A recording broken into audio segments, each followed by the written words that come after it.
Welcome to Finnegan's Fireside Tales. Today we will be reading The Count of Monte Cristo by Alexandre Dumas. This is volume 5 of a 5-volume series. Chapter 96, The Contract. 3 days after the scene we have just described, namely towards 5 o'clock in the afternoon of the day fixed for the signature of the contract between Mademoiselle Eugénie Danglars and Andrea Cavalcanti, whom the banker persisted in calling Prince, a fresh breeze was stirring the leaves in the little garden in front of the Count of Monte Cristo's house, and the Count was preparing to go out. While his horses were impatiently pawing the ground, held in by the coachman, who had been seated a quarter of an hour on his box, the elegant phaeton with which we are familiar rapidly turned the angle of the entrance gate, and cast out on the doorsteps Monsieur Andrea Cavalcanti, as decked up and gay as if he were going to marry a princess. He inquired after the Count with his usual familiarity, and ascending lightly to the second story met him at the top of the stairs. The Count stopped on seeing the young man. As for Andrea, he was launched, and when he was once launched, nothing stopped him. "Ah, good morning, my dear Count," said he. "Ah, Monsieur Andrea," said the latter, with his half-jesting tone, "how do you do?" "Charmingly, as you see. I am come to talk to you about 1,000 things. But first, tell me, were you going out, or just returned?" "I was going out, sir." "Then in order not to hinder you, I will get up with you if you please in your carriage, and Tom shall follow with my phaeton in tow." "No," said the Count with an imperceptible smile of contempt, for he had no wish to be seen in the young man's society. "No, I prefer listening to you here, my dear Monsieur Andrea. We can chat better indoors, and there is no coachman to overhear our conversation." The Count returned to a small drawing-room on the first floor, sat down, and crossing his legs motioned to the young man to take a seat also. Andrea assumed his gayest manner. "You know, my dear Count," said he, "the ceremony is to take place this evening. At 9 o'clock the contract is to be signed at my father-in-law's." "Ah, indeed," said Monte Cristo. "What, is it news to you? Has not Monsieur Danglars informed you of the ceremony?" "Oh yes," said the Count. "I received a letter from him yesterday, but I do not think the hour was mentioned. Possibly my father-in-law trusted to its general notoriety." "Well," said Monte Cristo, "you are fortunate, Monsieur Cavalcanti. It is a most suitable alliance you are contracting, and Mademoiselle Danglars is a handsome girl."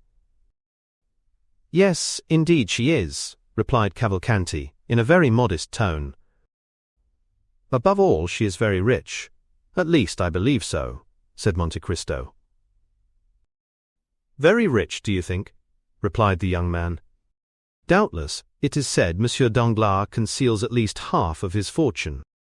"And he acknowledges 15 or 20 millions," said Andrea, with a look sparkling with joy.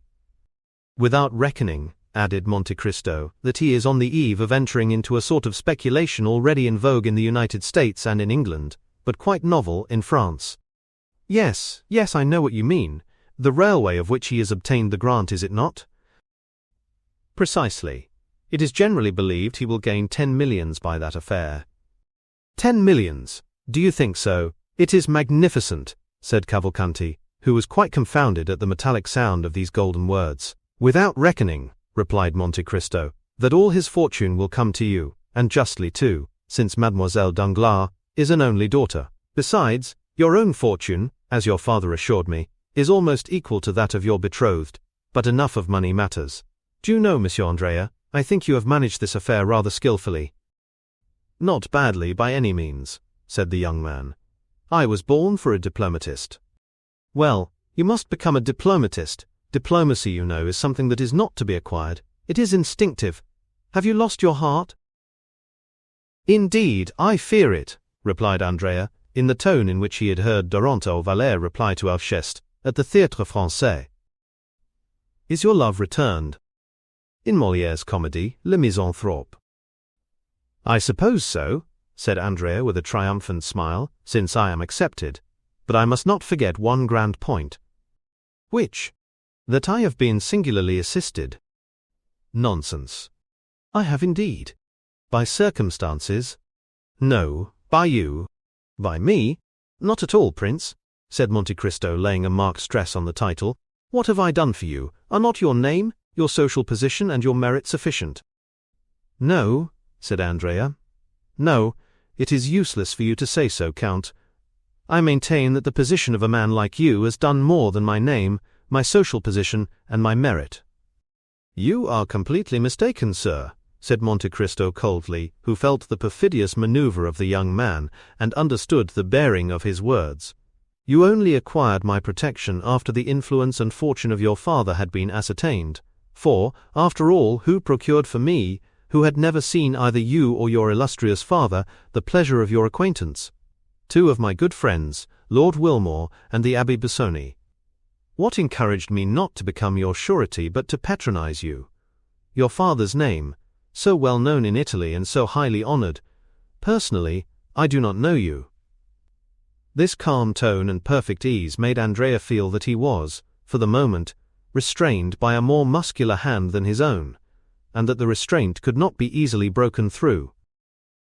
Oh, then my father has really a very large fortune, Count? It appears so, sir, replied Monte Cristo. Do you know if the marriage settlement he promised me has come? I have been advised of it. But the 3 millions? The 3 millions are probably on the road. Then I shall really have them? Oh, well, said the Count, I do not think you have yet known the want of money. Andrea was so surprised that he pondered the matter for a moment. Then, arousing from his reverie, Now, sir, I have one request to make to you which you will understand, even if it should be disagreeable to you. Proceed, said Monte Cristo. I have formed an acquaintance, thanks to my good fortune, with many noted persons, and have, at least for the moment, a crowd of friends. But marrying, as I am about to do, before all Paris, I ought to be supported by an illustrious name, and in the absence of the paternal hand, some powerful one ought to lead me to the altar. Now, my father is not coming to Paris, is he? He is old, covered with wounds, and suffers dreadfully, he says, in travelling. Indeed. Well, I am come to ask a favour of you. Of me? Yes, of you. And pray, what may it be? Well, to take his part. Ah, my dear sir, what? After the varied relations I have had the happiness to sustain towards you, can it be that you know me so little as to ask such a thing? Ask me to lend you 500,000, and, although such a loan is somewhat rare, on my honour you would annoy me less. Know, then, what I thought I had already told you, that in participation in this world's affairs, more especially in their moral aspects, the Count of Monte Cristo has never ceased to entertain the scruples and even the superstitions of the East. I, who have a seraglio at Cairo, one at Smyrna, and one at Constantinople, preside at a wedding, never. Then you refuse me? Decidedly, and were you my son or my brother, I would refuse you in the same way. But what must be done? Said Andrea, disappointed. You said just now that you had 100 friends. Very true, but you introduced me at Edmond Dantès. Not at all. Let us recall the exact facts. You met him at a dinner party at my house, and you introduced yourself at his house. That is a totally different affair. Yes, but by my marriage you have forwarded that. I, not in the least, I beg you to believe. Recollect what I told you when you asked me to propose you. Oh, I never make matches, my dear prince, it is my settled principle. Andrea bit his lips. But at least you will be there. Will all Paris be there? Oh, certainly. Well, like all Paris, I shall be there too, said the Count. And will you sign the contract? I see no objection to that. My scruples do not go thus far. Well, since you will grant me no more, I must be content with what you give me. But one word more, Count. What is it? Advice. Be careful. Advice is worse than a service. Oh, you can give me this without compromising yourself. Tell me what it is. Is my wife's fortune 500,000 livres? That is the sum M. Danglars himself announced. Must I receive it, or leave it in the hands of the notary? This is the way such affairs are generally arranged when it is wished to do them stylishly. Your 2 solicitors appoint a meeting, when the contract is signed, for the next or the following day. Then they exchange the 2 portions for which they each give a receipt. Then, when the marriage is celebrated, they place the amount at your disposal as the chief member of the alliance. Because, said Andrea, with a certain ill-concealed uneasiness, I thought I heard my father-in-law say that he intended embarking our property in that famous railway affair of which you spoke just now. Well, replied Monte Cristo, it will be the way, everybody says, of trebling your fortune in 12 months. Baron Danglars is a good father, and knows how to calculate.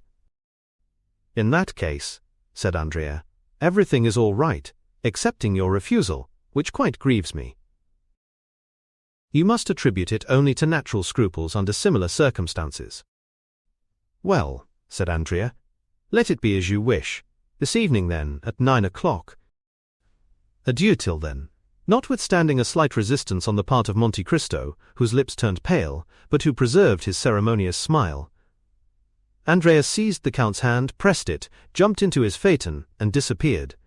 The 4 or 5 remaining hours before 9 o'clock arrived, Andrea employed in riding, paying visits, designed to induce those of whom he had spoken to appear at the banker's in their gayest equipages, dazzling them by promises of shares in schemes which have since turned every brain, and in which Danglars was just taking the initiative.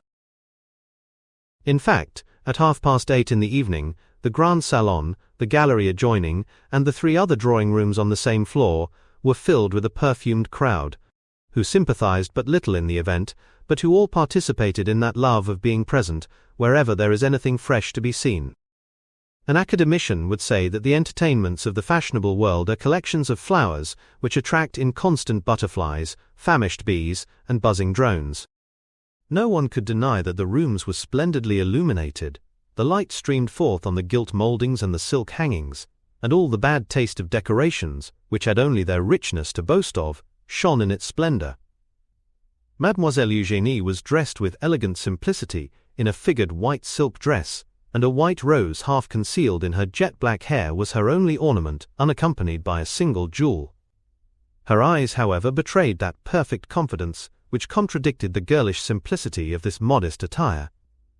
Madame Danglars was chatting at a short distance with Debray, Beauchamp, and Chateau Renaud. Debray was admitted to the house for this grand ceremony, but on the same plane with everyone else, and without any particular privilege. M. Danglars, surrounded by deputies and men connected with the revenue, was explaining a new theory of taxation which he intended to adopt when the course of events had compelled the government to call him into the ministry. Andrea, on whose arm hung one of the most consummate dandies of the opera, was explaining to him rather cleverly, since he was obliged to be bold to appear at ease, his future projects, and the new luxuries he meant to introduce to Parisian fashions with his 175,000 livres per annum. The crowd moved to and fro in the rooms like an ebb and flow of turquoises, rubies, emeralds, opals and diamonds. As usual, the oldest women were the most decorated, and the ugliest the most conspicuous. If there was a beautiful lily, or a sweet rose, you had to search for it, concealed in some corner behind a mother with a turban, or an aunt with a bird of paradise. At each moment, in the midst of the crowd, the buzzing and the laughter, the doorkeeper's voice was heard announcing some name well known in the financial department, respected in the army, or illustrious in the literary world, and which was acknowledged by a slight movement in the different groups. But for one whose privilege it was to agitate that ocean of human waves, how many were received with a look of indifference or a sneer of disdain? At the moment when the hand of the massive timepiece representing Endymion asleep pointed to 9 on its golden face, and the hammer, the faithful type of mechanical thought, struck 9 times, the name of the Count of Monte Cristo resounded in its turn, and as if by an electric shock, all the assembly turned towards the door. The Count was dressed in black, and with his habitual simplicity. His white waistcoat displayed his expansive noble chest, and his black stock was singularly noticeable because of its contrast with the deadly paleness of his face. His only jewelry was a chain, so fine that the slender gold thread was scarcely perceptible on his white waistcoat. A circle was immediately formed around the door. The Count perceived at one glance Madame Danglars at one end of the drawing-room, Monsieur Danglars at the other, and Eugénie in front of him. He first advanced towards the Baroness, who was chatting with Madame de Villefort, who had come alone, Valentine being still an invalid, and without turning aside, so clear was the road left for him, he passed from the Baroness to Eugénie, whom he complimented in such rapid and measured terms that the proud artist was quite struck. Near her was Mademoiselle Louise d'Armilly, who thanked the Count for the letters of introduction he had so kindly given her for Italy, which she intended immediately to make use of. On leaving these ladies he found himself with Danglars, who had advanced to meet him. Having accomplished these 3 social duties, Monte Cristo stopped, looking around him with that expression peculiar to a certain class, which seems to say, "I have done my duty, now let others do theirs." Andrea, who was in an adjoining room, had shared in the sensation caused by the arrival of Monte Cristo, and now came forward to pay his respects to the Count.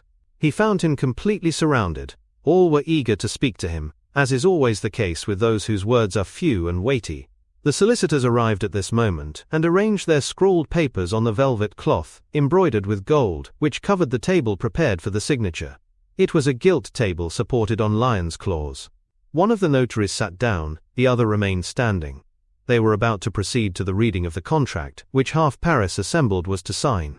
All took their places, or rather the ladies formed a circle, while the gentlemen, more indifferent to the restraints of what Boileau calls the energetic style, commented on the feverish agitation of Andrea, on M. Danglars, riveted attention, Eugénie's composure, and the light and sprightly manner in which the Baroness treated this important affair. The contract was read during a profound silence, but as soon as it was finished, the buzz was redoubled through all the drawing-rooms. The brilliant sums, the rolling millions which were to be at the command of the 2 young people, and which crowned the display of the wedding presents and the young lady's diamonds, which had been made in a room entirely appropriated for that purpose, had exercised to the full their delusions over the envious assembly. Mademoiselle Danglars' charms were heightened in the opinion of the young men, and for the moment seemed to outvie the sun in splendor. As for the ladies, it is needless to say that while they coveted the millions, they thought they did not need them for themselves, as they were beautiful enough without them. Andrea, surrounded by his friends, complimented, flattered, beginning to believe in the reality of his dream, was almost bewildered. The notary solemnly took the pen, flourished it above his head, and said, "Gentlemen, we are about to sign the contract." The Baron was to sign first, then the representative of M. Cavalcanti Sr., then the Baroness, afterwards the future couple, as they are styled in the abominable phraseology of legal documents. The Baron took the pen and signed, then the representative. The Baroness approached, leaning on Madame de Villefort's arm. "My dear," said she, as she took the pen, "is it not vexatious? An unexpected incident, in the affair of murder and theft at the Count of Monte Cristo's, in which he nearly fell a victim, deprives us of the pleasure of seeing Monsieur de Villefort." "Indeed," said Monsieur Danglars in the same tone in which he would have said, "Oh well, what do I care?" "As a matter of fact," said Monte Cristo approaching, "I am much afraid that I am the involuntary cause of his absence." "What, you Count?" said Madame Danglars, signing. "If you are, take care, for I shall never forgive you." Andrea pricked up his ears. "But it is not my fault, as I shall endeavor to prove." Everyone listened eagerly. Monte Cristo, who so rarely opened his lips, was about to speak. "You remember," said the Count during the most profound silence, "that the unhappy wretch who came to rob me died at my house.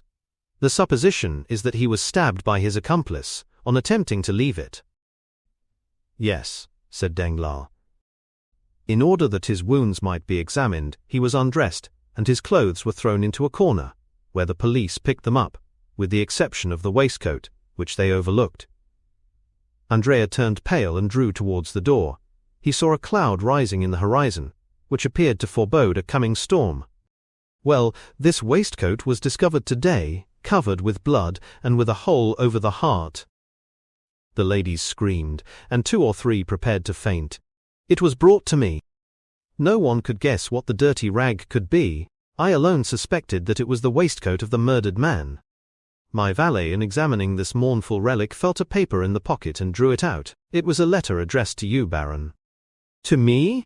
cried Danglars. "Yes, indeed, to you. I succeeded in deciphering your name under the blood with which the letter was stained," replied Monte Cristo, amid the general outburst of amazement. "But," asked Madame Danglars, looking at her husband with uneasiness, "how could that prevent Monsieur de Villefort?" "In this simple way, madame," replied Monte Cristo.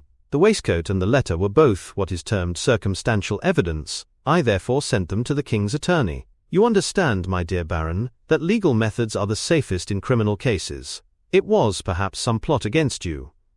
Andrea looked steadily at Monte Cristo, and disappeared in the second drawing-room. Possibly, said Danglars. Was not this murdered man an old galley slave? Yes, replied the Count, a felon named Caderousse. Danglars turned slightly pale. Andrea reached the anteroom beyond the little drawing-room. But go on signing, said Monte Cristo. I perceive that my story has caused a general emotion, and I beg to apologize to you, Baroness, and to Mademoiselle Danglars. The Baroness, who had signed, returned the pen to the notary. Prince Cavalcanti, said the latter. Prince Cavalcanti, where are you? Andrea, repeated several young people, who were already on sufficiently intimate terms with him to call him by his Christian name. Call the prince. Inform him that it is his turn to sign, cried Danglars to one of the floor-keepers. But at the same instant, the crowd of guests rushed in alarm into the principal salon, as if some frightful monster had entered the apartments, quærens quem devorer. There was, indeed, reason to retreat, to be alarmed and to scream. An officer was placing 2 soldiers at the door of each drawing-room, and was advancing towards Danglars, preceded by a commissary of police, girded with his scarf. Madame Danglars uttered a scream and fainted. Danglars, who thought himself threatened, certain consciences are never calm, Danglars, even before his guests, showed a countenance of abject terror. "What is the matter, sir?" asked Monte Cristo, advancing to meet the commissioner. "Which of you gentlemen," asked the magistrate without replying to the Count, "answers to the name of Andrea Cavalcanti?" A cry of astonishment was heard from all parts of the room.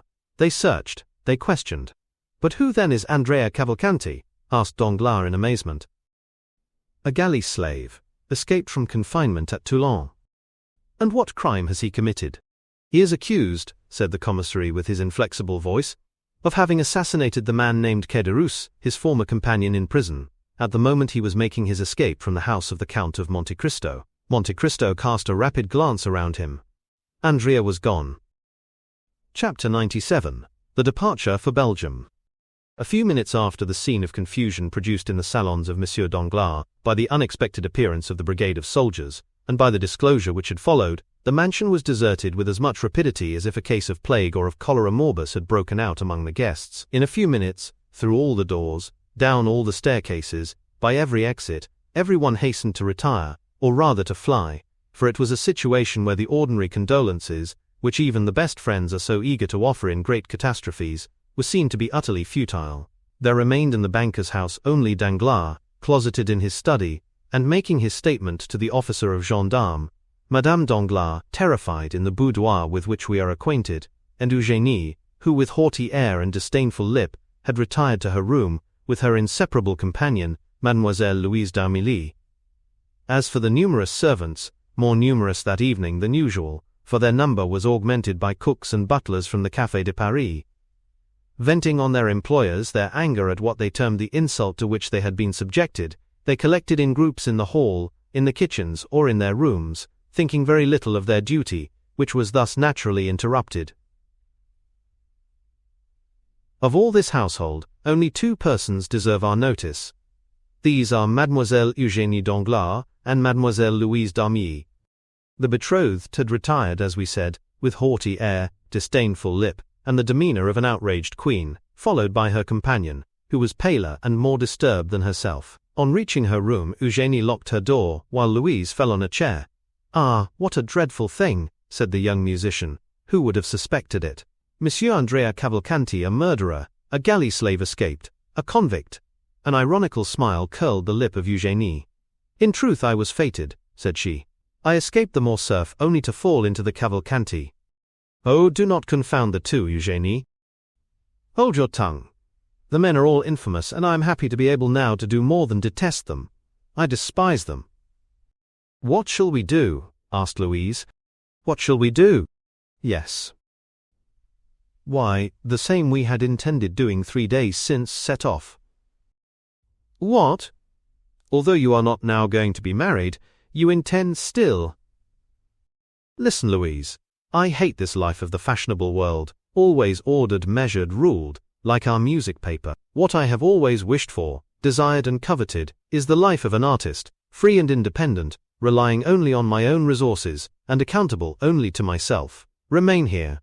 What for? That they may try a month hence to marry me again. And to whom? Monsieur Debray, perhaps, as it was once proposed.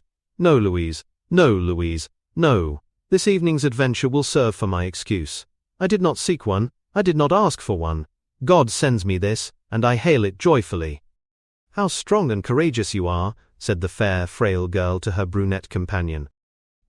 Did you not yet know me? Come, Louise, let us talk of our affairs. The post-chaise was happily bought 3 days since. Have you had it sent where we are to go for it? Yes. Our passport? Here it is. And Eugénie, with her usual precision, opened a printed paper and read: Monsieur Léon d'Armilly, 20 years of age, profession, artist, hair black, eyes black, travelling with his sister. Capital. How did you get this passport? When I went to ask Monsieur de Monte Cristo for letters to the directors of the theatres at Rome and Naples, I expressed my fears of travelling as a woman. He perfectly understood them, and undertook to procure for me a man's passport, and 2 days after I received this, to which I have added with my own hand, travelling with his sister. Well, said Eugénie cheerfully, we have then only to pack up our trunks. We shall start the evening of the signing of the contract, instead of the evening of the wedding. That is all. But consider the matter seriously, Eugénie. Oh, I am done with considering. I am tired of hearing only of market reports, of the end of the month, of the rise and fall of Spanish funds, of Haitian bonds. Instead of that, Louise, do you understand? Air, liberty, melody of birds, plains of Lombardy, Venetian canals, Roman palaces, the Bay of Naples. How much have we, Louise? The young girl to whom this question was addressed drew from an inlaid secretary a small portfolio with a lock, in which she counted 23 banknotes. 23,000 francs, said she. And as much, at least, in pearls, diamonds, and jewels, said Eugénie. We are rich. With 45,000 francs we can live like princesses for 2 years, and comfortably for 4. But before 6 months, you with your music, and I with my voice, we shall double our capital. Come, you shall take charge of the money, I of the jewel box, so that if one of us had the misfortune to lose her treasure, the other would still have hers left. Now the portmanteau. Let us make haste. The portmanteau. Stop, said Louise, going to listen at Madame Danglars' door. What do you fear? That we may be discovered. The door is locked. They may tell us to open it. They may if they like, but we will not. You are a perfect Amazon, Eugénie. And the 2 young girls began to heap into a trunk all the things they thought they should require. There now, said Eugénie. While I change my costume, do you lock the portmanteau? Louise pressed with all the strength of her little hands on the top of the portmanteau. But I cannot, said she. I am not strong enough. Do you shut it? Ah, you do well to ask, said Eugénie, laughing. I forgot that I was Hercules, and you only the pale Omphale. And the young girl, kneeling on the top, pressed the 2 parts of the portmanteau together, and Mademoiselle d'Armilly passed the bolt of the padlock through. When this was done, Eugénie opened a drawer, of which she kept the key, and took from it a wadded violet silk travelling cloak. Here, said she, you see, I have thought of everything. With this cloak you will not be cold. But you? Oh, I am never cold, you know. Besides, with these men's clothes. Will you dress here? Certainly. Shall you have time? Do not be uneasy, you little coward. All our servants are busy, discussing the grand affair. Besides, what is there astonishing, when you think of the grief I ought to be in, that I shut myself up? Tell me. No, truly, you comfort me. Come and help me. From the same drawer she took a man's complete costume, from the boots to the coat, and a provision of linen, where there was nothing superfluous but every requisite. Then, with a promptitude which indicated that this was not the first time she had amused herself by adopting the garb of the opposite sex, Eugénie drew on the boots and pantaloons, tied her cravat, buttoned her waistcoat up to the throat, and put on a coat which admirably fitted her beautiful figure. Oh, that is very good. Indeed, it is very good, said Louise, looking at her with admiration. But that beautiful black hair, those magnificent braids, which made all the ladies sigh with envy, will they go under a man's hat, like the one I see down there? You shall see, said Eugénie, and with her left hand seizing the thick mass, which her long fingers could scarcely grasp, she took in her right hand a pair of long scissors, and soon the steel met through the rich and splendid hair, which fell in a cluster at her feet, as she leaned back to keep it from her coat. Then she grasped the front hair, which she also cut off, without expressing the least regret. On the contrary, her eyes sparkled with greater pleasure than usual under her ebony eyebrows. "Oh, the magnificent hair," said Louise with regret. "And am I not 100 times better thus?" cried Eugénie, smoothing the scattered curls of her hair, which had now quite a masculine appearance. "And do you not think me handsomer so?" "Oh, you are beautiful, always beautiful," cried Louise. "Now, where are you going?" "To Brussels, if you like. It is the nearest frontier. We can go to Brussels, Liège, Aix-la-Chapelle, then up the Rhine to Strasbourg. We will cross Switzerland and go down into Italy by the Saint Gothard. Will that do?" "Yes." "What are you looking at?" "I am looking at you. Indeed, you are adorable like that. One would say you were carrying me off." "And they would be right, pardieu." "Oh, I think you swore, Eugénie." And the two young girls, whom everyone might have thought plunged in grief, the one on her own account, the other from interest in her friend, burst out laughing, as they cleared away every visible trace of the disorder which had naturally accompanied the preparations for their escape. Then, having blown out the lights, the two fugitives, looking and listening eagerly, with outstretched necks, opened the door of a dressing-room which led by a side staircase down to the yard, Eugénie going first, and holding with one arm the portmanteau, which by the opposite handle Mademoiselle d'Armilly scarcely raised with both hands. The yard was empty, the clock was striking 12. The porter was not yet gone to bed. Eugénie approached softly, and saw the old man sleeping soundly in an armchair in his lodge. She returned to Louise, took up the portmanteau, which she had placed for a moment on the ground, and they reached the archway under the shadow of the wall. Eugénie concealed Louise in an angle of the gateway, so that if the porter chanced to awake, he might see but one person. Then, placing herself in the full light of the lamp which lit the yard, "Gate!" cried she with her finest contralto voice, and rapping at the window. The porter got up as Eugénie expected, and even advanced some steps to recognize the person who was going out, but seeing a young man striking his boot impatiently with his riding-whip, he opened it immediately. Louise slid through the half-open gate like a snake, and bounded lightly forward.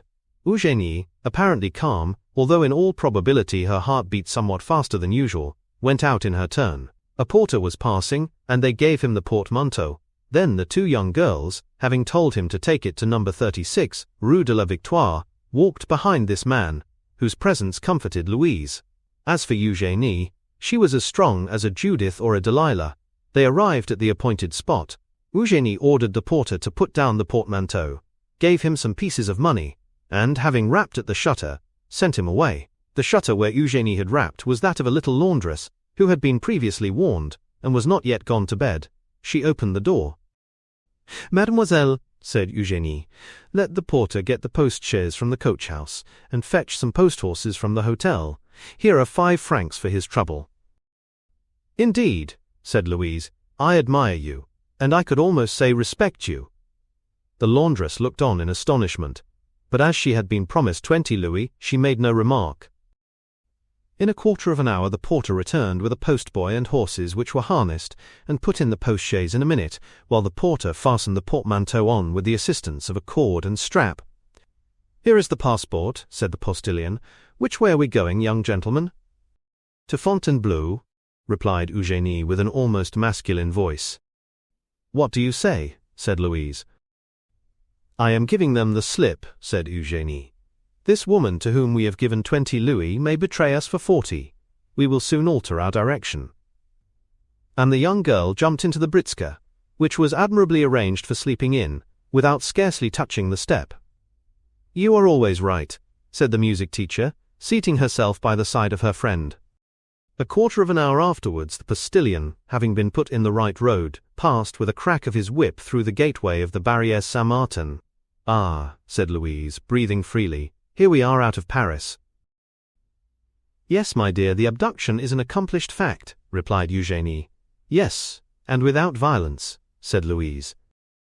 "I shall bring that forward as an extenuating circumstance," replied Eugénie. These words were lost in the noise which the carriage made in rolling over the pavement of La Villette. Monsieur Danglars no longer had a daughter. Chapter 98. The Bell and Bottle Tavern. And now let us leave Mademoiselle Danglars and her friend pursuing their way to Brussels, and return to poor Andrea Cavalcanti, so inopportunely interrupted in his rise to fortune. Notwithstanding his youth, Master Andrea was a very skilful and intelligent boy. We have seen that on the first rumour which reached the salon he had gradually approached the door, and crossing 2 or 3 rooms at last disappeared. But we have forgotten to mention one circumstance, which nevertheless ought not to be omitted. In one of the rooms he crossed, the trousseau of the bride-elect was on exhibition. There were caskets of diamonds, cashmere shawls, Valenciennes lace, English veilings, and in fact, all the tempting things, the bare mention of which makes the hearts of young girls bound with joy, and which is called the corbeille. Now, in passing through this room, Andrea proved himself not only to be clever and intelligent, but also provident, for he helped himself to the most valuable of the ornaments before him.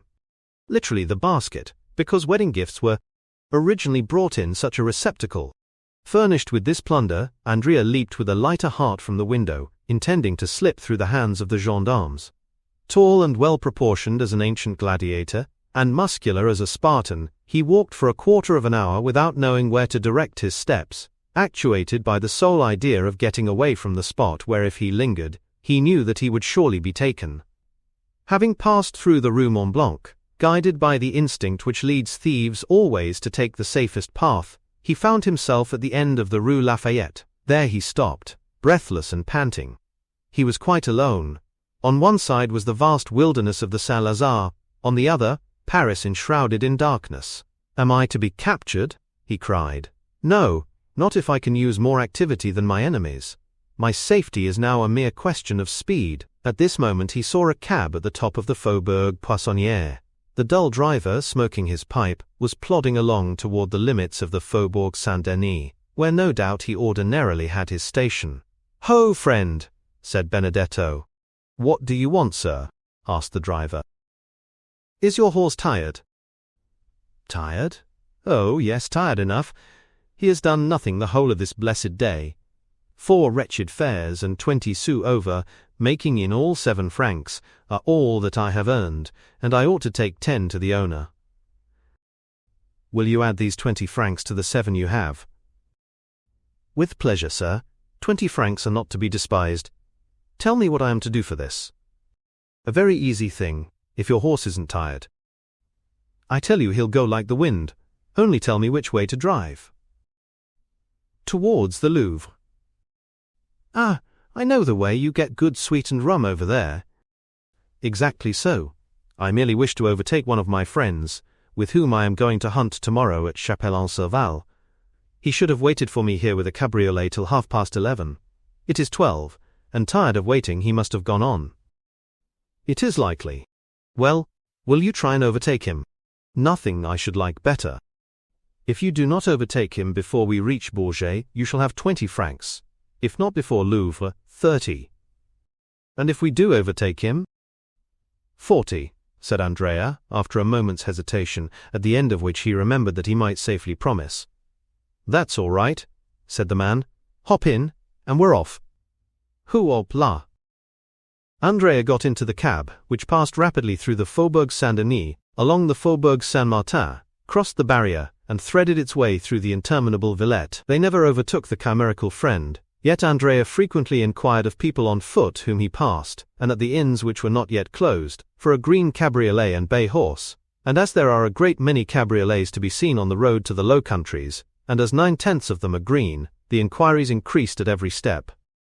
Everyone had just seen it pass. It was only 500, 200, 100 steps in advance. At length they reached it, but it was not the friend.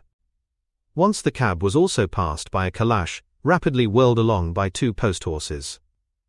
"Ah," said Cavalcanti to himself, "if I only had that britska, those 2 good post-horses, and above all the passport that carries them on."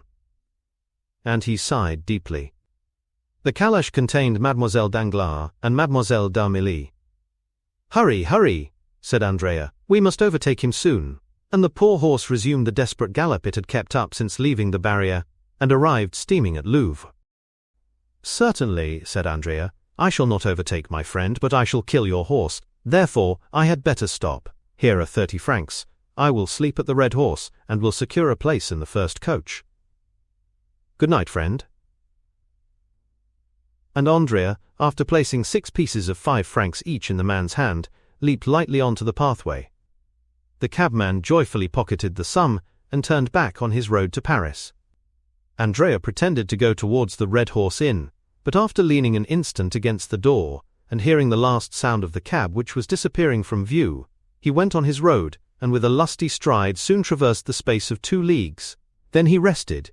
He must be near Chapelle-en-Serval, where he pretended to be going. It was not fatigue that stayed Andrea here, it was that he might form some resolution, adopt some plan. It would be impossible to make use of a diligence, equally so to engage post-horses. To travel either way a passport was necessary. It was still more impossible to remain in the department of the Oise, one of the most open and strictly guarded in France. This was quite out of the question, especially to a man like Andrea, perfectly conversant with criminal matters. He sat down by the side of the moat, buried his face in his hands and reflected. 10 minutes after he raised his head, his resolution was made. He threw some dust over the topcoat, which he had found time to unhook from the antechamber and button over his ball costume. And going to Chapelle-en-Serval, he knocked loudly at the door of the only inn in the place. The host opened. "My friend," said Andrea, "I was coming from Montefontaine to Senlis when my horse, which is a troublesome creature, stumbled and threw me. I must reach Compiègne tonight, or I shall cause deep anxiety to my family. Could you let me hire a horse of you?" An innkeeper has always a horse to let, whether it be good or bad. The host called the stable boy and ordered him to saddle Whitey. Then he awoke his son, a child of 7 years, whom he ordered to ride before the gentleman and bring back the horse. Andrea gave the innkeeper 20 francs, and in taking them from his pocket, dropped a visiting card. This belonged to one of his friends at the Café de Paris, so that the innkeeper, picking it up after Andrea had left, was convinced that he had let his horse to the Count of Monte, 25 Rue Saint-Dominique, that being the name and address on the card. Whitey was not a fast animal, but he kept up an easy, steady pace. In 3 hours and a half, Andrea had traversed the 9 leagues which separated him from Compiègne, and 4 o'clock struck as he reached the place where the coaches stop. There is an excellent tavern at Compiègne, well remembered by those who have ever been there. Andrea, who had often stayed there in his rides about Paris, recollected the Bell and Bottle Inn. He turned around, saw the sign by the light of a reflected lamp, and having dismissed the child, giving him all the small coin he had about him, he began knocking at the door, very reasonably concluding that having now 3 or 4 hours before him, he had best fortify himself against the fatigues of the morrow by a sound sleep and a good supper. A waiter opened the door. "My friend," said Andrea, "I have been dining at Saint-Jean-au-Bois, and expected to catch the coach which passes by at midnight, but like a fool I have lost my way, and have been walking for the last 4 hours in the forest. Show me into one of those pretty little rooms which overlook the court, and bring me a cold fowl, and a bottle of Bordeaux." The waiter had no suspicions. Andrea spoke with perfect composure. He had a cigar in his mouth, and his hands in the pocket of his topcoat. His clothes were fashionably made, his chin smooth, his boots irreproachable. He looked merely as if he had stayed out very late, that was all.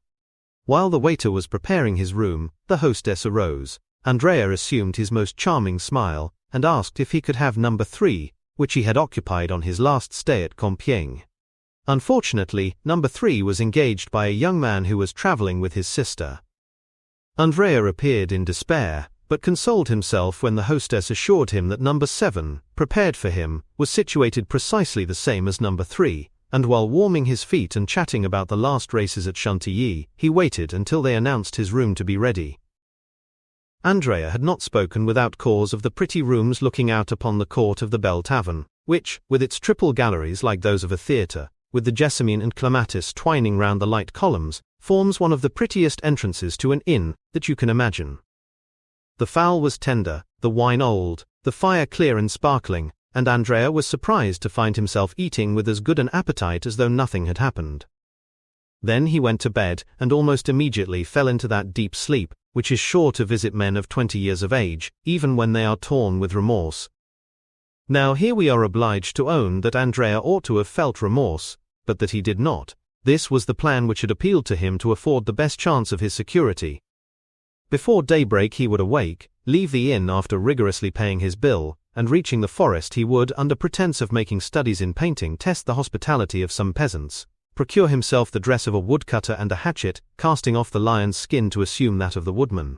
Then, with his hands covered with dirt, his hair darkened by means of a leaden comb, his complexion embrowned with a preparation for which one of his old comrades had given him the recipe, he intended, by following the wooded districts, to reach the nearest frontier, walking by night and sleep. Once past the frontier, Andrea proposed making money of his diamonds, and by uniting the proceeds to 10 banknotes he always carried about with him in case of accident, he would then find himself possessor of about 50,000 livres, which he philosophically considered as no very deplorable condition after all. Moreover, he reckoned much on the interest of the Danglars to hush up the rumor of their own misadventures. These were the reasons which, added to the fatigue, caused Andrea to sleep so soundly.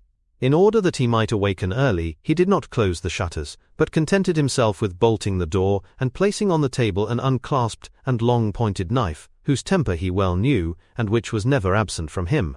About 7 in the morning Andrea was awakened by a ray of sunlight, which played, warm and brilliant, upon his face. In all well-organized brains, the predominating idea, and there always is one, is sure to be the last thought before sleeping, and the first upon waking in the morning. Andrea had scarcely opened his eyes when his predominating idea presented itself, and whispered in his ear that he had slept too long. He jumped out of bed and ran to the window. A gendarme was crossing the court. A gendarme is one of the most striking objects in the world, even to a man void of uneasiness. But for one who has a timid conscience, and with good cause too, the yellow, blue and white uniform is really very alarming. "Why is that gendarme there?" asked Andrea of himself. Then, all at once he replied, with that logic which the reader has doubtless remarked in him, "There is nothing astonishing in seeing a gendarme at an inn. Instead of being astonished, let me dress myself." And the youth dressed himself with a facility his valet de chambre had failed to rob him of, during the 2 months of fashionable life he had led in Paris. "Now then," said Andrea while dressing himself, "I'll wait till he leaves, and then I'll slip away." And, saying this, Andrea, who had now put on his boots and cravat, stole gently to the window, and a second time lifted up the muslin curtain. Not only was the first gendarme still there, but the young man now perceived a second yellow, blue and white uniform at the foot of the staircase, the only one by which he could descend, while a third on horseback, holding a musket in his fist, was posted as a sentinel at the great street door which alone afforded the means of egress. The appearance of the third gendarme settled the matter, for a crowd of curious loungers was extended before him, effectually blocking the entrance to the hotel. "They're after me," was Andrea's first thought. "The devil!" A pallor overspread the young man's forehead and he looked around him with anxiety. His room, like all those on the same floor, had but one outlet to the gallery in the sight of everybody. "I am lost," was his second thought. And indeed, for a man in Andrea's situation, an arrest meant the assizes, trial and death without mercy or delay. For a moment he convulsively pressed his head within his hands, and during that brief period, he became nearly mad with terror. But soon, a ray of hope glimmered in the multitude of thoughts which bewildered his mind, and a faint smile played upon his white lips and pallid cheeks. He looked around and saw the objects of his search upon the chimney-piece. They were a pen, ink and paper. With forced composure he dipped the pen in the ink, and wrote the following lines upon a sheet of paper. Incre. "I have no money to pay my bill, but I am not a dishonest man. I leave behind me as a pledge this pin, worth 10 times the amount. I shall be excused for leaving at daybreak, for I was ashamed." He then drew the pin from his cravat and placed it on the paper. This done, instead of leaving the door fastened, he drew back the bolts and even placed the door ajar, as though he had left the room, forgetting to close it, and slipping into the chimney like a man accustomed to that kind of gymnastic exercise. Having effaced the marks of his feet upon the floor, he commenced climbing the only opening which afforded him the means of escape.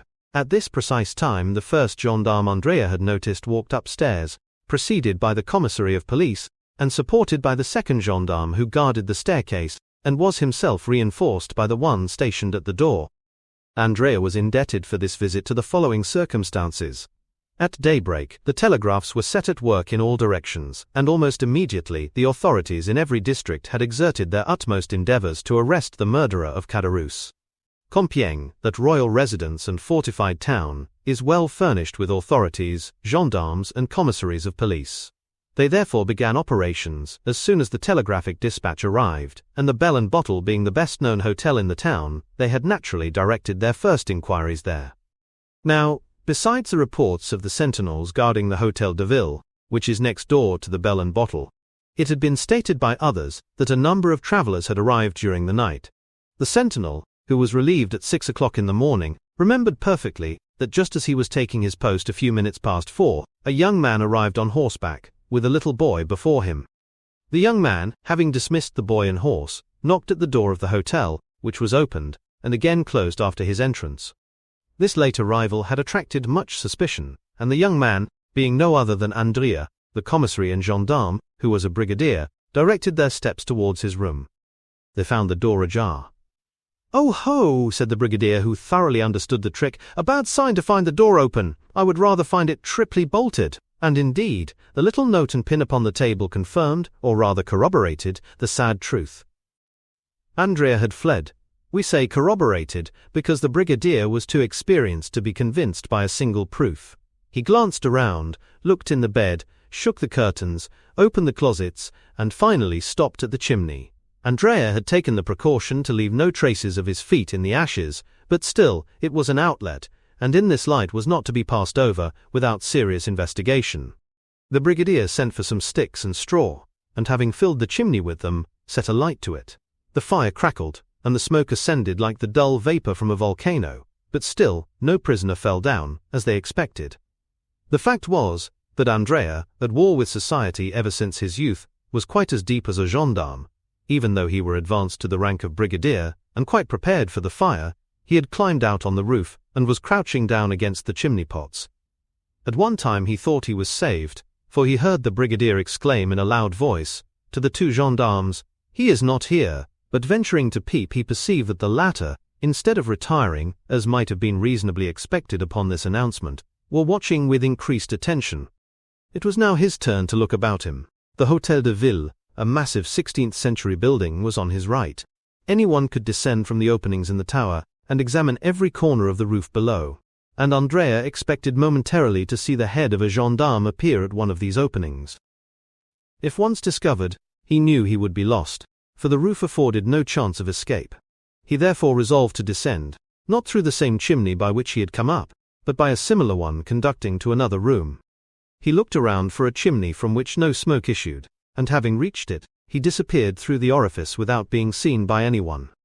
At the same minute, one of the little windows of the Hôtel de Ville was thrown open, and the head of a gendarme appeared. For an instant it remained motionless as one of the stone decorations of the building, then after a long sigh of disappointment, the head disappeared. The brigadier, calm and dignified as the law he represented, passed through the crowd, without answering the 1,000 questions addressed to him, and re-entered the hotel. "Well?" asked the two gendarmes. "Well, my boys," said the brigadier, "the brigand must really have escaped early this morning, but we will send to the Villa Cotteret and Noyon roads, and search the forest, when we shall catch him, no doubt." The honourable functionary had scarcely expressed himself thus, in that intonation which is peculiar to brigadiers of the gendarmerie, when a loud scream, accompanied by the violent ringing of a bell, resounded through the court of the hotel. "Ah, what is that?" cried the brigadier. "Some traveller seems impatient," said the host. "What number was it that rang?" "Number 3. Run, waiter." At this moment the screams and ringing were redoubled. "Ah," said the brigadier, stopping the servant, "the person who is ringing appears to want something more than a waiter. We will attend upon him with a gendarme." "Who occupies number 3? "The little fellow who arrived last night in a post-chaise with his sister, and who asked for an apartment with 2 beds. The bell here rang for the 3rd time, with another shriek of anguish. "Follow me, Mr. Commissary," said the brigadier. "Tread in my steps." "Wait an instant," said the host. "Number 3 has 2 staircases, inside and outside." "Good," said the brigadier. "I will take charge of the inside one. Are the carbines loaded?" "Yes, brigadier." "Well, you guard the exterior, and if he attempts to fly, fire upon him. He must be a great criminal, from what the telegraph says." The brigadier, followed by the commissary, disappeared by the inside staircase, accompanied by the noise which his assertions respecting Andrea had excited in the crowd. This is what had happened. Andrea had very cleverly managed to descend 2/3 of the chimney, but then his foot slipped, and notwithstanding his endeavors, he came into the room with more speed and noise than he intended. It would have signified little had the room been empty, but unfortunately it was occupied. 2 ladies, sleeping in one bed, were awakened by the noise, and fixing their eyes upon the spot whence the sound proceeded, they saw a man. One of these ladies, the fair one, uttered those terrible shrieks which resounded through the house, while the other, rushing to the bell-rope, rang with all her strength. Andrea, as we can see, was surrounded by misfortune. "For pity's sake," he cried, pale and bewildered, without seeing whom he was addressing, "for pity's sake do not call assistance. Save me, I will not harm you." "Andrea the murderer!" cried one of the ladies. "Eugénie, Mademoiselle Danglars!" exclaimed Andrea, stupefied. "Help, help!" cried Mademoiselle d'Armilly, taking the bell from her companion's hand and ringing it yet more violently. "Save me, I am pursued," said Andrea, clasping his hands. "For pity, for mercy's sake, do not deliver me up." "It is too late, they are coming," said Eugénie. "Well, conceal me somewhere. You can say you were needlessly alarmed. You can turn their suspicions and save my life." The 2 ladies, pressing closely to one another, and drawing the bedclothes tightly around them, remained silent to this supplicating voice, repugnance and fear taking possession of their minds. "Well, be it so," at length said Eugénie. "Return by the same road you came, and we will say nothing about you, unhappy wretch." Here he is," cried a voice from the landing. "Here he is! I see him!" The brigadier had put his eye to the keyhole, and had discovered Andrea in a posture of entreaty. A violent blow from the butt end of the musket burst open the lock, 2 more forced out the bolts, and the broken door fell in. Andrea ran to the other door, leading to the gallery, ready to rush out, but he was stopped short, and he stood with his body a little thrown back, pale, and with the useless knife in his clinched hand. "Fly, then," cried Mademoiselle d'Armilly, whose pity returned as her fears diminished. "Fly." "Or kill yourself," said Eugénie, in a tone which a vestal in the amphitheatre would have used when urging the victorious gladiator to finish his vanquished adversary. Andrea shuddered and looked on the young girl with an expression which proved how little he understood such ferocious honor. "Kill myself," he cried, throwing down his knife. "Why should I do so?" "Why, you said," answered Mademoiselle Danglars, "that you would be condemned to die like the worst criminals." "Bah!" said Cavalcanti, crossing his arms. "One has friends." The brigadier advanced to him, sword in hand. "Come, come," said Andrea, "sheathe your sword, my fine fellow. There is no occasion to make such a fuss, since I give myself up," and he held out his hands to be manacled. The girls looked with horror upon this shameful metamorphosis, the man of the world shaking off his covering and appearing as a galley slave. Andrea turned towards them and with an impertinent smile asked, "Have you any message for your father, Mademoiselle Danglars? For in all probability I shall return to Paris." Eugénie covered her face with her hands. "Oh ho!" said Andrea, "you need not be ashamed, even though you did post after me. Was I not nearly your husband?" And with this raillery Andrea went out, leaving the 2 girls a prey to their own feelings of shame and to the comments of the crowd. An hour after they stepped into their calash, both dressed in feminine attire. The gate of the hotel had been closed to screen them from sight, but they were forced, when the door was open, to pass through a throng of curious glances and whispering voices. Eugénie closed her eyes, but though she could not see, she could hear, and the sneers of the crowd reached her in the carriage. "Oh, why is not the world a wilderness?" she exclaimed, throwing herself into the arms of Mademoiselle d'Armilly, her eyes sparkling with the same kind of rage which made Nero wish that the Roman world had but one neck, that he might sever it at a single blow. The next day they stopped at the Hôtel de Flandre, at Brussels. The same evening Andrea was incarcerated in the conciergerie. Chapter 99. The Law. We have seen how quietly Mademoiselle Danglars and Mademoiselle d'Armilly accomplished their transformation and flight, the fact being that everyone was too much occupied in his or her own affairs to think of theirs. We will leave the banker contemplating the enormous magnitude of his debt before the phantom of bankruptcy, and follow the Baroness, who, after being momentarily crushed under the weight of the blow which had struck her, had gone to seek her usual adviser, Lucien de Bray. The Baroness had looked forward to this marriage as a means of ridding her of a guardianship which, over a girl of Eugénie's character, could not fail to be rather a troublesome undertaking, for in the tacit relations which maintain the bond of family union, the mother, to maintain her ascendancy over her daughter, must never fail to be a model of wisdom and a type of perfection. Now, Madame Danglars feared Eugénie's sagacity and the influence of Mademoiselle d'Armilly. She had frequently observed the contemptuous expression with which her daughter looked upon Debray, an expression which seemed to imply that she understood all her mother's amorous and pecuniary relationships with the intimate secretary. Moreover, she saw that Eugénie detested Debray, not only because he was a source of dissension and scandal under the paternal roof, but because she had at once classed him in that catalogue of bipeds whom Plato endeavors to withdraw from the appellation of men, and whom Diogenes designated. Unfortunately, in this world of ours, each person views things through a certain medium, and so is prevented from seeing in the same light as others, and Madame Danglars therefore very much regretted that the marriage of Eugénie had not taken place, not only because the match was good, and likely to ensure the happiness of her child, but because it would also set her at liberty. She ran therefore to Debray, who, after having like the rest of Paris witnessed the contract scene and the scandal attending it, had retired in haste to his club, where he was chatting with some friends upon the events which served as a subject of conversation for 3/4 of that city, known as the capital of the world. At the precise time when Madame Danglars, dressed in black and concealed in a long veil, was ascending the stairs leading to Debray's apartments, notwithstanding the assurances of the concierge that the young man was not at home, Debray was occupied in repelling the insinuations of a friend, who tried to persuade him that after the terrible scene which had just taken place, he ought, as a friend of the family, to marry Mademoiselle Danglars and her 2 millions. Debray did not defend himself very warmly, for the idea had sometimes crossed his mind. Still, when he recollected the independent, proud spirit of Eugénie, he positively rejected it as utterly impossible, though the same thought again continually recurred, and found a resting place in his heart. Tea, play, and the conversation, which had become interesting during the discussion of such serious affairs, lasted till 1 o'clock in the morning. Meanwhile, Madame Danglars, veiled and uneasy, awaited the return of Debray in the little green room, seated between 2 baskets of flowers, which she had that morning sent, and which, it must be confessed, Debray had himself arranged and watered with so much care that his absence was half excused in the eyes of the poor woman. At 20 minutes of 12, Madame Danglars, tired of waiting, returned home.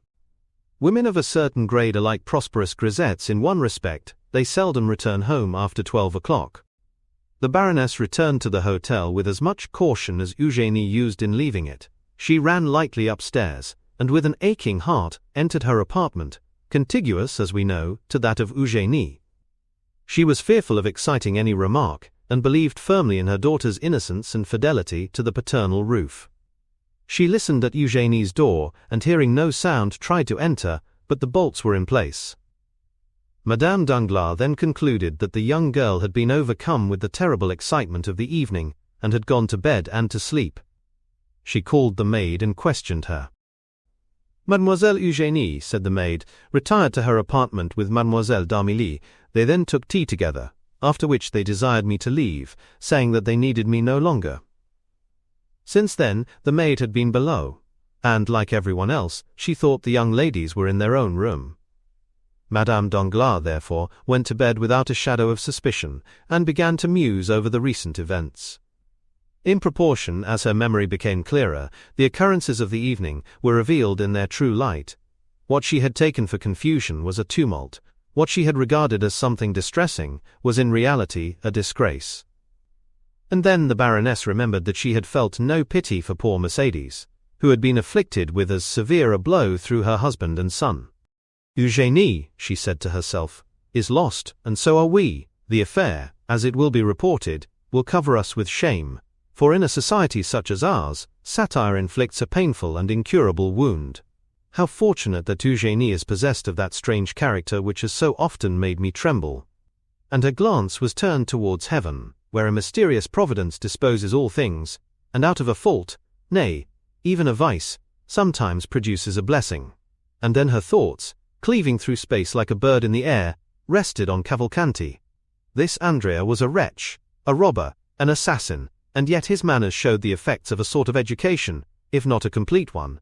He had been presented to the world with the appearance of an immense fortune, supported by an honorable name. How could she extricate herself from this labyrinth? To whom would she apply to help her out of this painful situation? Debray, to whom she had run, with the first instinct of a woman towards the man she loves, and who yet betrays her. Debray could but give her advice. She must apply to someone more powerful than he. The Baroness then thought of Monsieur de Villefort. It was Monsieur de Villefort who had remorselessly brought misfortune into her family, as though they had been strangers. But no. On reflection, the procureur was not a merciless man, and it was not the magistrate, slave to his duties, but the friend, the loyal friend, who roughly but firmly cut into the very core of the corruption. It was not the executioner, but the surgeon, who wished to withdraw the honor of Danglars from ignominious association with the disgraced young man they had presented to the world as their son-in-law. And since Villefort, the friend of Danglars, had acted in this way, no one could suppose that he had been previously acquainted with, or had lent himself to, any of Andrea's intrigues. Villefort's conduct, therefore, upon reflection, appeared to the Baroness as if shaped for their mutual advantage. But the inflexibility of the procureur should stop there. She would see him the next day, and if she could not make him fail in his duties as a magistrate, she would, at least, obtain all the indulgence he could allow. She would invoke the past, recall old recollections. She would supplicate him by the remembrance of guilty yet happy days. Monsieur de Villefort would stifle the affair. He had only to turn his eyes on one side and allow Andrea to fly, and follow up the crime under that shadow of guilt called contempt of court. And after this reasoning she slept easily. At 9 o'clock next morning she arose, and without ringing for her maid or giving the least sign of her activity, she dressed herself in the same simple style as on the previous night. Then, running downstairs, she left the hotel, walked to the Rue de Provence, called a cab, and drove to Monsieur de Villefort's house. For the last month this wretched house had presented the gloomy appearance of a lazaretto infected with the plague. Some of the apartments were closed within and without. The shutters were only opened to admit a minute's air, showing the scared face of a footman, and immediately afterwards the window would be closed, like a gravestone falling on a sepulchre, and the neighbors would say to each other in a low voice, "Will there be another funeral today at the procureur's house?" Madame Danglars involuntarily shuddered at the desolate aspect of the mansion. Descending from the cab, she approached the door with trembling knees, and rang the bell. 3 times did the bell ring with a dull, heavy sound, seeming to participate in the general sadness, before the concierge appeared and peeped through the door, which he opened just wide enough to allow his words to be heard. He saw a lady, a fashionable, elegantly dressed lady, and yet the door remained almost closed. "Do you intend opening the door?" said the Baroness. "First, madame, who are you?" "Who am I? You know me well enough." "We no longer know anyone, madame." "You must be mad, my friend," said the Baroness. "Where do you come from?" "Oh, this is too much." "Madame, these are my orders, excuse me." "Your name?" "The Baroness Danglars. You have seen me 20 times. "Possibly, madame. And now, what do you want?" "Oh, how extraordinary! I shall complain to Monsieur de Villefort of the impertinence of his servants." "Madame, this is precaution, not impertinence. No one enters here without an order from Monsieur d'Avrigny, or without speaking to the procureur." "Well, I have business with the procureur." "Is it pressing business?" "You can imagine so, since I have not even brought my carriage out yet. But enough of this, here is my card, take it to your master." "Madame will await my return?" "Yes. Go." The concierge closed the door, leaving Madame Danglars in the street. She had not long to wait. Directly afterwards the door was opened wide enough to admit her, and when she had passed through, it was again shut. Without losing sight of her for an instant, the concierge took a whistle from his pocket as soon as they entered the court, and blew it. The valet de chambre appeared on the doorsteps. "You will excuse this poor fellow, madame," he said, as he preceded the Baroness, "but his orders are precise, and Monsieur de Villefort begged me to tell you that he could not act otherwise." In the court, showing his merchandise, was a tradesman who had been admitted with the same precautions. The Baroness ascended the steps. She felt herself strongly infected with the sadness which seemed to magnify her own, and still guided by the valet de chambre, who never lost sight of her for an instant, she was introduced to the magistrate's study. Preoccupied as Madame Danglars had been with the object of her visit, The treatment she had received from these underlings appeared to her so insulting that she began by complaining of it. But Villefort, raising his head, bowed down by grief, looked up at her with so sad a smile that her complaints died upon her lips. "Forgive my servants," he said, "for a terror I cannot blame them for. From being suspected they have become suspicious." Madame Danglars had often heard of the terror to which the magistrate alluded, but without the evidence of her own eyesight, she could never have believed that the sentiment had been carried so far. "You too, then, are unhappy?" she said. "Yes, madame," replied the magistrate.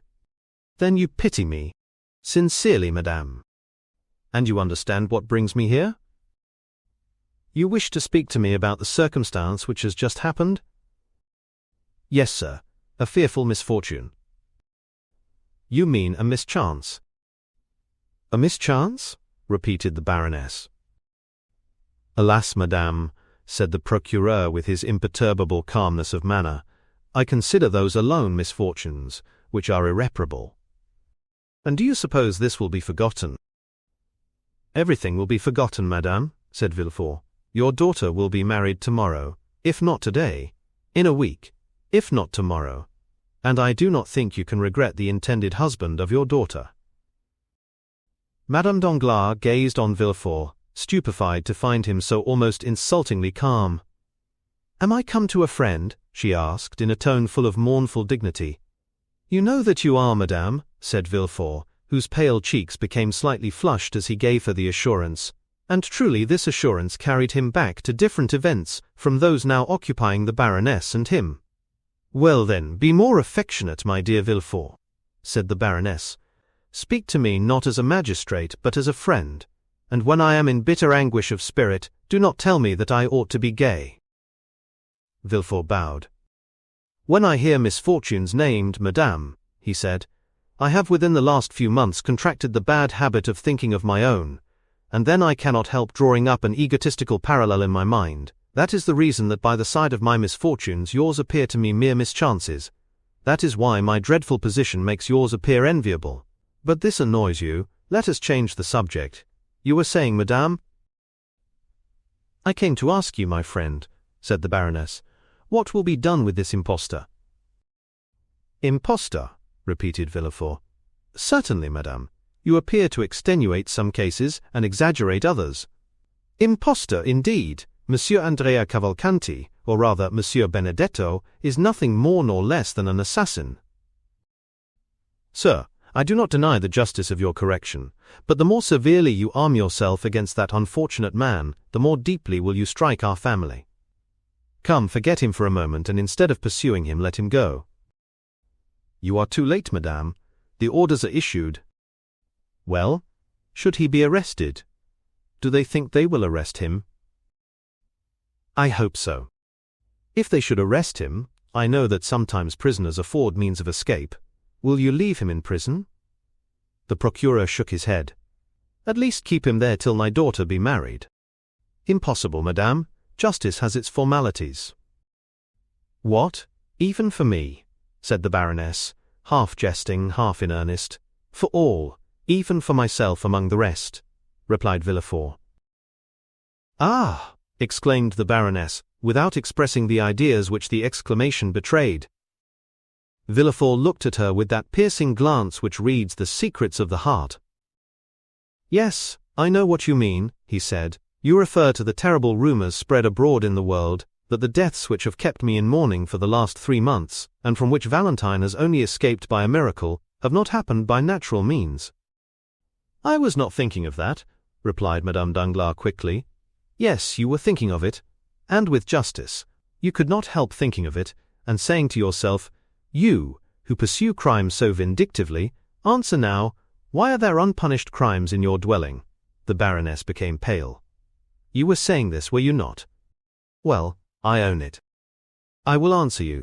Villefort drew his armchair nearer to Madame Danglars, then resting both hands upon his desk, he said in a voice more hollow than usual, "There are crimes which remain unpunished because the criminals are unknown, and we might strike the innocent instead of the guilty, but when the culprits are discovered—" Villefort here extended his hand toward a large crucifix placed opposite to his desk. "When they are discovered, I swear to you, by all I hold most sacred, that whoever they may be, they shall die." Now, after the oath I have just taken and which I will keep, madame, dare you ask for mercy for that wretch? But sir, are you sure he is as guilty as they say? Listen, this is his description. Benedetto condemned at the age of 16 for 5 years to the galleys for forgery. He promised well, as you see, first a runaway, then an assassin. And who is this wretch? Who can tell? A vagabond, a Corsican. Has no one owned him? No one. His parents are unknown. But who was the man who brought him from Lucca? Another rascal like himself, perhaps his accomplice. The Baroness clasped her hands. Villefort? She exclaimed in her softest and most captivating manner. For heaven's sake, madame, said Villefort, with a firmness of expression not altogether free from harshness. For heaven's sake, do not ask pardon of me for a guilty wretch. What am I? The law. Has the law any eyes to witness your grief? Has the law ears to be melted by your sweet voice? Has the law a memory for all those soft recollections you endeavor to recall? No, madame, the law has commanded, and when it commands it strikes. You will tell me that I am a living being, and not a code, a man, and not a volume. Look at me, madame, look around me. Have mankind treated me as a brother? Have they loved me? Have they spared me? Has anyone shown the mercy towards me that you now ask at my hands? No, madame, they struck me, always struck me. Woman, siren that you are, do you persist in fixing on me that fascinating eye, which reminds me that I ought to blush? Well, be it so. Let me blush for the faults you know, and perhaps for even more than those. But having sinned myself, it may be more deeply than others, I never rest till I have torn the disguises from my fellow creatures and found out their weaknesses. I have always found them, and more, I repeat it with joy, with triumph, I have always found some proof of human perversity or error. Every criminal I condemn seems to me living evidence that I am not a hideous exception to the rest. Alas, alas, alas, all the world is wicked, let us therefore strike at wickedness. Villefort pronounced these last words with a feverish rage, which gave a ferocious eloquence to his words.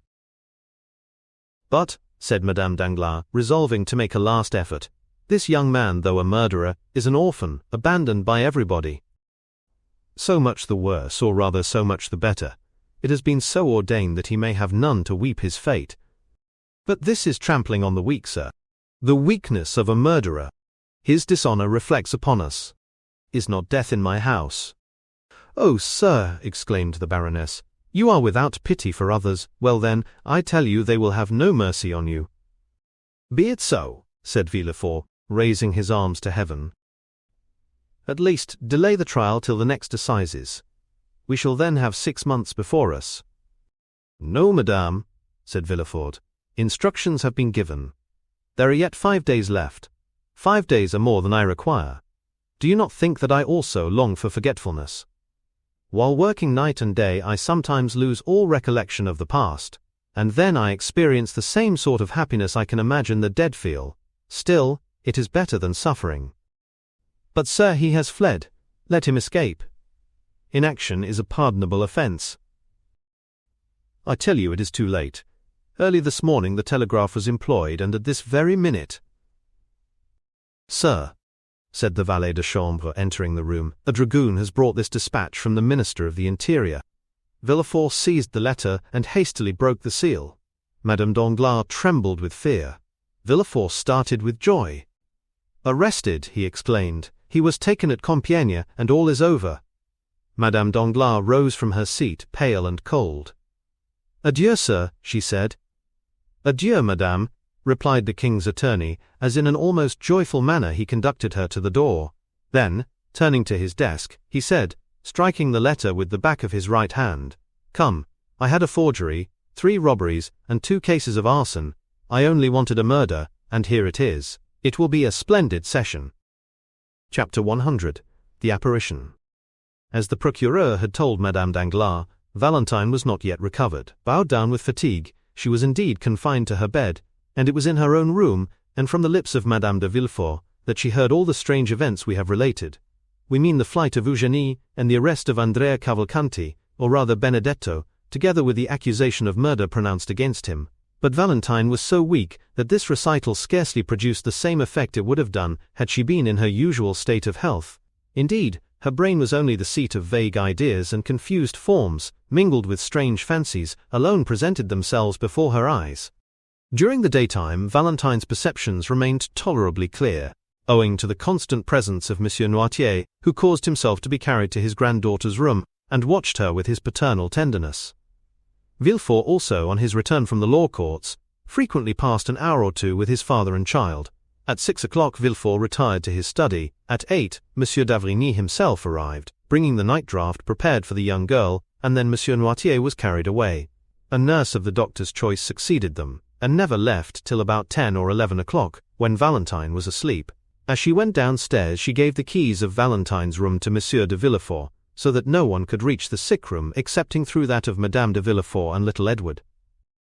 Every morning Morrel called on Noirtier to receive news of Valentine, and, extraordinary as it seemed, each day found him less uneasy.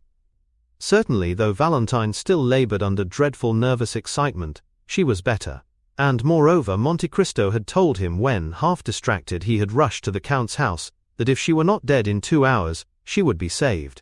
Now 4 days had elapsed, and Valentine still lived. The nervous excitement of which we speak pursued Valentine even in her sleep, or rather in that state of somnolence which succeeded her waking hours. It was then, in the silence of night, in the dim light shed from the alabaster lamp on the chimney-piece, that she saw the shadows pass and repass, which hover over the bed of sickness, and fan the fever with their trembling wings.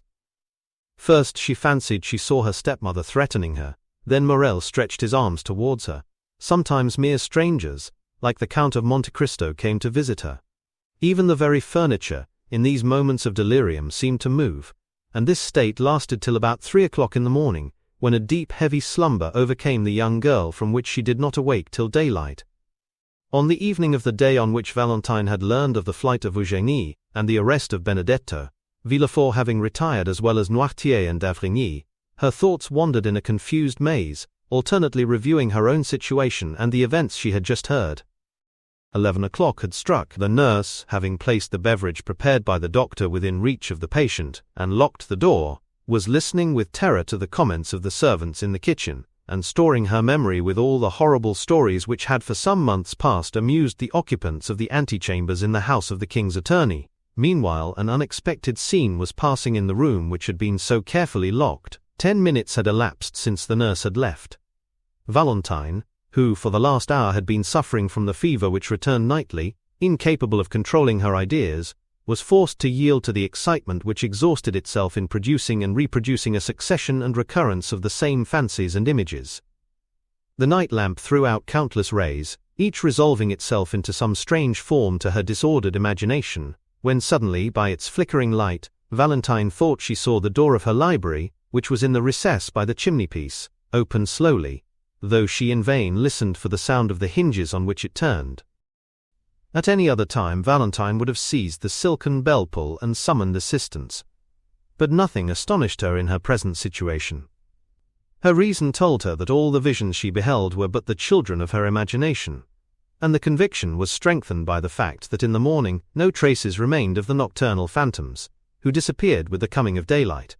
From behind the door a human figure appeared, but the girl was too familiar with such apparitions to be alarmed, and therefore only stared, hoping to recognize Morrel. The figure advanced towards the bed, and appeared to listen with profound attention. At this moment, a ray of light glanced across the face of the midnight visitor. "It is not he," she murmured, and waited in the assurance that this was but a dream, for the man to disappear or assume some other form. Still, she felt her pulse, and finding it throb violently, she remembered that the best method of dispelling such illusions was to drink, for a draught of the beverage prepared by the doctor to allay her fever seemed to cause a reaction of the brain, and for a short time she suffered less. Valentine therefore reached her hand towards the glass, but as soon as her trembling arm left the bed, the apparition advanced more quickly towards her, and approached the young girl so closely that she fancied she heard his breath, and felt the pressure of his hand. This time the illusion, or rather the reality, surpassed anything Valentine had before experienced.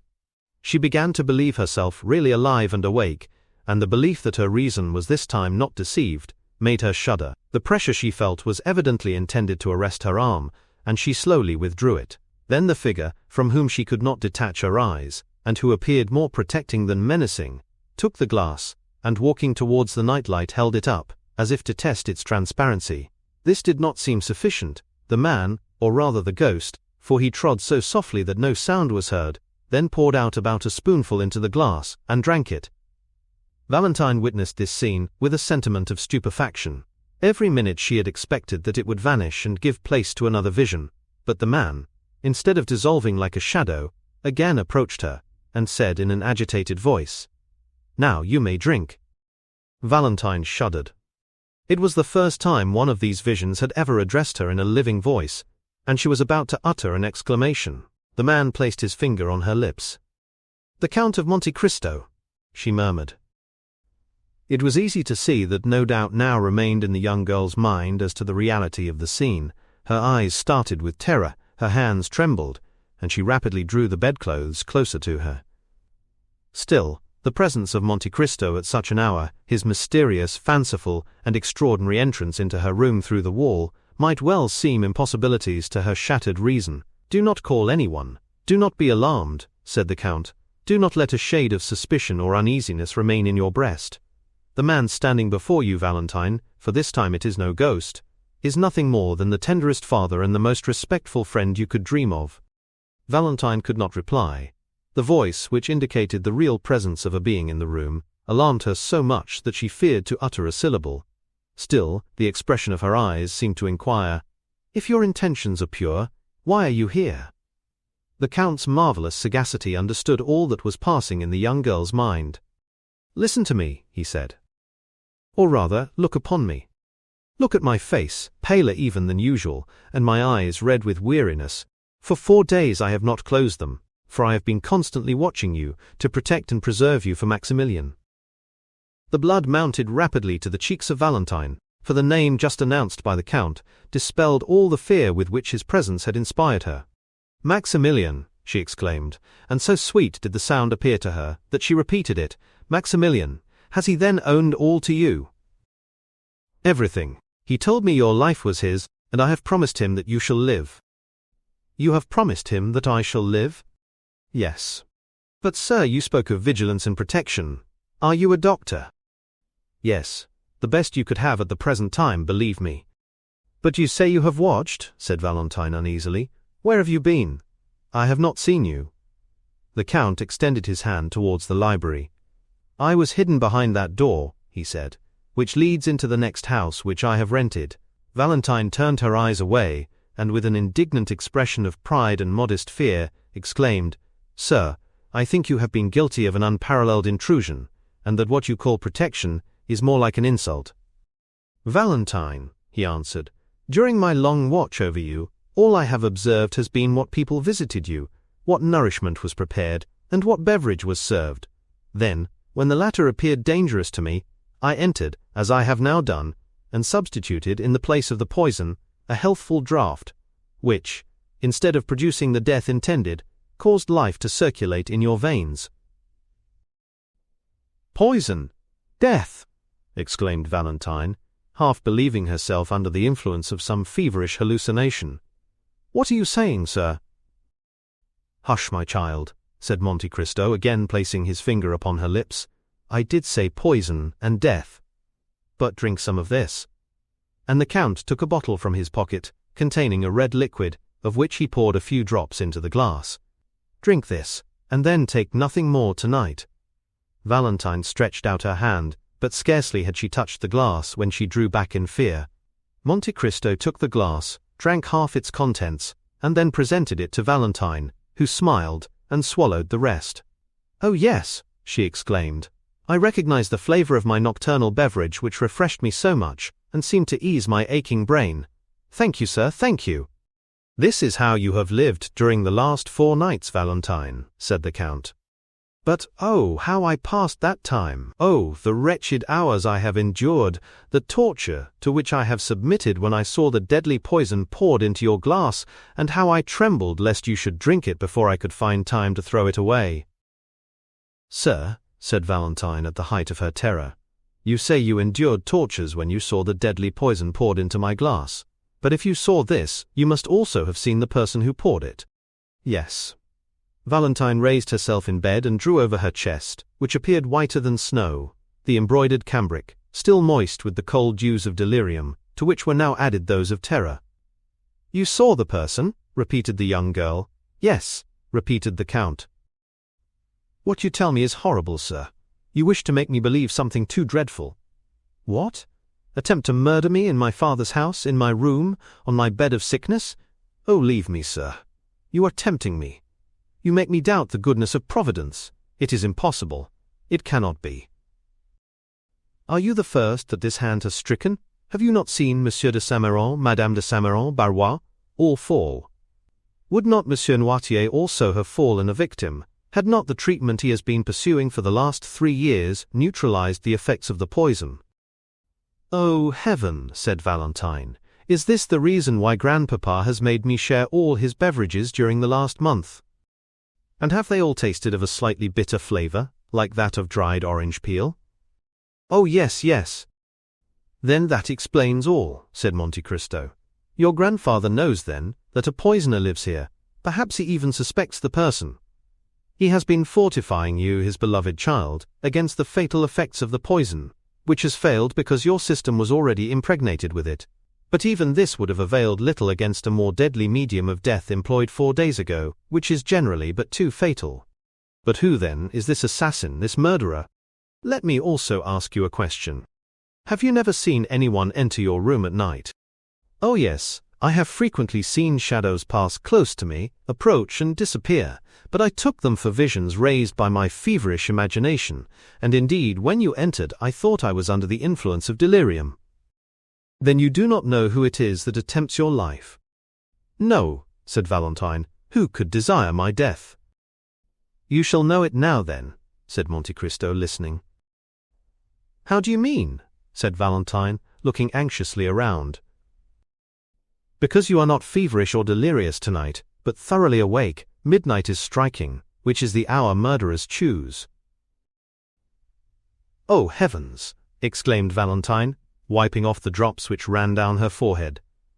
Midnight struck slowly and sadly. Every hour seemed to strike with leaden weight upon the heart of the poor girl. Valentine, said the Count, summon up all your courage, still the beatings of your heart, do not let a sound escape you, and feign to be asleep, then you will see. Valentine seized the Count's hand. I think I hear a noise, she said. Leave me. Goodbye for the present, replied the Count, walking upon tiptoe towards the library door, and smiling with an expression so sad and paternal that the young girl's heart was filled with gratitude. Before closing the door he turned around once more and said, Not a movement, not a word, let them think you asleep, or perhaps you may be killed before I have the power of helping you. And with this fearful injunction, the Count disappeared through the door, which noiselessly closed after him. Chapter 101. L'Acosta. Valentine was alone. 2 other clocks, slower than that of Saint-Philippe-du-Roule, struck the hour of midnight from different directions, and excepting the rumbling of a few carriages, all was silent. Then Valentine's attention was engrossed by the clock in her room, which marked the seconds. She began counting them, remarking that they were much slower than the beatings of her heart, and still she doubted. The inoffensive Valentine could not imagine that anyone should desire her death. Why should they? To what end? What had she done to excite the malice of an enemy? There was no fear of her falling asleep. One terrible idea pressed upon her mind, that someone existed in the world who had attempted to assassinate her, and who was about to endeavor to do so again. Supposing this person, wearied at the inefficacy of the poison, should, as Monte Cristo intimated, have recourse to steel. What if the Count should have no time to run to her rescue? What if her last moments were approaching, and she should never again see Morrel?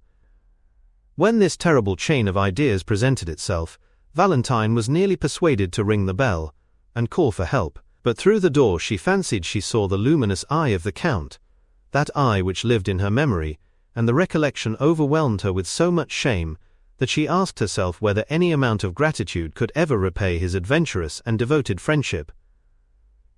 20 minutes, 20 tedious minutes, passed thus, then 10 more, and at last the clock struck the half-hour. Just then, The sound of fingernails slightly grating against the door of the library informed Valentine that the Count was still watching, and recommended her to do the same. At the same time, on the opposite side, that is towards Edward's room, Valentine fancied that she heard the creaking of the floor. She listened attentively, holding her breath till she was nearly suffocated. The lock turned, and the door slowly opened. Valentine had raised herself upon her elbow, and had scarcely time to throw herself down on the bed and shade her eyes with her arm. Then, trembling, agitated, and her heart beating with indescribable terror, she awaited the event. Someone approached the bed and drew back the curtains. Valentine summoned every effort, and breathed with that regular respiration which announces tranquil sleep. "Valentine," said a low voice. Still silent. Valentine had promised not to awake. Then everything was still, excepting that Valentine heard the almost noiseless sound of some liquid being poured into the glass she had just emptied. Then she ventured to open her eyelids and glance over her extended arm. She saw a woman in a white dressing gown pouring a liquor from a phial into her glass. During this short time Valentine must have held her breath, or moved in some slight degree, for the woman, disturbed, stopped and leaned over the bed, in order the better to ascertain whether Valentine slept. It was Madame de Villefort. On recognizing her stepmother, Valentine could not repress a shudder, which caused a vibration in the bed. Madame de Villefort instantly stepped back close to the wall, and there, shaded by the bed curtains, she silently and attentively watched the slightest movement of Valentine. The latter recollected the terrible caution of Monte Cristo. She fancied that the hand not holding the phial clasped a long sharp knife. Then, collecting all her remaining strength, she forced herself to close her eyes. But this simple operation upon the most delicate organs of our frame, generally so easy to accomplish, became almost impossible at this moment. So much did curiosity struggle to retain the eyelid open and learn the truth. Madame de Villefort, however, reassured by the silence which was alone disturbed by the regular breathing of Valentine, again extended her hand, and half hidden by the curtains, succeeded in emptying the contents of the phial into the glass. Then she retired so gently that Valentine did not know she had left the room. She only witnessed the withdrawal of the arm, the fair round arm of a woman but 25 years old, and who yet spread death around her. It is impossible to describe the sensations experienced by Valentine. During the minute and a half Madame de Villefort remained in the room, the grating against the library door aroused the young girl from the stupor in which she was plunged, and which almost amounted to insensibility. She raised her head with an effort. The noiseless door again turned on its hinges, and the Count of Monte Cristo reappeared. "Well," said he, "do you still doubt?" "Oh," murmured the young girl. "Have you seen?" "Alas!" "Did you recognize?" Valentine groaned. "Oh yes," she said, "I saw, but I cannot believe." "Would you rather die then and cause Maximilian's death?" "Oh," repeated the young girl, almost bewildered. "Can I not leave the house? Can I not escape?" "Valentine, the hand which now threatens you will pursue you everywhere. Your servants will be seduced with gold, and death will be offered to you disguised in every shape. You will find it in the water you drink from the spring, in the fruit you pluck from the tree." "But did you not say that my kind grandfather's precaution had neutralized the poison?" "Yes, but not against a strong dose. The poison will be changed, and the quantity increased." He took the glass and raised it to his lips. "It is already done," he said. "Brucine is no longer employed, but a simple narcotic. I can recognize the flavor of the alcohol in which it has been dissolved. If you had taken what Madame de Villefort has poured into your glass, Valentine, you would have been doomed." "But," exclaimed the young girl, "why am I thus pursued?" "Why? Are you so kind, so good, so unsuspicious of ill, that you cannot understand Valentine?" "No, I have never injured her." "But you are rich, Valentine. You have 200,000 livres a year, and you prevent her son from enjoying these 200,000 livres." "How so? The fortune is not her gift but is inherited from my relations." "Certainly, and that is why Monsieur and Madame de Saint-Méran have died. That is why Monsieur Noirtier was sentenced the day he made you his heir. That is why you, in your turn, are to die. It is because your father would inherit your property, and your brother, his only son, succeed to his." "Edward, poor child, Are all these crimes committed on his account? Ah, then you at length understand. Heaven grant that this may not be visited upon him. Valentine, you are an angel. But why is my grandfather allowed to live? It was considered that you dead, the fortune would naturally revert to your brother, unless he were disinherited, and besides, the crime appearing useless, it would be folly to commit it. And is it possible that this frightful combination of crimes has been invented by a woman? Do you recollect in the arbor of the Hotel des Postes at Perugia, seeing a man in a brown cloak, whom your stepmother was questioning upon Aqua Tofana? Well, ever since then, the infernal project has been ripening in her brain. Ah, then indeed, sir, said the sweet girl bathed in tears, I see that I am condemned to die. No, Valentine, for I have foreseen all their plots. No, your enemy is conquered, since we know her, and you will live, Valentine. Live to be happy yourself, and to confer happiness upon a noble heart. But to ensure this, you must rely on me. Command me, sir, what am I to do? You must blindly take what I give you. Alas, were it only for my own sake, I should prefer to die. You must not confide in anyone, not even in your father. My father is not engaged in this fearful plot, is he, sir? Asked Valentine, clasping her hands.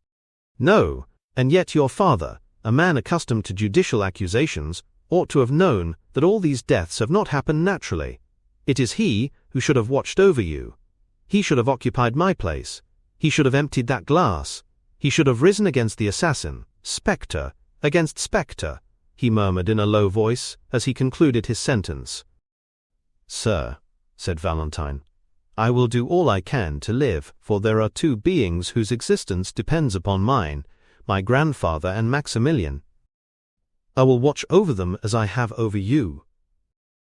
Well, sir, do as you will with me. And then she added in a low voice, Oh heavens, what will befall me? Whatever may happen, Valentine, do not be alarmed, though you suffer, though you lose sight, hearing, consciousness, fear nothing. Though you should awake and be ignorant where you are, still do not fear. Even though you should find yourself in a sepulchral vault or coffin, reassure yourself then, and say to yourself, At this moment, a friend, a father, who lives for my happiness and that of Maximilian, watches over me. Alas, alas, what a fearful extremity! Valentine, would you rather denounce your stepmother? I would rather die 100 times. Oh yes, I'd die. No, you will not die, but will you promise me, whatever happens, that you will not complain, but hope? I will think of Maximilian.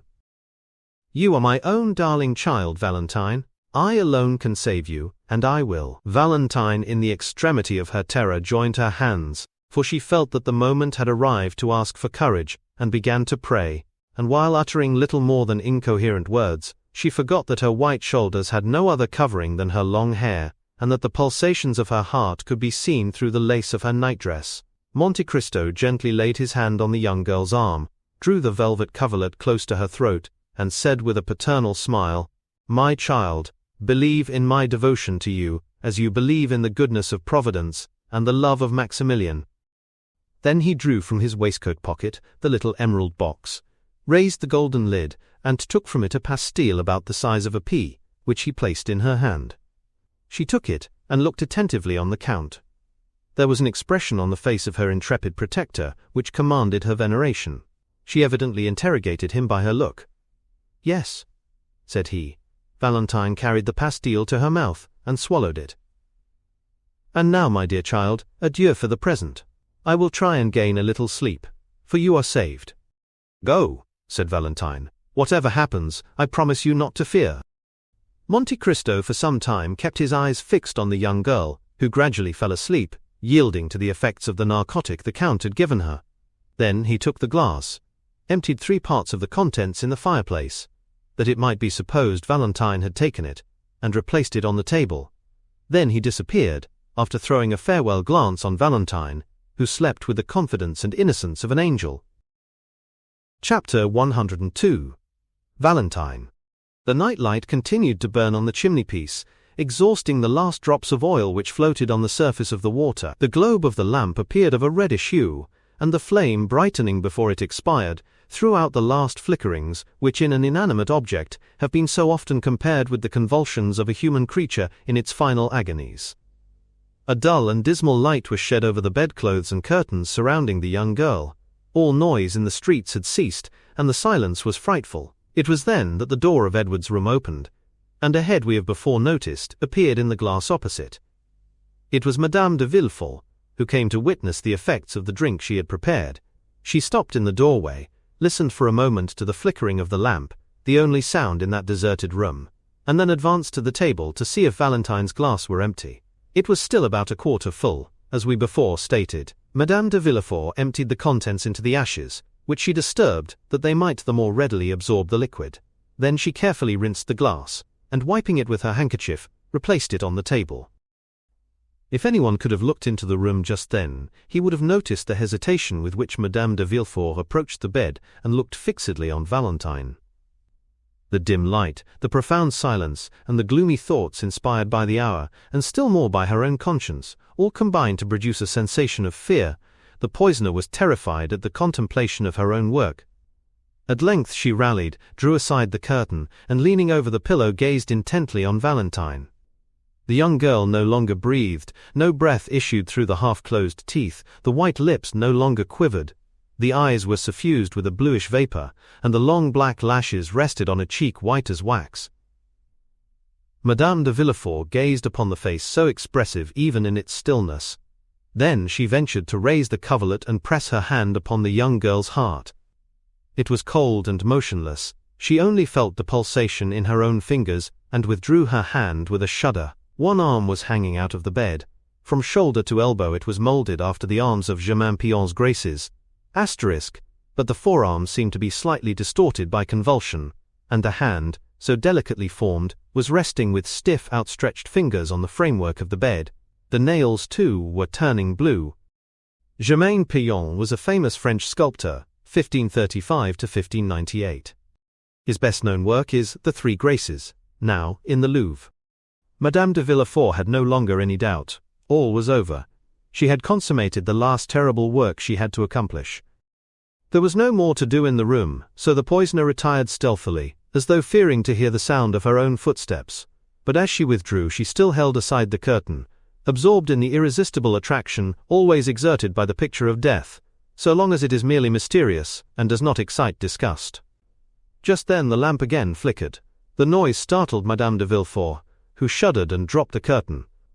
Immediately afterwards the light expired, and the room was plunged in frightful obscurity, while the clock at that minute struck 4:30. Overpowered with agitation, the poisoner succeeded in groping her way to the door, and reached her room in an agony of fear. The darkness lasted 2 hours longer.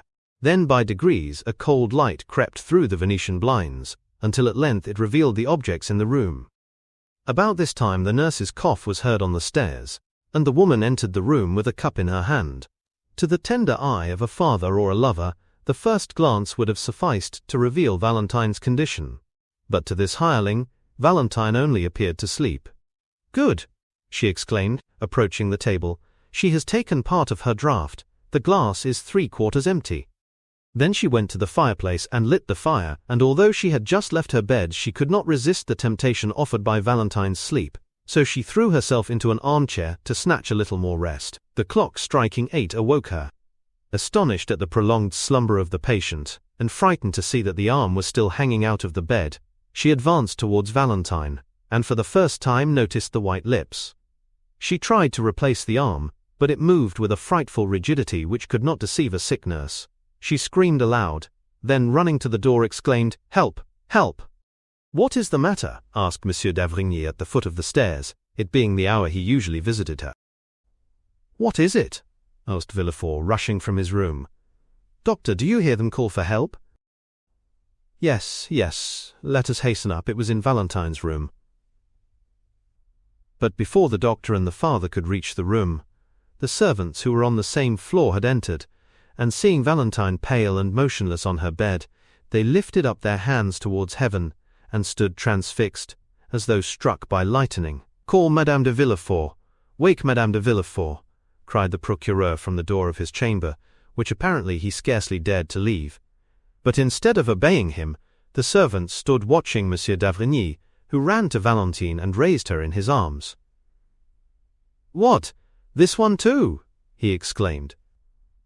"Oh, where will be the end?" Villefort rushed into the room.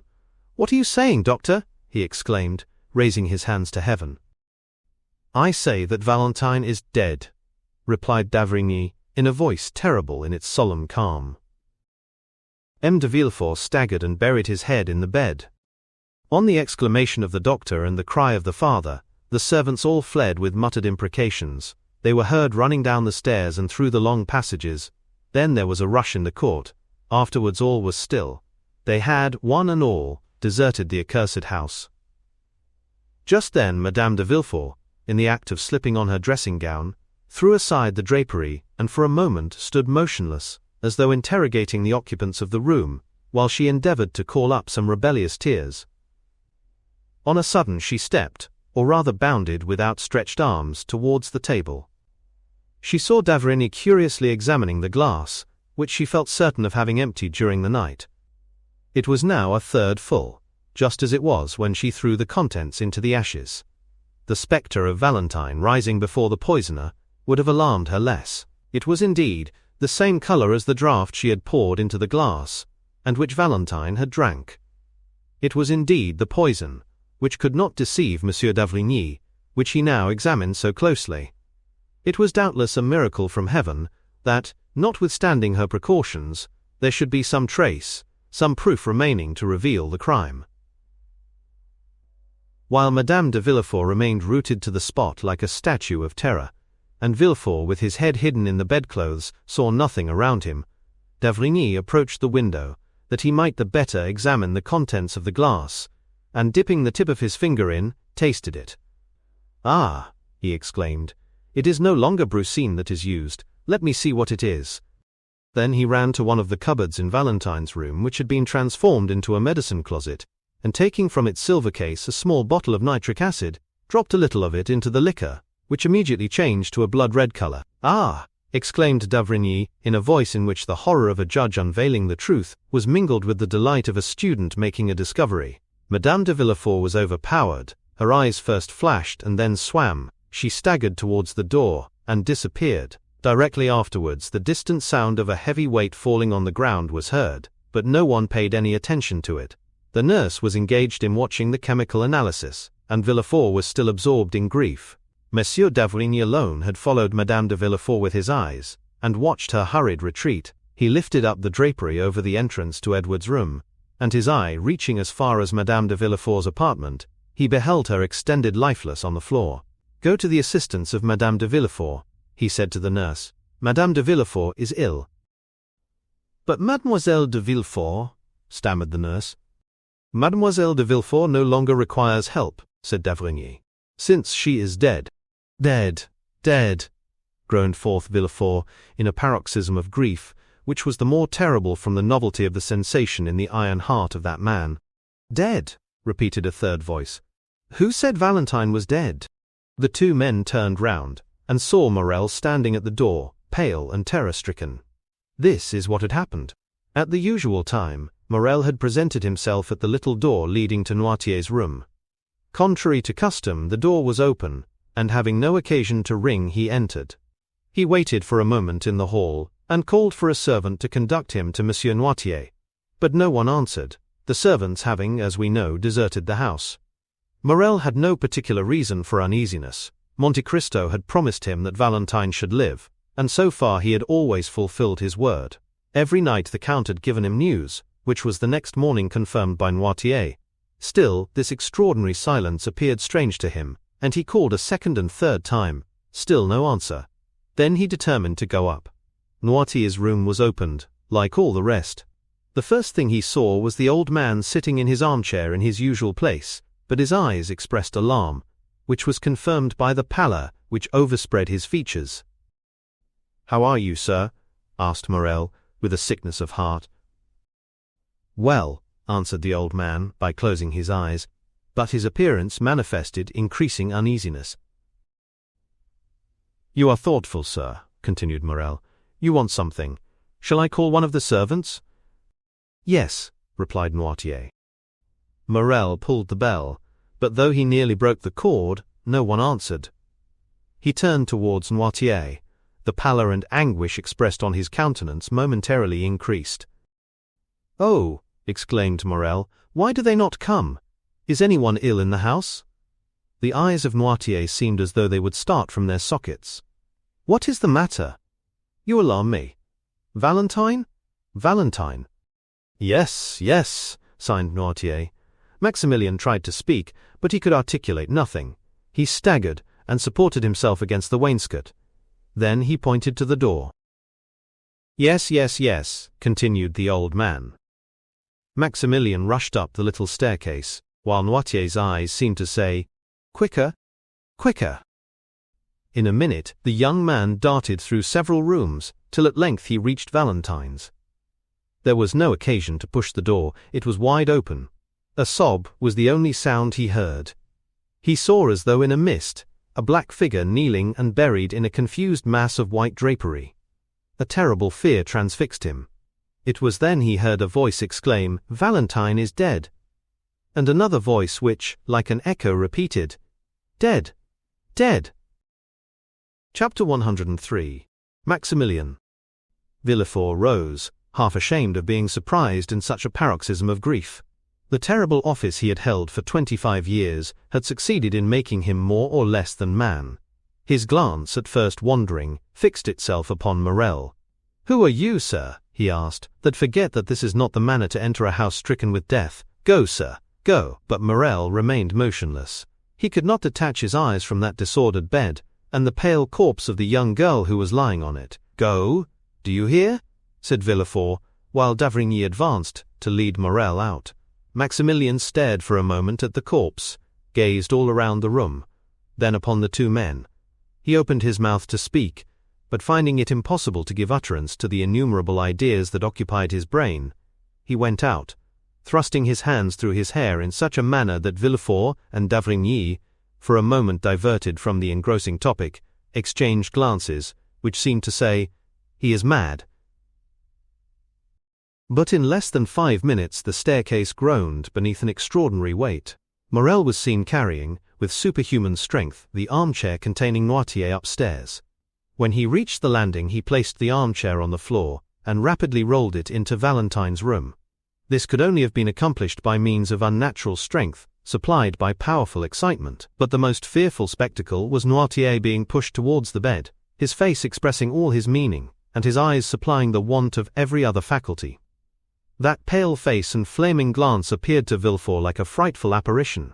Each time he had been brought into contact with his father, something terrible had happened. "See what they have done," cried Morel, with one hand leaning on the back of the chair, and the other extended towards Valentine. "See, my father, see." Villefort drew back and looked with astonishment on the young man, who, almost a stranger to him, called Noirtier his father. At this moment the whole soul of the old man seemed centered in his eyes, which became bloodshot. The veins of the throat swelled, his cheeks and temples became purple, as though he was struck with epilepsy. Nothing was wanting to complete this but the utterance of a cry, and the cry issued from his pores, if we may thus speak, a cry frightful in its silence. d'Avrigny rushed towards the old man and made him inhale a powerful restorative. "Sir," cried Morel, seizing the moist hand of the paralytic, "they ask me who I am, and what right I have to be here. Oh, you know it, tell them, tell them." And the young man's voice was choked by sobs. As for the old man, his chest heaved with his panting respiration. One could have thought that he was undergoing the agonies preceding death. At length, happier than the young man, who sobbed without weeping, tears glistened in the eyes of Noirtier. "Tell them," said Morel in a hoarse voice, "tell them that I am her betrothed. Tell them, she was my beloved, my noble girl, my only blessing in the world. Tell them, oh tell them, that corpse belongs to me." The young man, overwhelmed by the weight of his anguish, fell heavily on his knees before the bed, which his fingers grasped with convulsive energy. d'Avrigny, unable to bear the sight of this touching emotion, turned away. And Villefort, without seeking any further explanation, and attracted towards him by the irresistible magnetism which draws us towards those who have loved the people for whom we mourn, extended his hand towards the young man. But Morel saw nothing.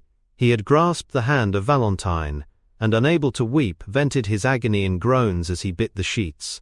For some time nothing was heard in that chamber but sobs, exclamations and prayers.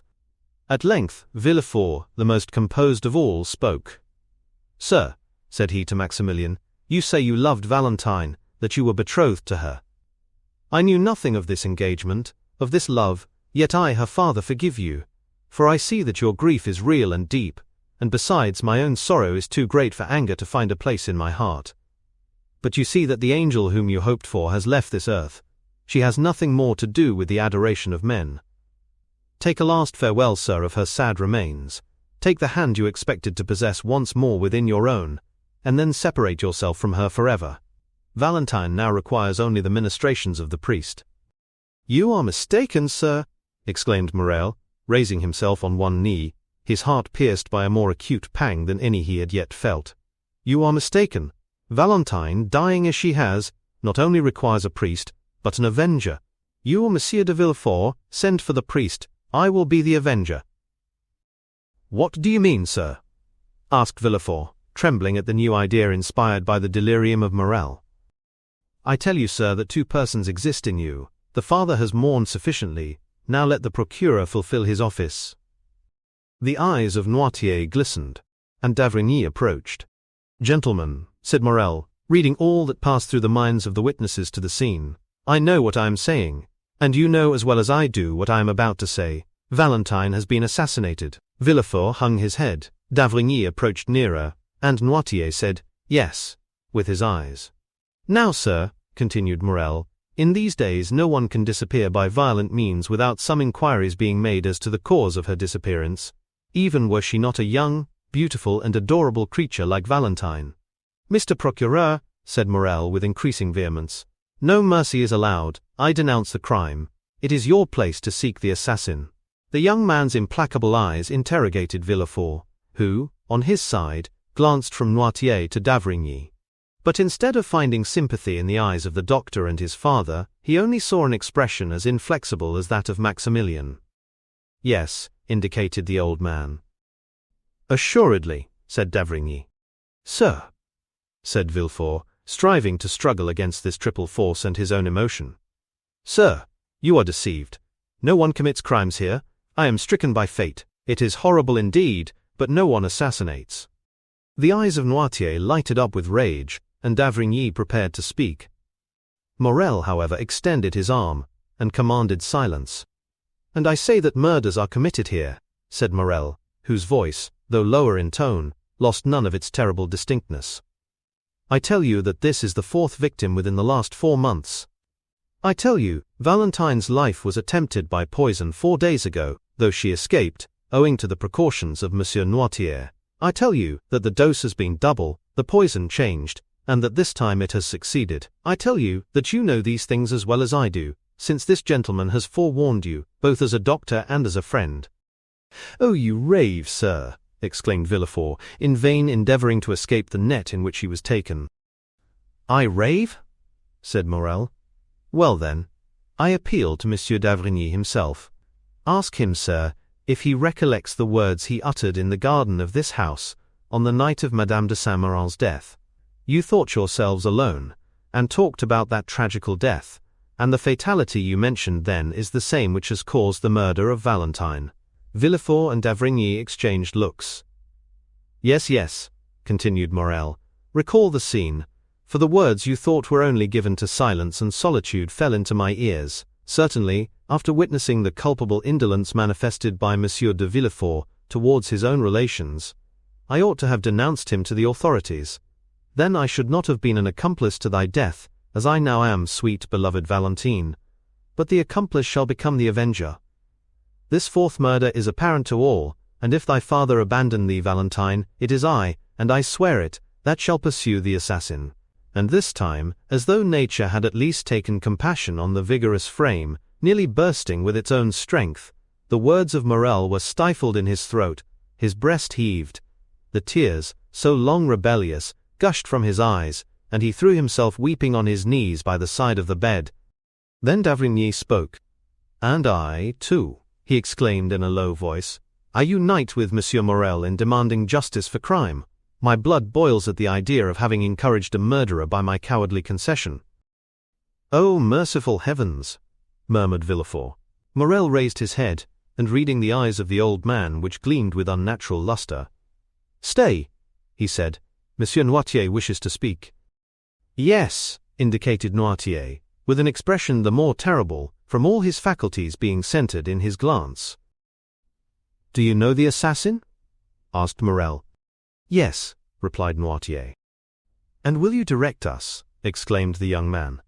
Listen, Monsieur d'Avrigny, listen. Noirtier looked upon Morel with one of those melancholy smiles which had so often made Valentine happy, and thus fixed his attention. Then, having riveted the eyes of his interlocutor on his own, he glanced towards the door. Do you wish me to leave? Said Morel sadly. Yes, replied Noirtier. Alas, alas, sir! Have pity on me. The old man's eyes remained fixed on the door. May I at least return? Asked Morel. Yes. Must I leave alone? No. Whom am I to take with me, the procureur? No. The doctor? Yes. You wish to remain alone with Monsieur de Villefort? Yes. But can he understand you? Yes. Oh, said Villefort, inexpressibly delighted to think that the inquiries were to be made by him alone. Oh, be satisfied. I can understand my father. D'Avrigny took the young man's arm, and led him out of the room. A more than death-like silence then reigned in the house. At the end of a quarter of an hour a faltering footstep was heard, and Villefort appeared at the door of the apartment where d'Avrigny and Morel had been staying, one absorbed in meditation, the other in grief. You can come, he said, and led them back to Noirtier. Morel looked attentively on Villefort. His face was livid, large drops rolled down his face, and in his fingers he held the fragments of a quill pen, which he had torn to atoms. Gentlemen, he said in a hoarse voice, give me your word of honor that this horrible secret shall forever remain buried amongst ourselves. The two men drew back. I entreat you, continued Villefort. But, said Morel, the culprit, the murderer, the assassin. Do not alarm yourself, sir, justice will be done, said Villefort. My father has revealed the culprit's name.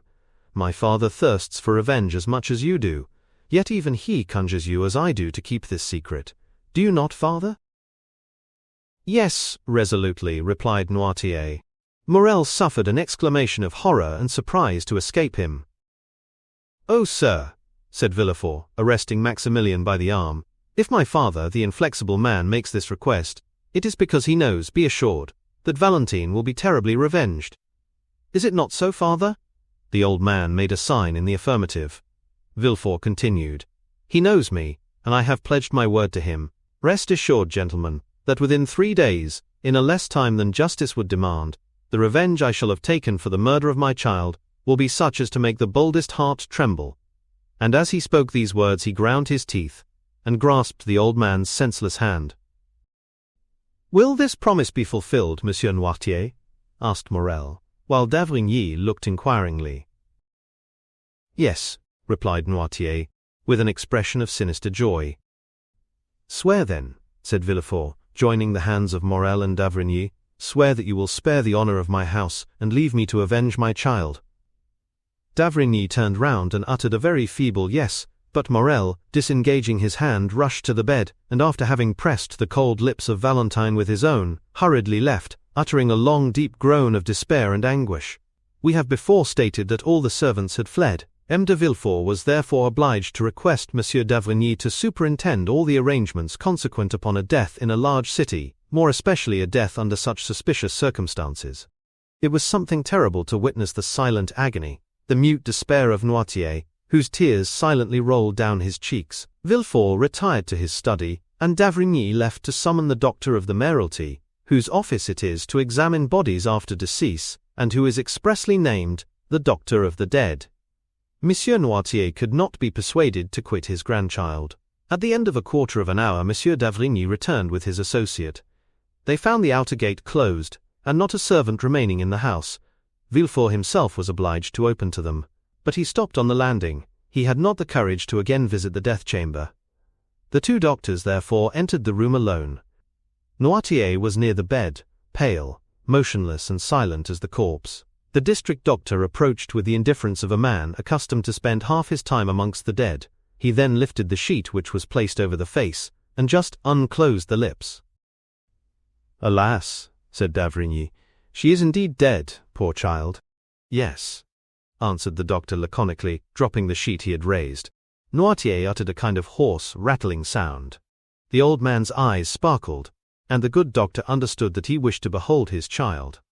He therefore approached the bed, and while his companion was dipping the fingers with which he had touched the lips of the corpse in chloride of lime, he uncovered the calm and pale face, which looked like that of a sleeping angel. A tear, which appeared in the old man's eye, expressed his thanks to the doctor. The doctor of the dead then laid his permit on the corner of the table, and having fulfilled his duty, was conducted out by d'Avrigny. Villefort met them at the door of his study. Having in a few words thanked the district doctor, he turned to d'Avrigny and said, "And now the priest." "Is there any particular priest you wish to pray with, Valentine?" asked d'Avrigny. "No," said Villefort, "fetch the nearest." "The nearest," said the district doctor, "is a good Italian abbé, who lives next door to you. Shall I call on him as I pass?" "d'Avrigny," said Villefort, "be so kind, I beseech you, as to accompany this gentleman. Here is the key of the door, so that you can go in and out as you please. You will bring the priest with you, and will oblige me by introducing him into my child's room. Do you wish to see him?" "I only wish to be alone. You will excuse me, will you not? A priest can understand a father's grief." And Monsieur de Villefort, giving the key to d'Avrigny, again bade farewell to the strange doctor, and retired to his study, where he began to work. For some temperaments work is a remedy for all afflictions. As the doctors entered the street, they saw a man in a cassock standing on the threshold of the next door. "This is the abbé of whom I spoke," said the doctor to d'Avrigny. D'Avrigny accosted the priest. "Sir," he said, "are you disposed to confer a great obligation on an unhappy father who has just lost his daughter? I mean, Monsieur de Villefort, the king's attorney." "Ah," said the priest, in a marked Italian accent. "Yes, I have heard that death is in that house. Then I need not tell you what kind of service he requires of you." "I was about to offer myself, sir," said the priest. "It is our mission to forestall our duties." "It is a young girl." "I know it, sir. The servants who fled from the house informed me. I also know that her name is Valentine, and I have already prayed for her." "Thank you, sir," said d'Avrigny. "Since you have commenced your sacred office, deign to continue it. Come and watch by the dead, and all the wretched family will be grateful to you." "I am going, sir, and I do not hesitate to say that no prayers will be more fervent than mine." D'Avrigny took the priest's hand, and without meeting Villefort, who was engaged in his study, they reached Valentine's room, which on the following night was to be occupied by the undertakers. On entering the room, Noirtier's eyes met those of the abbé, and no doubt he read some particular expression in them, for he remained in the room. D'Avrigny recommended the attention of the priest to the living as well as to the dead, and the abbé promised to devote his prayers to Valentine and his attentions to Noirtier, in order, doubtless, that he might not be disturbed while fulfilling his sacred mission. The priest rose as soon as d'Avrigny departed, and not only bolted the door through which the doctor had just left, but also that leading to Madame de Villefort's room. Chapter 104. Danglars' signature. The next morning dawned dull and cloudy. During the night the undertakers had executed their melancholy office, and wrapped the corpse in the winding sheet, which, whatever may be said about the equality of death, is at least a last proof of the luxury so pleasing in life. This winding sheet was nothing more than a beautiful piece of cambric, which the young girl had bought a fortnight before. During the evening 2 men, engaged for the purpose, had carried Noirtier from Valentine's room into his own, and contrary to all expectation there was no difficulty in withdrawing him from his child. The Abbé Busoni had watched till daylight, and then left without calling anyone. D'Avrigny returned about 8 o'clock in the morning. He met Villefort on his way to Noirtier's room, and accompanied him to see how the old man had slept. They found him in the large armchair, which served him for a bed, enjoying a calm, nay, almost a smiling sleep. They both stood in amazement at the door. "See," said d'Avrigny to Villefort, Nature knows how to alleviate the deepest sorrow. No one can say that Monsieur Noirtier did not love his child, and yet he sleeps." "Yes, you are right," replied Villefort, surprised. "He sleeps, indeed. And this is the more strange, since the least contradiction keeps him awake all night." "Grief has stunned him," replied d'Avrigny, and they both returned thoughtfully to the procureur's study. "See, I have not slept," said Villefort, showing his undisturbed bed. "Grief does not stun me. I have not been in bed for 2 nights, but then look at my desk. See what I have written during these 2 days and nights. I have filled those papers, and have made out the accusation against the assassin Benedetto. Oh, work, work, my passion, my joy, my delight, it is for thee to alleviate my sorrows." And he convulsively grasped the hand of d'Avrigny. "Do you require my services now?" asked d'Avrigny. "No," said Villefort. "Only return again at 11 o'clock. At 12 oh heavens, my poor, poor child." And the procureur, again becoming a man, lifted up his eyes and groaned. "Shall you be present in the reception-room?" "No, I have a cousin who has undertaken this sad office." "I shall work, doctor. When I work I forget everything." And, indeed, no sooner had the doctor left the room than he was again absorbed in study. On the doorsteps, d'Avrigny met the cousin whom Villefort had mentioned, a personage as insignificant in our story as in the world he occupied, one of those beings designed from their birth to make themselves useful to others. He was punctual, dressed in black, with crape around his hat, and presented himself at his cousin's with a face made up for the occasion, and which he could alter as might be required. At 12 o'clock, the morning coaches rolled into the paved court, and the Rue du Faubourg Saint-Honore was filled with a crowd of idlers, equally pleased to witness the festivities or the mourning of the rich, and who rush with the same avidity to a funeral procession as to the marriage of a duchess. Gradually the reception-room filled, and some of our old friends made their appearance. We mean Debray, Château Renaud, and Beauchamp, accompanied by all the leading men of the day at the bar, in literature, or the army, for Monsieur de Villefort moved in the first Parisian circles, less owing to his social position than to his personal merit. The cousin standing at the door ushered in the guests, and it was rather a relief to the indifferent to see a person as unmoved as themselves, and who did not exact a mournful face or force tears, as would have been the case with a father, a brother, or a lover. Those who were acquainted soon formed into little groups. One of them was made of Debray, Château Renaud, and Beauchamp. "Poor girl," said Debray like the rest, paying an involuntary tribute to the sad event. "Poor girl, so young, so rich, so beautiful. Could you have imagined this scene, Château Renaud, when we saw her, at the most 3 weeks ago, about to sign that contract?"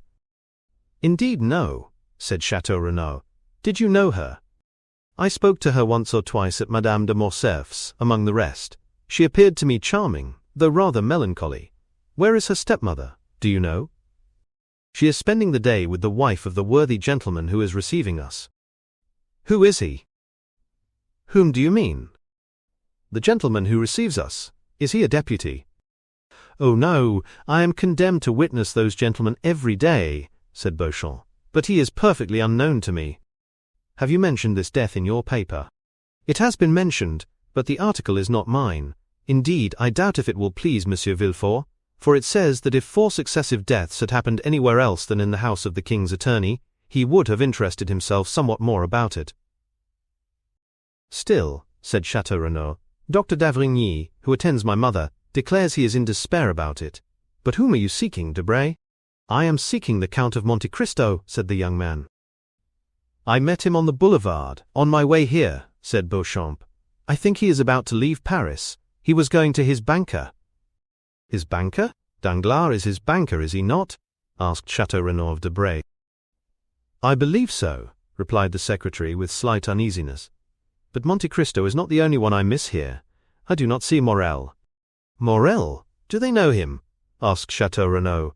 "I think he has only been introduced to Madame de Villefort." "Still, he ought to have been here," said Debray. "I wonder what will be talked about tonight. This funeral is the news of the day. But hush, here comes our Minister of Justice. He will feel obliged to make some little speech to the cousin." And the 3 young men drew near to listen. Beauchamp told the truth when he said that on his way to the funeral he had met Monte Cristo, who was directing his steps towards the Rue de la Chose d'Antin to M. Danglars. The banker saw the carriage of the Count enter the courtyard, and advanced to meet him with a sad, though affable smile. "Well," said he, extending his hand to Monte Cristo, "I suppose you have come to sympathize with me, for indeed misfortune has taken possession of my house. When I perceived you, I was just asking myself whether I had not wished harm towards those poor Morcerfs, which would have justified the proverb of, 'He who wishes misfortunes to happen to others, experiences them himself.' Well, on my word of honor, I answered no, I wished no ill to Morcerf. He was a little proud perhaps for a man who like myself has risen from nothing. But we all have our faults. Do you know, Count, that persons of our time of life, not that you belong to the class, you are still a young man, but as I was saying, persons of our time of life have been very unfortunate this year. For example, look at the puritanical procureur, who has just lost his daughter, and in fact nearly all his family in so singular a manner, Morcerf dishonored and dead, and then myself covered with ridicule through the villainy of Benedetto. Besides what? Asked the Count. Alas, do you not know? What new calamity? My daughter, Mademoiselle Danglars, Eugénie, has left us. Good heavens, what are you telling me? The truth, my dear Count. Oh, how happy you must be in not having either wife or children. Do you think so? Indeed I do. And so, Mademoiselle Danglars, she could not endure the insult offered to us by that wretch, so she asked permission to travel. And is she gone? The other night she left. With Madame Danglars? No, with a relation. But still, we have quite lost our dear Eugénie, for I doubt whether her pride will ever allow her to return to France. Still, Baron, said Monte Cristo, family griefs or indeed any other affliction which would crush a man whose child was his only treasure are endurable to a millionaire. Philosophers may well say, and practical men will always support the opinion, that money mitigates many trials, and if you admit the efficacy of this sovereign balm, you ought to be very easily consoled, you, the king of finance, the focus of immeasurable power. Danglars looked at him askance, as though to ascertain whether he spoke seriously. Yes, he answered. If a fortune brings consolation, I ought to be consoled. I am rich. So rich, dear sir, that your fortune resembles the pyramids. If you wished to demolish them, you could not, and if it were possible, you would not dare. Danglars smiled at the good-natured pleasantry of the Count. That reminds me, he said, that when you entered I was on the point of signing 5 little bonds. I have already signed 2. Will you allow me to do the same to the others? Pray do so. There was a moment's silence, during which the noise of the banker's pen was alone heard, while Monte Cristo examined the gilt mouldings on the ceiling. Are they Spanish, Haitian, or Neapolitan bonds? Said Monte Cristo. No, said Danglars, smiling. They are bonds on the Bank of France, payable to bearer. Stay, Count, he added, you, who may be called the Emperor, if I claim the title of King of Finance, have you many pieces of paper of this size, each worth 1,000,000? The Count took into his hands the papers, which Danglars had so proudly presented to him, and read. To the Governor of the Bank, please pay to my order, from the fund deposited by me, the sum of 1,000,000, and charge the same to my account. Baron Danglars. 1, 2, 3, 4, 5, said Monte Cristo. 5 millions. Why, what a Crœsus you are. This is how I transact business, said Danglars.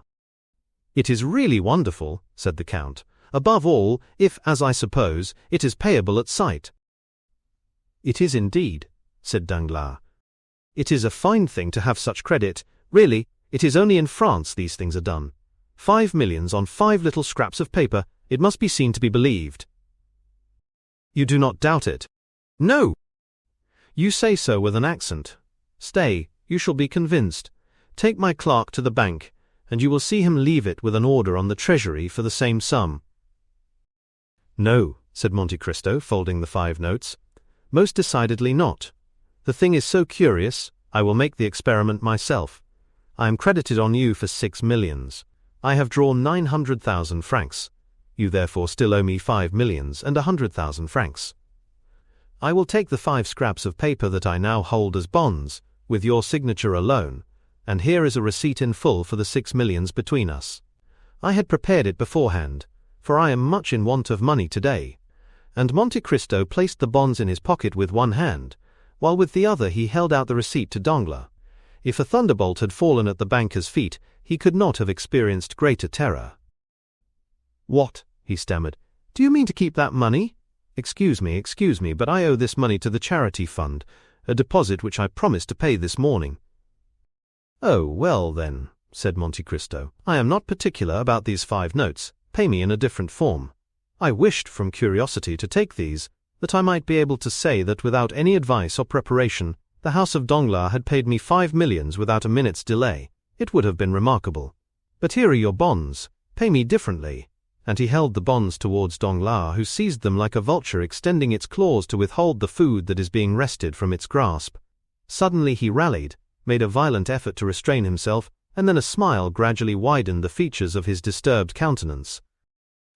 "Certainly," he said, "your receipt is money." "Oh dear, yes, and if you were at Rome, the house of Thomson and Amp, French would make no more difficulty about paying the money on my receipt than you have just done." "Pardon me, Count, pardon me." "Then I may keep this money?" "Yes," said Danglars, while the perspiration started from the roots of his hair. "Yes, keep it, keep it." Monte Cristo replaced the notes in his pocket with that indescribable expression which seemed to say, "Come, reflect. If you repent, there is still time." "No," said Danglars. "No, decidedly no. Keep my signatures, but you know, none are so formal as bankers in transacting business. I intended this money for the charity fund, and I seemed to be robbing them, if I did not pay them with these precise bonds. How absurd, as if one crown were not as good as another. Excuse me." And he began to laugh loudly but nervously. "Certainly I excuse you," said Monte Cristo graciously, "and pocket them." And he placed the bonds in his pocketbook. "But," said Danglars, "there is still a sum of 100,000 francs. "Oh, a mere nothing," said Monte Cristo. "The balance would come to about that sum, but keep it, and we shall be quits." "Count," said Danglars, "are you speaking seriously?" "I never joke with bankers," said Monte Cristo, in a freezing manner, which repelled impertinence. And he turned to the door just as the valet de chambre announced, "Monsieur de Bourville, Receiver General of the Charities." "Ma foi," said Monte Cristo, "I think I arrived just in time to obtain your signatures, or they would have been disputed with me." Danglars again became pale, and hastened to conduct the Count out. Monte Cristo exchanged a ceremonious bow with Monsieur de Bourville, who was standing in the waiting-room, and who was introduced into Danglars' room as soon as the Count had left. The Count's sad face was illumined by a faint smile as he noticed the portfolio which the Receiver General held in his hand. At the door he found his carriage, and was immediately driven to the bank. Meanwhile Danglars, repressing all emotion, advanced to meet the Receiver General. We need not say that a smile of condescension was stamped upon his lips. "Good morning, creditor," said he, "for I wager anything it is the creditor who visits me." "You are right, Baron," answered Monsieur de Bourville. "The charities present themselves to you through me. The widows and orphans depute me to receive alms to the amount of 5 millions from you." "And yet they say orphans are to be pitied," said Danglars, wishing to prolong the jest. "Poor things!" "Here I am in their name," said Monsieur de Bourville. "But did you receive my letter yesterday?" "Yes." "I have brought my receipt." "My dear Monsieur de Bourville, your widows and orphans must oblige me by waiting 24 hours, since Monsieur de Monte Cristo, whom you just saw leaving here— You did see him, I think?" "Yes. Well, Monsieur de Monte Cristo has just carried off their 5 millions. "How so?" "The Count has an unlimited credit upon me, a credit opened by Thomson and Amp, French of Rome. He came to demand 5 millions at once, which I paid him with checks on the bank. My funds are deposited there, and you can understand that if I draw out 10 millions on the same day, it will appear rather strange to the governor." "2 days will be a different thing," said Danglars, smiling. "Come," said Bourville, with a tone of entire incredulity, 5 millions to that gentleman who just left, and who bowed to me as though he knew me. Perhaps he knows you, though you do not know him. Monsieur de Monte Cristo knows everybody. 5 millions. Here is his receipt. Believe your own eyes." Monsieur de Bourville took the paper Danglars presented him and read, Received of Baron Danglars the sum of 5,100,000 francs, to be repaid on demand by the house of Thomson and Damp, French of Rome. It is really true, said Monsieur de Beauville. Do you know the house of Thomson and Damp, French? Yes, I once had business to transact with it to the amount of 200,000 francs, but since then I have not heard it mentioned. It is one of the best houses in Europe, said Danglars, carelessly throwing down the receipt on his desk. And he had 5 millions in your hands alone. Why, this Count of Monte Cristo must be a nabob. Indeed, I do not know what he is. He has 3 unlimited credits, one on me, one on Rothschild, one on Lafitte. And you see, he added carelessly, he has given me the preference by leaving a balance of 100,000 francs. Monsieur de Beauville manifested signs of extraordinary admiration. I must visit him, he said, and obtain some pious grant from him. Oh, you may make sure of him. His charities alone amount to 20,000 francs a month. It is magnificent. I will set before him the example of Madame de Morcerf and her son. What example? They gave all their fortune to the hospitals. What fortune? Their own, Monsieur de Morcerf's, who is deceased. For what reason? Because they would not spend money so guiltily acquired. And what are they to live upon? The mother retires into the country and the son enters the army. Well, I must confess, these are scruples. I registered their deed of gift yesterday. And how much did they possess? Oh, not much, from 12 to 1,300,000 francs. But to return to our millions.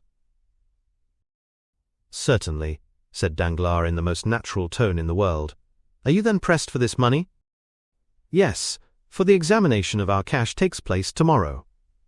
Tomorrow? Why did you not tell me so before? Why, it is as good as a century. At what hour does the examination take place? At 2 o'clock. Send at 12, said Danglars, smiling. Monsieur de Beauville said nothing but nodded his head and took up the portfolio. Now I think of it, you can do better, said Danglars. How do you mean? The receipt of Monsieur de Monte Cristo is as good as money. Take it to Rothschild's or Lafitte's, and they will take it off your hands at once. What, though payable at Rome? Certainly, it will only cost you a discount of 5,000 or 6,000 francs. The receiver started back. FOI, he said. I prefer waiting till tomorrow. What a proposition! I thought, perhaps, said Danglars with supreme impertinence, that you had a deficiency to make up? Indeed, said the receiver. And if that were the case, it would be worthwhile to make some sacrifice. Thank you, no, sir. Then it will be tomorrow. Yes, but without fail. Ah, you are laughing at me. Send tomorrow at 12, and the bank shall be notified. I will come myself. Better still, since it will afford me the pleasure of seeing you. They shook hands. By the way, said Monsieur de Beauville, are you not going to the funeral of poor Mademoiselle de Villefort, which I met on my road here? No, said the banker. I have appeared rather ridiculous since that affair of Benedetto, so I remain in the background. Bah, you are wrong. How are you to blame in that affair? Listen. When one bears an irreproachable name, as I do, one is rather sensitive. Everybody pities you, sir. And above all, Mademoiselle Danglars. Poor Eugénie, said Danglars. Do you know she is going to embrace a religious life? No. Alas, it is unhappily but too true. The day after the event, she decided on leaving Paris with a nun of her acquaintance. They are gone to seek a very strict convent in Italy or Spain. Oh, it is terrible! And Monsieur de Beauville retired with this exclamation, after expressing acute sympathy with the father. But he had scarcely left before Danglars, with an energy of action those can alone understand who have seen Robert Macaire represented by Frederick, exclaimed, "Fool!" Then enclosing Monte Cristo's receipt in a little pocket-book, he added, "Yes, come at 12 o'clock, I shall then be far away." Then he double-locked his door, emptied all his drawers, collected about 50,000 francs in banknotes, burned several papers, left others exposed to view, and then commenced writing a letter which he addressed to Madame la Baronne Danglars, Frédéric Lemaitre, French actor, 1800 to 1876. Robert, Macaire is the hero of two favorite melodramas, Chien de Montargis and Chien d'Aubry, and the name is applied to bold criminals as a term of derision. "I will place it on her table myself tonight," he murmured. Then, taking a passport from his drawer, he said, "Good, it is available for 2 months longer." Chapter 105. The Cemetery of Père Lachaise. M. de Beauville had indeed met the funeral procession which was taking Valentine to her last home on earth. The weather was dull and stormy, a cold wind shook the few remaining yellow leaves from the boughs of the trees, and scattered them among the crowd which filled the boulevards. M. de Villefort, a true Parisian, considered the cemetery of Père Lachaise alone worthy of receiving the mortal remains of a Parisian family. There alone the corpses belonging to him would be surrounded by worthy associates. He had therefore purchased a vault, which was quickly occupied by members of his family.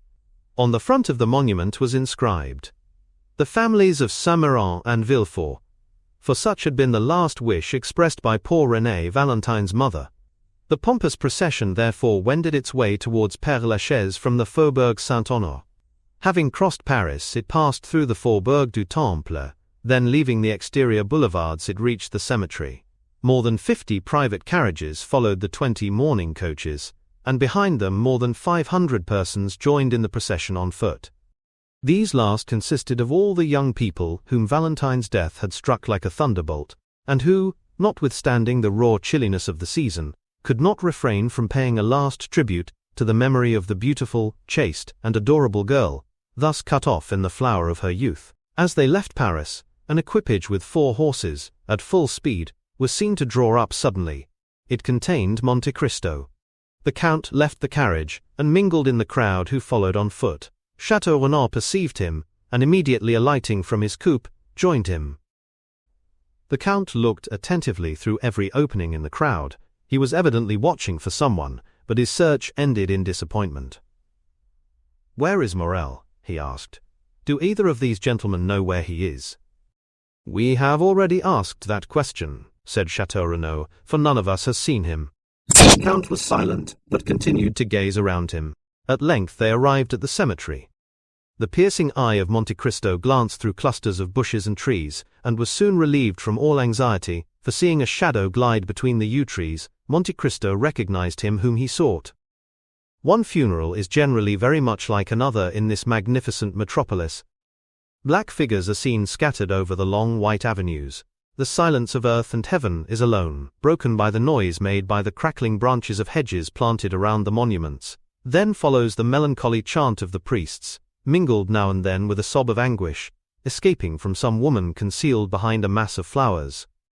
The shadow Monte Cristo had noticed passed rapidly behind the tomb of Abelard and Heloise, placed itself close to the heads of the horses belonging to the hearse, and following the undertaker's men, arrived with them at the spot appointed for the burial. Each person's attention was occupied. Monte Cristo saw nothing but the shadow which no one else observed. Twice the Count left the ranks to see whether the object of his interest had any concealed weapon beneath his clothes. When the procession stopped, this shadow was recognized as Morel, who, with his coat buttoned up to his throat, his face livid, and convulsively crushing his hat between his fingers, leaned against a tree, situated on an elevation commanding the mausoleum, so that none of the funeral details could escape his observation. Everything was conducted in the usual manner. A few men, the least impressed of all by the scene, pronounced a discourse, some deploring this premature death, others expatiating on the grief of the father, and one very ingenious person, quoting the fact that Valentine had solicited pardon of her father for criminals on whom the arm of justice was ready to fall, until at length they exhausted their stores of metaphor and mournful speeches. Monte Cristo heard and saw nothing, or rather he only saw Morel, whose calmness had a frightful effect on those who knew what was passing in his heart. "See," said Beauchamp, pointing out Morel to Debray, "what is he doing up there?" And they called Château Renaud's attention to him. "How pale he is," said Château Renaud, shuddering. "He is cold," said Debray. "Not at all," said Château Renaud slowly. "I think he is violently agitated. He is very susceptible." "Bah," said Debray. "He scarcely knew Mademoiselle de Villefort. You said so yourself." "True. Still, I remember he danced 3 times with her at Madame de Morcerf's. Do you recollect that ball, Count, where you produced such an effect?" "No, I do not," replied Monte Cristo. Without even knowing of what or to whom he was speaking, so much was he occupied in watching Morrel, who was holding his breath with emotion. "The discourse is over. Farewell, gentlemen," said the Count, and he disappeared without anyone seeing whither he went. The funeral being over, the guests returned to Paris. Chateau Renaud looked for a moment for Morrel, but while they were watching the departure of the Count, Morrel had quitted his post, and Chateau Renaud, failing in his search, joined Debray and Beauchamp. Monte Cristo concealed himself behind a large tomb and awaited the arrival of Morrel, who by degrees approached the tomb now abandoned by spectators and workmen. Morrel threw a glance around, but before it reached the spot occupied by Monte Cristo, the latter had advanced yet nearer. Still unperceived, the young man knelt down. The Count, with outstretched neck and glaring eyes, stood in an attitude ready to pounce upon Morrel upon the first occasion. Morrel bent his head till it touched the stone, then clutching the grating with both hands he murmured, "Oh, Valentine." The Count's heart was pierced by the utterance of these two words. He stepped forward, and touching the young man's shoulder said, "I was looking for you, my friend." Monte Cristo expected a burst of passion, but he was deceived, for Morrel, turning round, said calmly, "You see, I was praying." The scrutinizing glance of the Count searched the young man from head to foot. He then seemed more easy. "Shall I drive you back to Paris?" he asked. "No, thank you." "Do you wish anything?"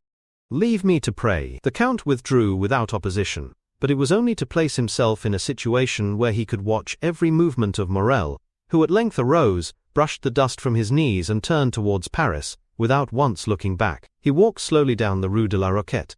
The Count, dismissing his carriage, followed him about 100 paces behind. Maximilian crossed the canal, and entered the Rue Meslay by the boulevards.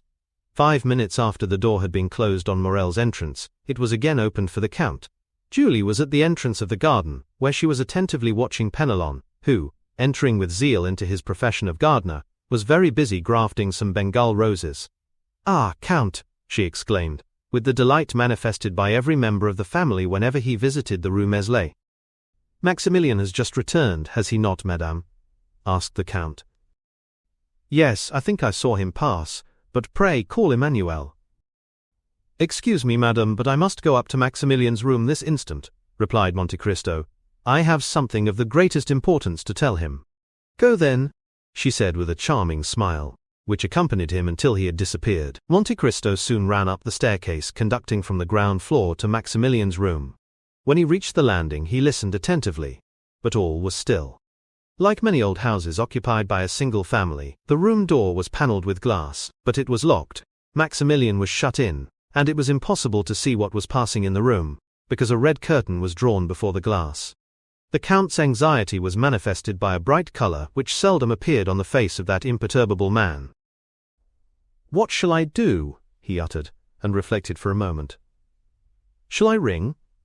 No, the sound of a bell, announcing a visitor, will but accelerate the resolution of one in Maximilian's situation, and then the bell would be followed by a louder noise." Monte Cristo trembled from head to foot, and as if his determination had been taken with the rapidity of lightning, he struck one of the panes of glass with his elbow. The glass was shivered to atoms. Then withdrawing the curtain he saw Morrel, who had been writing at his desk, bound from his seat at the noise of the broken window. "I beg 1,000 pardons," said the Count. "There is nothing the matter, but I slipped down and broke one of your panes of glass with my elbow. Since it is opened, I will take advantage of it to enter your room. Do not disturb yourself. Do not disturb yourself." And passing his hand through the broken glass, the Count opened the door.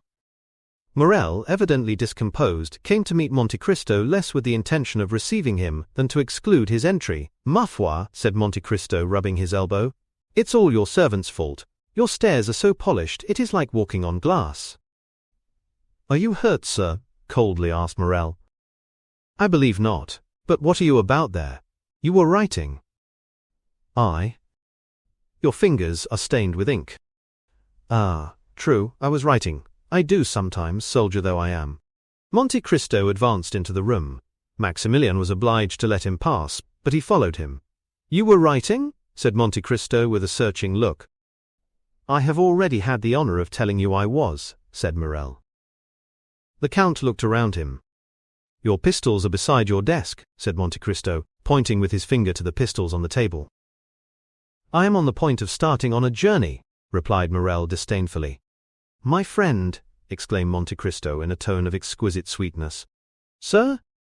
"My friend, my dear Maximilian, do not make a hasty resolution, I entreat you." "I make a hasty resolution?"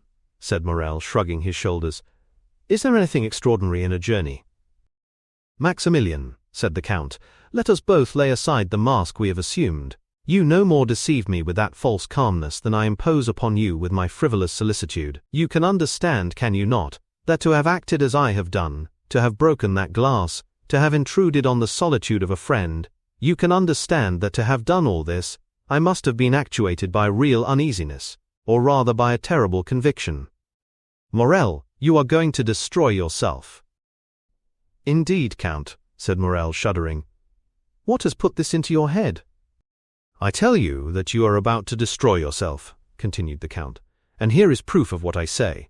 And approaching the desk, he removed the sheet of paper which Morrel had placed over the letter he had begun, and took the latter in his hands.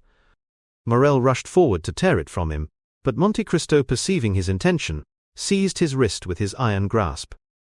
"You wish to destroy yourself," said the Count. "You have written it." "Well," said Morrel, changing his expression of calmness for one of violence. "Well, and if I do intend to turn this pistol against myself, who shall prevent me? Who will dare prevent me?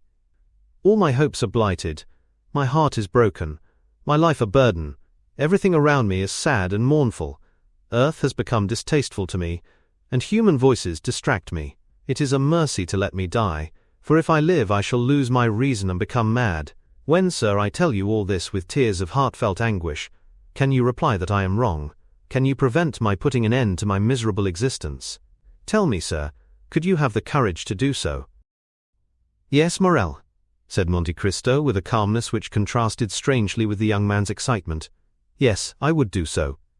"You?" exclaimed Morrel with increasing anger and reproach. "You, who have deceived me with false hopes, who have cheered and soothed me with vain promises, when I might, if not have saved her, at least have seen her die in my arms.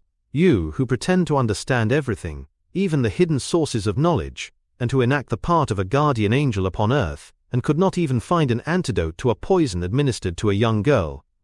Ah, sir, indeed you would inspire me with pity, were you not hateful in my eyes." "Morrel." "Yes, you tell me to lay aside the mask, and I will do so. Be satisfied. When you spoke to me at the cemetery, I answered you. My heart was softened. When you arrived here, I allowed you to enter. But since you abuse my confidence, since you have devised a new torture after I thought I had exhausted them all, then, Count of Monte Cristo, my pretended benefactor, then, Count of Monte Cristo, the universal guardian, be satisfied. You shall witness the death of your friend." And Morrel, with a maniacal laugh, again rushed towards the pistols. "And I again repeat, you shall not commit suicide." "Prevent me, then," replied Morrel, with another struggle, which, like the first, failed in releasing him from the Count's iron grasp. "I will prevent you." "And who are you, then, that arrogate to yourself this tyrannical right over free and rational beings?" "Who am I?" repeated Monte Cristo. "Listen, I am the only man in the world having the right to say to you, Morrel, your father's son shall not die today." And Monte Cristo, with an expression of majesty and sublimity, advanced with arms folded toward the young man, who, involuntarily overcome by the commanding manner of this man, recoiled a step. "Why do you mention my father?" stammered he. "Why do you mingle a recollection of him with the affairs of today?" "Because I am he who saved your father's life when he wished to destroy himself, as you do today. Because I am the man who sent the purse to your young sister, and the Pharaon to old Morrel. Because I am the Edmond Dantès who nursed you, a child, on my knees." Morrel made another step back, staggering, breathless, crushed. Then all his strength gave way, and he fell prostrate at the feet of Monte Cristo. Then his admirable nature underwent a complete and sudden revulsion. He arose, rushed out of the room and to the stairs, exclaiming energetically, "Julie! Julie! Emmanuel! Emmanuel!" Monte Cristo endeavored also to leave, but Maximilian would have died, rather than relax his hold of the handle of the door, which he closed upon the Count. "Julie, Emmanuel," and some of the servants ran up in alarm on hearing the cries of Maximilian. Morel seized their hands, and opening the door, exclaimed in a voice choked with sobs, "On your knees! On your knees! He is our benefactor, the savior of our father. He is." He would have added, "Edmond Dantès," but the Count seized his arm and prevented him. Julie threw herself into the arms of the Count. Emmanuel embraced him as a guardian angel. Morel again fell on his knees and struck the ground with his forehead. Then the iron-hearted man felt his heart swell in his breast. A flame seemed to rush from his throat to his eyes. He bent his head and wept. For a while nothing was heard in the room but a succession of sobs, while the incense from their grateful hearts mounted to heaven. Julie had scarcely recovered from her deep emotion when she rushed out of the room, descended to the next floor, ran into the drawing-room with childlike joy, and raised the crystal globe which covered the purse given by the unknown of the Alice de Meillan. Meanwhile, Emmanuel in a broken voice said to the Count, "O Count, how could you, hearing us so often speak of our unknown benefactor, seeing us pay such homage of gratitude and adoration to his memory, how could you continue so long without discovering yourself to us? Oh, it was cruel to us and, dare I say it, to you also." "Listen, my friends," said the Count. "I may call you so since we have really been friends for the last 11 years. The discovery of this secret has been occasioned by a great event which you must never know. I wished to bury it during my whole life in my own bosom. But your brother Maximilian wrested it from me by a violence he repents of now, I am sure." Then turning around and seeing that Morel, still on his knees, had thrown himself into an armchair, he added in a low voice, pressing Emmanuel's hand significantly, "Watch over him." "Why so?" asked the young man, surprised. "I cannot explain myself, but watch over him." Emmanuel looked around the room and caught sight of the pistols. His eyes rested on the weapons, and he pointed to them. Monte Cristo bent his head. Emmanuel went towards the pistols. "Leave them," said Monte Cristo. Then, walking towards Morel, he took his hand. The tumultuous agitation of the young man was succeeded by a profound stupor. Julie returned, holding the silken purse in her hands while tears of joy rolled down her cheeks, like dewdrops on the rose. "Here is the relic," she said. "Do not think it will be less dear to us now we are acquainted with our benefactor." "My child," said Monte Cristo, coloring, "allow me to take back that purse. Since you now know my face, I wish to be remembered alone, through the affection I hope you will grant me." "Oh," said Julie, pressing the purse to her heart, "no, no, I beseech you do not take it, for some unhappy day you will leave us, will you not?" "You have guessed rightly, madam," replied Monte Cristo, smiling. "In a week I shall have left this country, where so many persons who merit the vengeance of heaven lived happily, while my father perished of hunger and grief." While announcing his departure, the Count fixed his eyes on Morel, and remarked that the words, "I shall have left this country," had failed to rouse him from his lethargy. He then saw that he must make another struggle against the grief of his friend, and taking the hands of Emmanuel and Julie, which he pressed within his own, he said with the mild authority of a father, "My kind friends, leave me alone with Maximilian." Julie saw the means offered of carrying off her precious relic, which Monte Cristo had forgotten. She drew her husband to the door. "Let us leave them," she said. The Count was alone with Morel, who remained motionless as a statue. "Come," said Monte Cristo, touching his shoulder with his finger. "Are you a man again, Maximilian?" "Yes. For I begin to suffer again." The Count frowned, apparently in gloomy hesitation. "Maximilian, Maximilian," he said, "the ideas you yield to are unworthy of a Christian." "Oh, do not fear, my friend," said Morel, raising his head, and smiling with a sweet expression on the Count. "I shall no longer attempt my life." "Then we are to have no more pistols? No more despair?" "No, I have found a better remedy for my grief than either a bullet or a knife." "Poor fellow, what is it?" "My grief will kill me of itself." "My friend," said Monte Cristo with an expression of melancholy equal to his own, "listen to me. One day, in a moment of despair like yours, since it led to a similar resolution, I also wished to kill myself. One day your father, equally desperate, wished to kill himself too. If anyone had said to your father, at the moment he raised the pistol to his head, if anyone had told me, when in my prison I pushed back the food I had not tasted for 3 days, if anyone had said to either of us then, 'Live, the day will come when you will be happy and will bless life,' no matter whose voice had spoken, we should have heard him with the smile of doubt, or the anguish of incredulity, And yet how many times has your father blessed life while embracing you? How often have I myself—" "Ah!" exclaimed Morrel, interrupting the Count. "You had only lost your liberty, my father had only lost his fortune, but I have lost Valentine." "Look at me," said Monte Cristo, with that expression which sometimes made him so eloquent and persuasive. "Look at me. There are no tears in my eyes, nor is there fever in my veins. Yet I see you suffer, you, Maximilian, whom I love as my own son. Well, does not this tell you that in grief, as in life, there is always something to look forward to beyond? Now, if I entreat, if I order you to live, Morrel, it is in the conviction that one day you will thank me for having preserved your life." "Oh heavens," said the young man, "oh heavens, what are you saying, Count? Take care. But perhaps you have never loved." "Child," replied the Count, "I mean, as I love. You see, I have been a soldier ever since I attained manhood. I reached the age of 29 without loving, for none of the feelings I before then experienced merit the appellation of love. Well, at 29 I saw Valentine. For 2 years I have loved her. For 2 years I have seen written in her heart, as in a book, all the virtues of a daughter and wife. Count, to possess Valentine would have been a happiness too infinite, too ecstatic, too complete, too divine for this world, since it has been denied me. But without Valentine, the earth is desolate." "I have told you to hope," said the Count. "Then have a care, I repeat, for you seek to persuade me, and if you succeed, I should lose my reason, for I should hope that I could again behold Valentine." The Count smiled.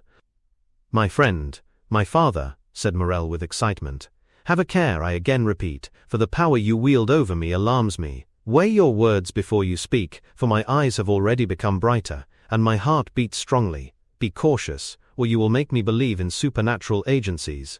I must obey you, though you bade me call forth the dead or walk upon the water." "Hope, my friend," repeated the Count. "Ah," said Morrel, falling from the height of excitement to the abyss of despair. "Ah, you are playing with me, like those good or rather selfish mothers who soothe their children with honeyed words, because their screams annoy them.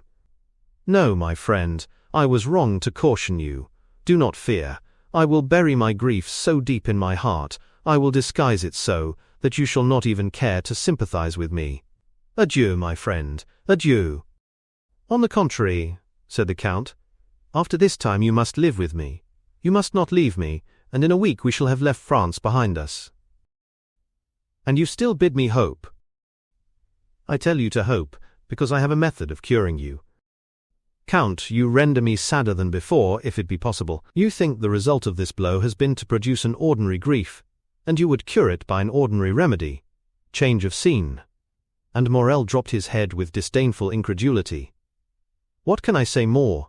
asked Monte Cristo. "I have confidence in the remedy I propose, and only ask you to permit me to assure you of its efficacy." "Count, you prolong my agony." "Then," said the Count, "your feeble spirit will not even grant me the trial I request.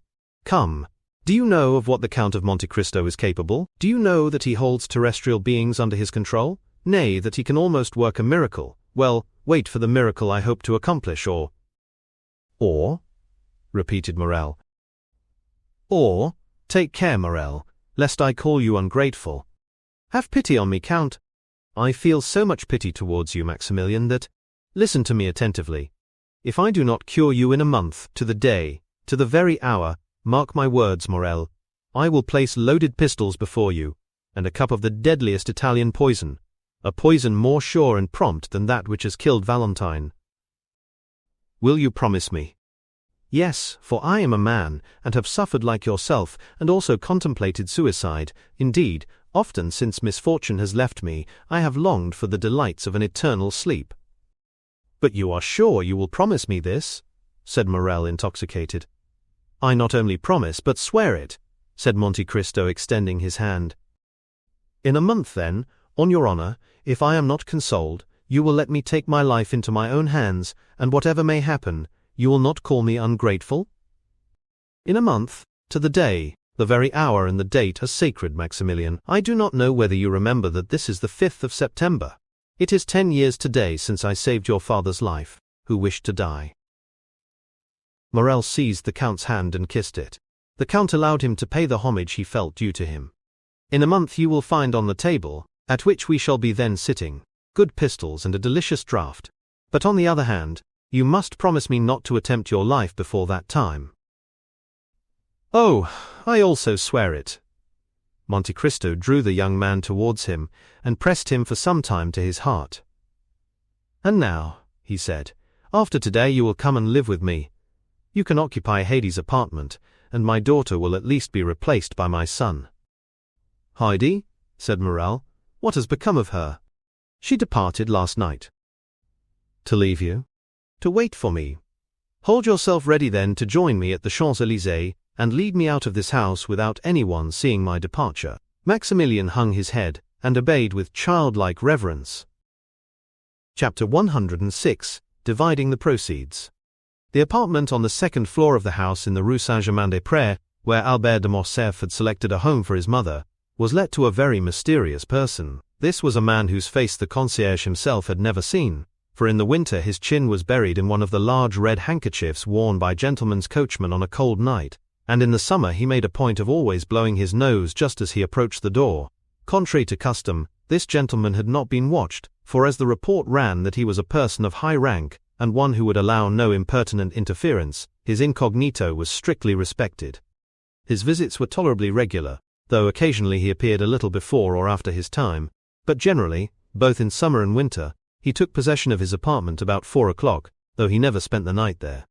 At 3:30 in the winter, the fire was lighted by the discreet servant, who had the superintendence of the little apartment, and in the summer ices were placed on the table at the same hour. At 4 o'clock, as we have already stated, the mysterious personage arrived. 20 minutes afterwards, a carriage stopped at the house. A lady alighted in a black or dark blue dress, and always thickly veiled. She passed like a shadow through the lodge, and ran upstairs without a sound escaping under the touch of her light foot. No one ever asked her where she was going. Her face, therefore, like that of the gentleman, was perfectly unknown to the two concierges, who were perhaps unequalled throughout the capital for discretion. We need not say she stopped at the second floor. Then she tapped in a peculiar manner at a door, which, after being opened to admit her, was again fastened, and curiosity penetrated no farther. They used the same precautions in leaving as in entering the house. The lady always left first, and as soon as she had stepped into her carriage it drove away, sometimes towards the right hand, sometimes to the left. Then about 20 minutes afterwards, the gentleman would also leave, buried in his cravat or concealed by his handkerchief. The day after Monte Cristo had called upon Danglars, the mysterious lodger entered at 10 o'clock in the morning, instead of 4 in the afternoon. Almost directly afterwards, without the usual interval of time, a cab arrived, and the veiled lady ran hastily upstairs. The door opened, but before it could be closed, the lady exclaimed, "Oh, Lucien! Oh, my friend!" The concierge therefore heard for the first time that the lodger's name was Lucien. Still, as he was the very perfection of a doorkeeper, he made up his mind not to tell his wife. "Well, what is the matter, my dear?" asked the gentleman whose name the lady's agitation revealed. "Tell me what is the matter." "Oh, Lucien, can I confide in you?" "Of course you know you can do so. But what can be the matter? Your note of this morning has completely bewildered me. This precipitation, this unusual appointment. Come, ease me of my anxiety, or else frighten me at once." "Lucien, a great event has happened," said the lady, glancing inquiringly at Lucien. "Monsieur Danglars left last night." "Left? Monsieur Danglars left? Where has he gone?" "I do not know." "What do you mean? Has he gone intending not to return?" "Undoubtedly. At 10 o'clock at night his horses took him to the barrier of Charenton. There, a post-chaise was waiting for him. He entered it with his valet de chambre, saying that he was going to Fontainebleau." "Then what did you mean?" "Stay, he left a letter for me." "A letter?" "Yes, read it." And the Baroness took from her pocket a letter which she gave to Debray. Debray paused a moment before reading, as if trying to guess its contents, or perhaps while making up his mind how to act, whatever it might contain. No doubt his ideas were arranged in a few minutes, for he began reading the letter which caused so much uneasiness in the heart of the Baroness, and which ran as follows. "Madam and most faithful wife, Debray mechanically stopped and looked at the Baroness, whose face became covered with blushes. "Read," she said. Debray continued. "When you receive this, you will no longer have a husband. Oh, you need not be alarmed. You will only have lost him as you have lost your daughter. I mean that I shall be traveling on one of the 30 or 40 roads leading out of France. I owe you some explanations for my conduct, and as you are a woman that can perfectly understand me, I will give them. Listen then. I received this morning 5 millions which I paid away. Almost directly afterwards another demand for the same sum was presented to me. I put this creditor off till tomorrow, and I intend leaving today to escape that tomorrow, which would be rather too unpleasant for me to endure. You understand this, do you not, my most precious wife? I say you understand this because you are as conversant with my affairs as I am. Indeed, I think you understand them better, since I am ignorant of what has become of a considerable portion of my fortune, once very tolerable, while I am sure, madame, that you know perfectly well. For women have infallible instincts. They can even explain the marvelous by an algebraic calculation they have invented, but I, who only understand my own figures, know nothing more than that one day these figures deceived me. Have you admired the rapidity of my fall? Have you been slightly dazzled at the sudden fusion of my ingots? I confess I have seen nothing but the fire. Let us hope you have found some gold among the ashes. With this consoling idea, I leave you, madam, and most prudent wife, without any conscientious reproach for abandoning you. You have friends left, and the ashes I have already mentioned, and above all the liberty I hasten to restore to you. And here, madame, I must add another word of explanation. So long as I hoped you were working for the good of our house and for the fortune of our daughter, I philosophically closed my eyes. But, as you have transformed that house into a vast ruin, I will not be the foundation of another man's fortune. You were rich when I married you, but little respected. Excuse me for speaking so very candidly, but as this is intended only for ourselves, I do not see why I should weigh my words. I have augmented our fortune, and it has continued to increase during the last 15 years, till extraordinary and unexpected catastrophes have suddenly overturned it, without any fault of mine, I can honestly declare. You, madame, have only sought to increase your own, and I am convinced that you have succeeded. I leave you therefore as I took you, rich, but little respected. Adieu. I also intend from this time to work on my own account. Accept my acknowledgments for the example you have set me, and which I intend following. Your very devoted husband, Baron Danglars. The Baroness had watched Debray while he read this long and painful letter, and saw him, notwithstanding his self-control, change color once or twice. When he had ended the perusal he folded the letter and resumed his pensive attitude. "Well?" asked Madame Danglars, with an anxiety easy to be understood. "Well, madame?" unhesitatingly repeated Debray. "With what ideas does that letter inspire you?" "Oh, it is simple enough, madame. It inspires me with the idea that Monsieur Danglars has left suspiciously." "Certainly, but is this all you have to say to me?" "I do not understand you," said Debray with freezing coldness. "He is gone, never to return." "Oh, madame, do not think that." "I tell you he will never return. I know his character. He is inflexible in any resolutions formed for his own interests. If he could have made any use of me, he would have taken me with him. He leaves me in Paris as our separation will conduce to his benefit. Therefore he has gone, and I am free forever," added Madame Danglars, in the same supplicating tone. Debray, instead of answering, allowed her to remain in an attitude of nervous inquiry. "Well," she said at length, "do you not answer me?" "I have but one question to ask you. What do you intend to do?" "I was going to ask you," replied the Baroness with a beating heart. "Ah, then you wish to ask advice of me?" "Yes, I do wish to ask your advice," said Madame Danglars with anxious expectation. "Then if you wish to take my advice," said the young man coldly, "I would recommend you to travel." "To travel?" she murmured. "Certainly. As Monsieur Danglars says, you are rich and perfectly free. In my opinion, a withdrawal from Paris is absolutely necessary after the double catastrophe of Mademoiselle Danglars' broken contract and Monsieur Danglars' disappearance. The world will think you abandoned and poor, for the wife of a bankrupt would never be forgiven, were she to keep up an appearance of opulence. You have only to remain in Paris for about a fortnight, telling the world you are abandoned, and relating the details of this desertion to your best friends, who will soon spread the report. Then you can quit your house, leaving your jewels and giving up your jointure, and everyone's mouth will be filled with praises of your disinterestedness. They will know you are deserted, and think you also poor, for I alone know your real financial position, and am quite ready to give up my accounts as an honest partner." The dread with which the pale and motionless Baroness listened to this was equalled by the calm indifference with which Debray had spoken. "Deserted," she repeated. "Ah, yes, I am indeed deserted. You are right, sir, and no one can doubt my position." These were the only words that this proud and violently enamored woman could utter in response to Debray. "But then you are rich. Very rich indeed," continued Debray, taking out some papers from his pocketbook, which he spread upon the table. Madame Danglars did not see them. She was engaged in stilling the beatings of her heart, and restraining the tears which were ready to gush forth.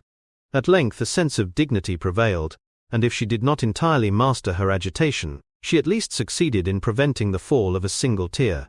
"Madame," said Debray, "it is nearly 6 months since we have been associated. You furnished a principal of 100,000 francs. Our partnership began in the month of April. In May we commenced operations, and in the course of the month gained 450,000 francs. In June the profit amounted to 900,000. In July we added 700,000 francs. It was, the month of the Spanish bonds.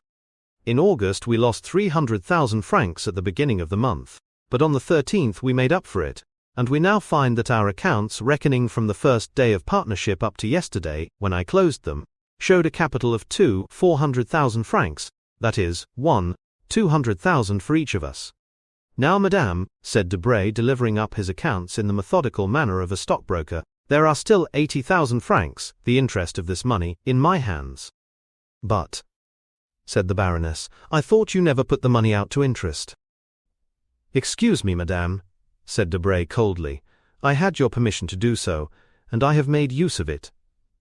There are, then, 40,000 francs for your share, besides the 100,000 you furnished me to begin with, making in all 340,000 francs for your portion. Now, madame, I took the precaution of drawing out your money the day before yesterday. It is not long ago, you see, and I was in continual expectation of being called on to deliver up my accounts. There is your money, half in banknotes, the other half in checks payable to bearer.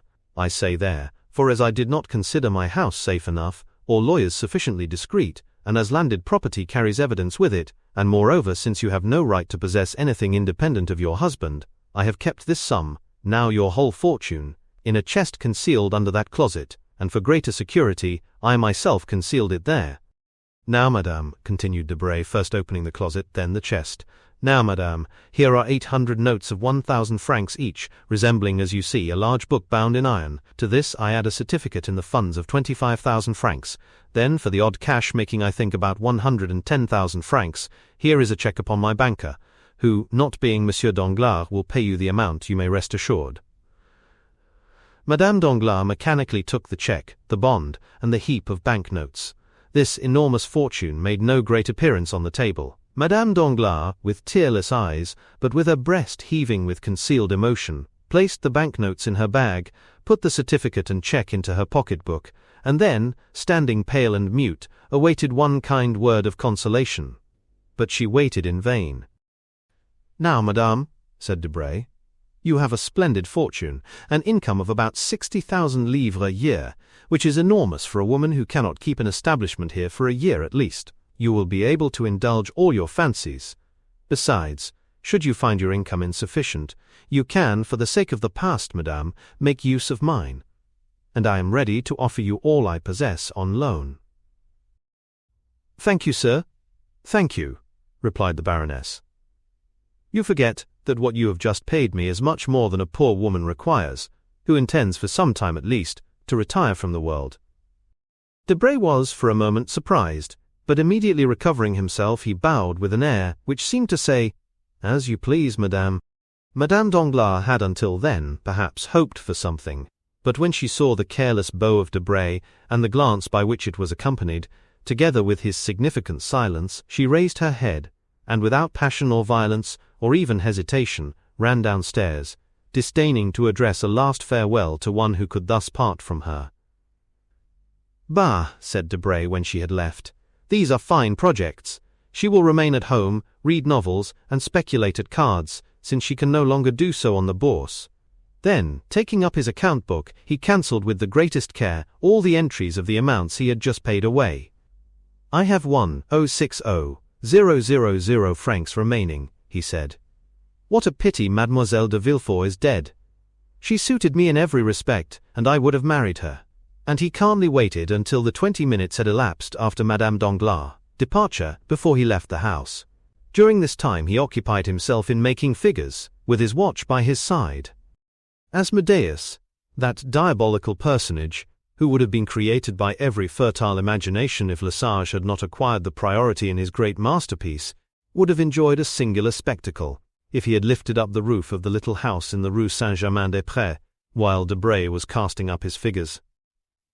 Above the room in which Debray had been dividing 2,5 millions with Madame Danglars, was another, inhabited by persons who have played too prominent a part in the incidents we have related for their appearance not to create some interest. Mercédès and Albert were in that room. Mercédès was much changed within the last few days. Not that even in her days of fortune she had ever dressed with the magnificent display which makes us no longer able to recognize a woman when she appears in a plain and simple attire. Nor indeed had she fallen into that state of depression where it is impossible to conceal the garb of misery. No, the change in Mercédès was that her eye no longer sparkled, her lips no longer smiled, and there was now a hesitation in uttering the words which formerly sprang so fluently from her ready wit. It was not poverty which had broken her spirit, it was not a want of courage which rendered her poverty burdensome. Mercédès, although deposed from the exalted position she had occupied, lost in the sphere she had now chosen. Like a person passing from a room splendidly lighted into utter darkness, appeared like a queen, fallen from her palace to a hovel, and who, reduced to strict necessity, could neither become reconciled to the earthen vessel she was herself forced to place upon the table, nor to the humble pallet which had become her bed. The beautiful Catalane and noble Countess had lost both her proud glance and charming smile, because she saw nothing but misery around her. The walls were hung with one of the grey papers which economical landlords choose as not likely to show the dirt. The floor was uncarpeted. The furniture attracted the attention to the poor attempt at luxury. Indeed, everything offended eyes accustomed to refinement and elegance. Madame de Morcerf had lived there since leaving her house. The continual silence of the spot oppressed her. Still, seeing that Albert continually watched her countenance to judge the state of her feelings, she constrained herself to assume a monotonous smile of the lips alone, which, contrasted with the sweet and beaming expression that usually shone from her eyes, seemed like moonlight on a statue, yielding light without warmth. Albert, too, was ill at ease. The remains of luxury prevented him from sinking into his actual position. If he wished to go out without gloves, his hands appeared too white. If he wished to walk through the town, his boots seemed too highly polished. Yet these two noble and intelligent creatures, united by the indissoluble ties of maternal and filial love, had succeeded in tacitly understanding one another and economizing their stores, and Albert had been able to tell his mother without extorting a change of countenance, "Mother, we have no more money." Mercédès had never known misery. She had often in her youth spoken of poverty, but between want and necessity, those synonymous words, there is a wide difference. Amongst the Catalans, Mercédès wished for 1,000 things, but still, she never really wanted any. So long as the nets were good, they caught fish, and so long as they sold their fish, they were able to buy twine for new nets. And then, shut out from friendship, having but one affection, which could not be mixed up with her ordinary pursuits, she thought of herself, of no one but herself. Upon the little she earned she lived as well as she could. Now there were two to be supported, and nothing to live upon. Winter approached. Mercédès had no fire in that cold and naked room. She, who was accustomed to stoves which heated the house from the hall to the boudoir. She had not even one little flower. She, whose apartment had been a conservatory of costly exotics. But she had her son. Hitherto the excitement of fulfilling a duty had sustained them. Excitement, like enthusiasm, sometimes renders us unconscious to the things of earth. But the excitement had calmed down, and they felt themselves obliged to descend from dreams to reality. After having exhausted the ideal, they found they must talk of the actual. "Mother," exclaimed Albert, just as Madame Danglars was descending the stairs, "let us reckon our riches, if you please. I want capital to build my plans upon." "Capital? Nothing. replied Mercedes with a mournful smile. No, mother, capital 3,000 francs. And I have an idea of our leading a delightful life upon this 3,000 francs. Child, sighed Mercedes. Alas, dear mother, said the young man, I have unhappily spent too much of your money not to know the value of it. These 3,000 francs are enormous, and I intend building upon this foundation a miraculous certainty for the future. You say this, my dear boy, but do you think we ought to accept these 3,000 francs? Said Mercedes, colouring. I think so, answered Albert in a firm tone. We will accept them the more readily, since we have them not here. You know they are buried in the garden of the little house in the Allée de Meillan, at Marseille. With 200 francs, we can reach Marseille. With 200 francs? Are you sure, Albert? Oh, as for that, I have made inquiries respecting the diligences and steamboats, and my calculations are made. You will take your place in the coupe to Chalons. You see, mother, I treat you handsomely for 35 francs. Albert then took a pen and wrote, francs. 35 francs. 35 from Chalons to Lyon. You will go on by the steamboat, 6 francs. 6 from Lyon to Avignon, still by steamboat. 16 francs. 16 from Avignon to Marseille. 7 francs. 7 expenses on the road. About 50 francs. 50. Total 114 francs. Let us put down 120, added Albert, smiling. You see I am generous, am I not, mother? But you, my poor child. I, do you not see that I reserve 80 francs for myself? A young man does not require luxuries, besides I know what travelling is. With a post-chaise and valet de chambre? Anyway, mother. Well, be it so. But these 200 francs? Here they are, and 200 more besides. See, I have sold my watch for 100 francs, and the guard and seals for 300. How fortunate that the ornaments were worth more than the watch. Still the same story of superfluities. Now I think we are rich, since instead of the 114 francs we require for the journey, we find ourselves in possession of 250. But we owe something in this house. 30 francs, but I pay that out of my 150 francs. That is understood. And as I require only 80 francs for my journey, you see, I am overwhelmed with luxury. But that is not all. What do you say to this, mother? And Albert took out of a little pocket-book with golden clasps a remnant of his old fancies, or perhaps a tender souvenir from one of the mysterious and veiled ladies who used to knock at his little door. Albert took out of this pocket-book a note of 1,000 francs. What is this?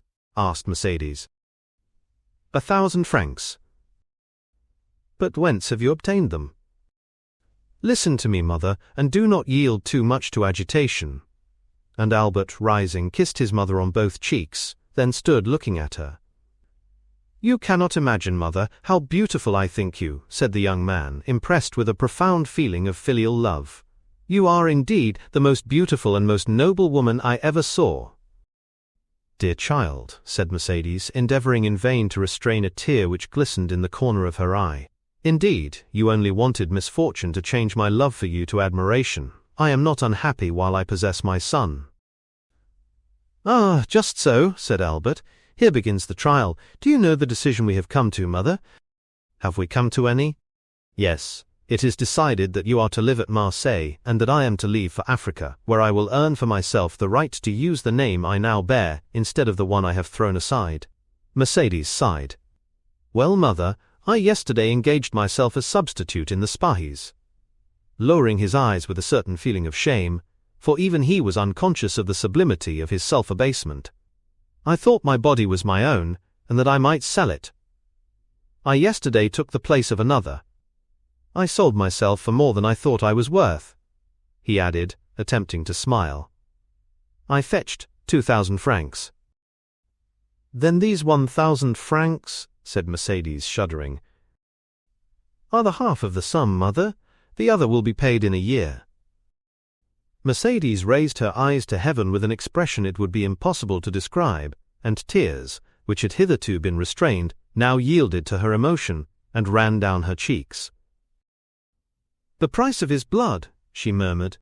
Yes, if I am killed, said Albert laughing. But I assure you, mother, I have a strong intention of defending my person, and I never felt half so strong an inclination to live as I do now. Merciful heavens! Besides, mother, why should you make up your mind that I am to be killed? Has Lamoricière, that Ney of the South, been killed? Has Changarnier been killed? Has Bedeau been killed? Has Morel, whom we know, been killed? Think of your joy, mother, when you see me return with an embroidered uniform. I declare, I expect to look magnificent in it, and chose that regiment only from vanity. Mercedes sighed while endeavoring to smile. The devoted mother felt that she ought not to allow the whole weight of the sacrifice to fall upon her son. Well, now you understand, mother, continued Albert. Here are more than 4,000 francs settled on you. Upon these you can live at least 2 years. Do you think so? Said Mercedes. These words were uttered in so mournful a tone that their real meaning did not escape Albert. He felt his heart beat, and taking his mother's hand within his own, he said tenderly, Yes, you will live. I shall live. Then you will not leave me, Albert? Mother, I must go, said Albert in a firm, calm voice. You love me too well to wish me to remain useless and idle with you. Besides, I have signed. You will obey your own wish and the will of heaven. Not my own wish, mother, but reason, necessity. Are we not two despairing creatures? What is life to you? Nothing. What is life to me? Very little without you, mother. For believe me, but for you, I should have ceased to live on the day I doubted my father, and renounced his name. Well, I will live if you promise me still to hope, and if you grant me the care of your future prospects, you will redouble my strength. Then I will go to the governor of Algeria. He has a royal heart and is essentially a soldier. I will tell him my gloomy story. I will beg him to turn his eyes now and then towards me, and if he keep his word and interest himself for me, in 6 months I shall be an officer, or dead. If I am an officer, your fortune is certain, for I shall have money enough for both, and, moreover, a name we shall both be proud of, since it will be our own. If I am killed, well then, mother, you can also die, and there will be an end of our misfortunes. It is well, replied Mercedes with her eloquent glance. You are right, my love. Let us prove to those who are watching our actions that we are worthy of compassion. But let us not yield to gloomy apprehensions, said the young man. I assure you we are, or rather we shall be, very happy. You are a woman at once full of spirit and resignation. I have become simple in my tastes, and am without passion, I hope. Once in service I shall be rich. Once in Monsieur Dantès' house, you will be at rest. Let us strive, I beseech you. Let us strive to be cheerful. Yes, let us strive, for you ought to live and to be happy, Albert. And so our division is made, mother, said the young man, affecting ease of mind. We can now part. Come, I shall engage your passage. And you, my dear boy? I shall stay here for a few days longer. We must accustom ourselves to parting. I want recommendations and some information relative to Africa. I will join you again at Marseille. Well, be it so, let us part, said Mercedes, folding around her shoulders the only shawl she had taken away, and which accidentally happened to be a valuable black cashmere. Albert gathered up his papers hastily, rang the bell to pay the 30 francs he owed to the landlord, and offering his arm to his mother, they descended the stairs. Someone was walking down before them, and this person, hearing the rustling of a silk dress, turned around. Debray, muttered Albert. You, Morcerf, replied the secretary, resting on the stairs. Curiosity had vanquished the desire of preserving his incognito, and he was recognized. It was indeed strange in this unknown spot to find the young man whose misfortunes had made so much noise in Paris. Morcerf, repeated Debray, then noticing in the dim light the still youthful and veiled figure of Madame de Morcerf. Pardon me, he added with a smile. I leave you, Albert. Albert understood his thoughts. Mother, he said, turning towards Mercedes, this is Monsieur Debray, secretary of the Minister for the Interior, once a friend of mine. How once? Stammered Debray. What do you mean? I say so, Monsieur Debray, because I have no friends now, and I ought not to have any. I thank you for having recognized me, sir. Debray stepped forward, and cordially pressed the hand of his interlocutor. Believe me, dear Albert, he said, with all the emotion he was capable of feeling. Believe me, I feel deeply for your misfortunes, and if in any way I can serve you, I am yours. Thank you, sir, said Albert, smiling. "In the midst of our misfortunes, we are still rich enough not to require assistance from anyone. We are leaving Paris, and when our journey is paid, we shall have 5,000 francs left." The blood mounted to the temples of Debray, who held 1,000,000 in his pocketbook, and unimaginative as he was, he could not help reflecting that the same house had contained 2 women, one of whom, justly dishonored, had left it poor with 500,000 francs under her cloak, while the other, unjustly stricken, but sublime in her misfortune, was yet rich with a few deniers. This parallel disturbed his usual politeness. The philosophy he witnessed appalled him. He muttered a few words of general civility and ran downstairs. That day the minister's clerks and the subordinates had a great deal to put up with from his ill humor, but that same night he found himself the possessor of a fine house, situated on the Boulevard de la Madeleine, and an income of 50,000 livres. The next day, just as Debray was signing the deed, that is, about 5 o'clock in the afternoon, Madame de Morcerf, after having affectionately embraced her son, entered the coupe of the diligence, which closed upon her. A man was hidden in Laffitte's banking house, behind one of the little arched windows which are placed above each desk. He saw Mercedes enter the diligence, and he also saw Albert withdraw. Then he passed his hand across his forehead, which was clouded with doubt. "Alas!" he exclaimed, "how can I restore the happiness I have taken away from these poor innocent creatures? God help me!" Chapter 107. The Lion's Den. One division of La Force, in which the most dangerous and desperate prisoners are confined, is called the Court of Saint Bernard. The prisoners, in their expressive language, have named it the Lion's Den, probably because the captives possess teeth which frequently gnaw the bars, and sometimes the keepers also. It is a prison within a prison. The walls are double the thickness of the rest. The gratings are every day carefully examined by jailers, whose Herculean proportions and cold pitiless expression prove them to have been chosen to reign over their subjects for their superior activity and intelligence. The courtyard of this quarter is enclosed by enormous walls, over which the sun glances obliquely when it deigns to penetrate into this gulf of moral and physical deformity.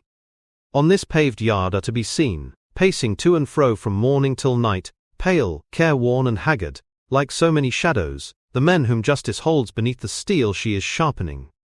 There, crouched against the side of the wall, which attracts and retains the most heat, they may be seen sometimes talking to one another, but more frequently alone, watching the door, which sometimes opens to call forth one from the gloomy assemblage, or to throw in another outcast from society. The Court of Saint Bernard has its own particular apartment for the reception of guests. It is a long rectangle, divided by 2 upright gratings placed at a distance of 3 feet from one another, to prevent a visitor from shaking hands with, or passing anything to the prisoners. It is a wretched, damp, nay even horrible spot, more especially when we consider the agonizing conferences which have taken place between those iron bars. And yet, frightful though this spot may be, it is looked upon as a kind of paradise by the men whose days are numbered. It is so rare for them to leave the Lion's Den for any other place than the Barrière Saint-Jacques or the galleys. In the court which we have attempted to describe, and from which a damp vapor was rising, a young man with his hands in his pockets, who had excited much curiosity among the inhabitants of the den, might be seen walking. The cut of his clothes would have made him pass for an elegant man, if those clothes had not been torn to shreds. Still they did not show signs of wear, and the fine cloth, beneath the careful hands of the prisoner, soon recovered its gloss in the parts which were still perfect, for the wearer tried his best to make it assume the appearance of a new coat. He bestowed the same attention upon the cambric front of a shirt, which had considerably changed in color since his entrance into the prison, and he polished his varnished boots with the corner of a handkerchief, embroidered with initials surmounted by a coronet. Some of the inmates of the Lion's Den were watching the operations of the prisoner's toilet with considerable interest. "See, the prince is pluming himself," said one of the thieves. "He's a fine-looking fellow," said another. "If he had only a comb and hair grease, he'd take the shine off the gentleman in white kids. His coat looks almost new, and his boots shine like a face. It's pleasant to have such well-dressed comrades, but didn't those gendarmes behave shameful? Must have been jealous to tear such clothes." "He looks like a big bug," said another, "dresses in fine style. And then, to be here so young, oh what larks!" Meanwhile, the object of this hideous admiration approached the wicket, against which one of the keepers was leaning. "Come, sir," he said, "lend me 20 francs, you will soon be paid, you run no risks with me. Remember, I have relations who possess more millions than you have deniers. "Come, I beseech you, lend me 20 francs, so that I may buy a dressing gown. It is intolerable always to be in a coat and boots. And what a coat, sir, for a prince of the Cavalcanti." The keeper turned his back and shrugged his shoulders. He did not even laugh at what would have caused anyone else to do so. He had heard so many utter the same things. Indeed, he heard nothing else.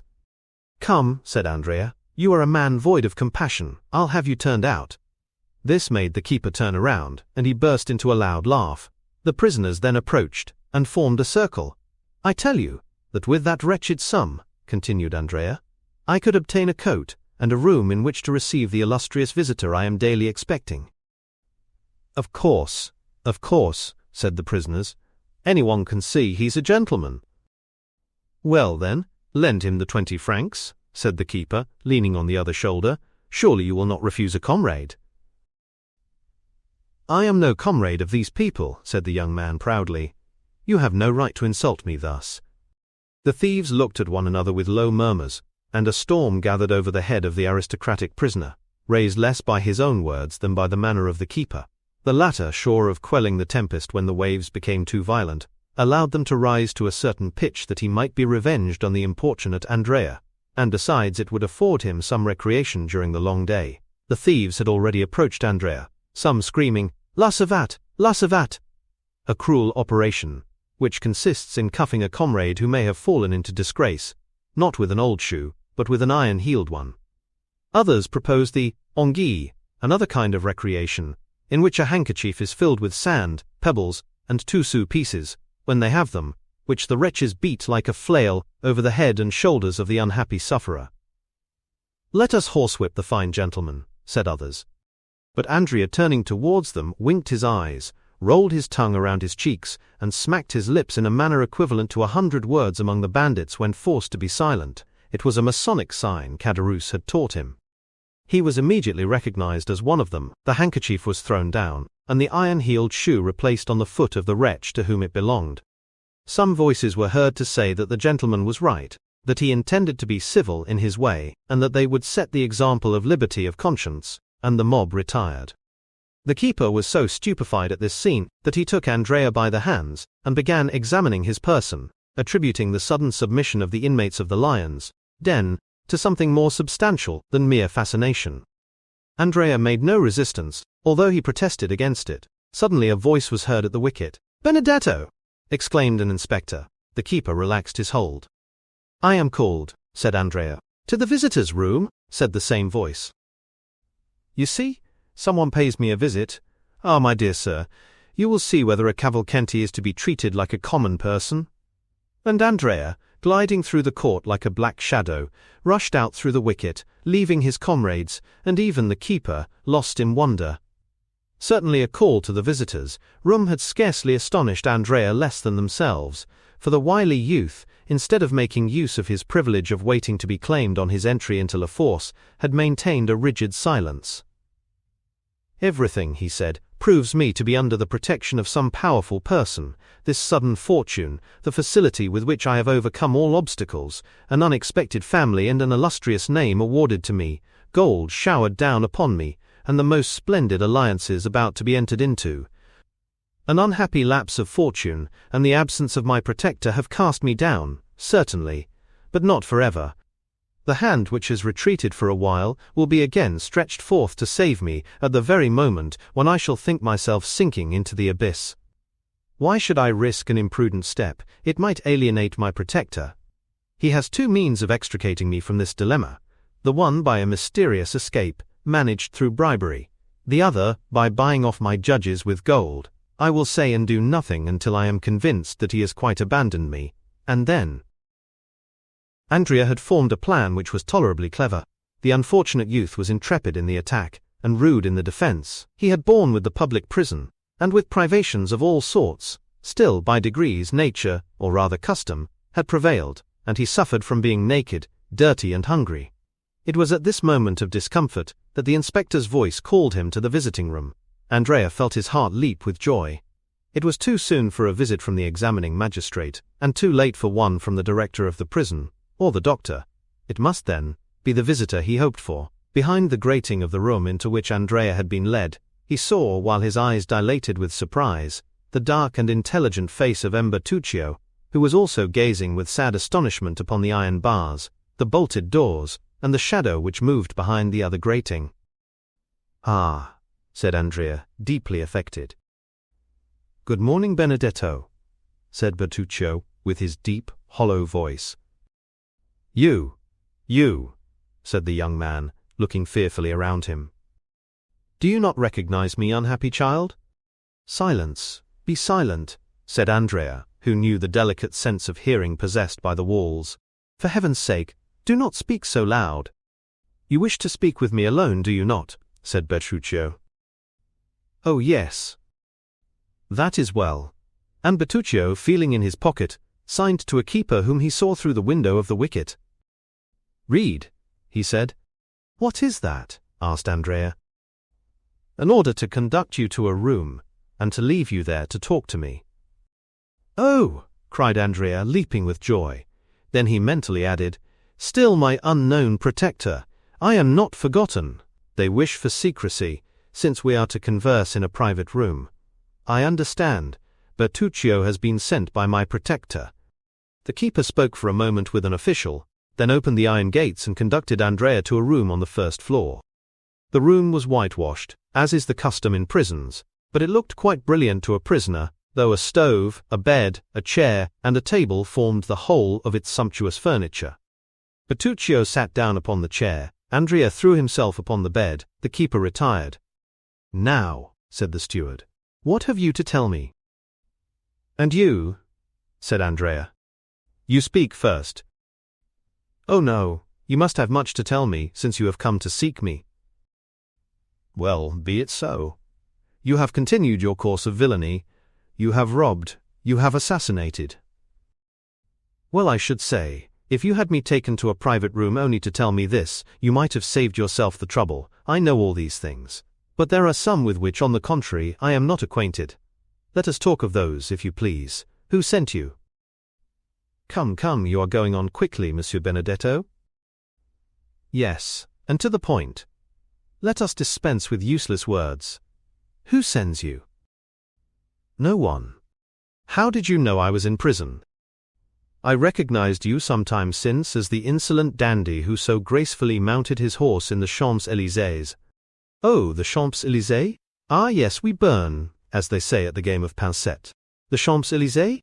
Come, let us talk a little about my father." "Who then am I?" "You, sir. You are my adopted father. But it was not you, I presume, who placed at my disposal 100,000 francs which I spent in 4 or 5 months. It was not you who manufactured an Italian gentleman for my father. It was not you who introduced me into the world, and had me invited to a certain dinner at Auteuil, which I fancy I am eating at this moment, in company with the most distinguished people in Paris, amongst the rest with a certain procureur, whose acquaintance I did very wrong not to cultivate, for he would have been very useful to me just now. It was not you, in fact, who bailed me. Come, speak, my worthy Corsican, speak. What do you wish me to say?" "I will help you. You were speaking of the Champs-Élysées just now, worthy foster father." "Well?" "Well, in the Champs-Élysées there resides a very rich gentleman." "At whose house you robbed and murdered, did you not?" "I believe I did." "The Count of Monte Cristo? 'Tis you who have named him, as M. Racine says. Well am I to rush into his arms and strain him to my heart, crying, 'My father, like Monsieur Pixercourt.'" "Do not let us jest," gravely replied Bertuccio, "and dare not to utter that name again as you have pronounced it." "Bah," said Andrea, a little overcome by the solemnity of Bertuccio's manner. "Why not?" "Because the person who bears it is too highly favored by heaven to be the father of such a wretch as you." "Oh, these are fine words." "And there will be fine doings if you do not take care." "Menaces. I do not fear them. I will say—" "Do you think you are engaged with a pygmy like yourself?" said Bertuccio, in so calm a tone and with so steadfast a look, that Andrea was moved to the very soul. "Do you think you have to do with galley slaves or novices in the world? Benedetto, you are fallen into terrible hands. They are ready to open for you. Make use of them. Do not play with the thunderbolts they have laid aside for a moment, but which they can take up again instantly if you attempt to intercept their movements. My father! I will know who my father is, said the obstinate youth. I will perish if I must, but I will know it. What does scandal signify to me? What possessions, what reputation, what pull, as Beauchamp says, have I? You great people always lose something by scandal, notwithstanding your millions. Come, who is my father? I came to tell you. Ah! cried Benedetto, his eyes sparkling with joy. Just then the door opened, and the jailer, addressing himself to Bertuccio, said, Excuse me, sir, but the examining magistrate is waiting for the prisoner. And so closes our interview, said Andrea to the worthy steward. I wish the troublesome fellow were at the devil. I will return tomorrow, said Bertuccio. Good, gendarme, I am at your service. Ah, sir, do leave a few crowns for me at the gate, that I may have some things I am in need of. It shall be done, replied Bertuccio. Andrea extended his hand. Bertuccio kept his own in his pocket, and merely jingled a few pieces of money. That's what I mean, said Andrea, endeavoring to smile, quite overcome by the strange tranquillity of Bertuccio. Can I be deceived? He murmured, as he stepped into the oblong and grated vehicle which they call the salad basket. Never mind. We shall see. Tomorrow, then, he added, turning towards Bertuccio. Tomorrow, replied the steward. Chapter 108. The Judge.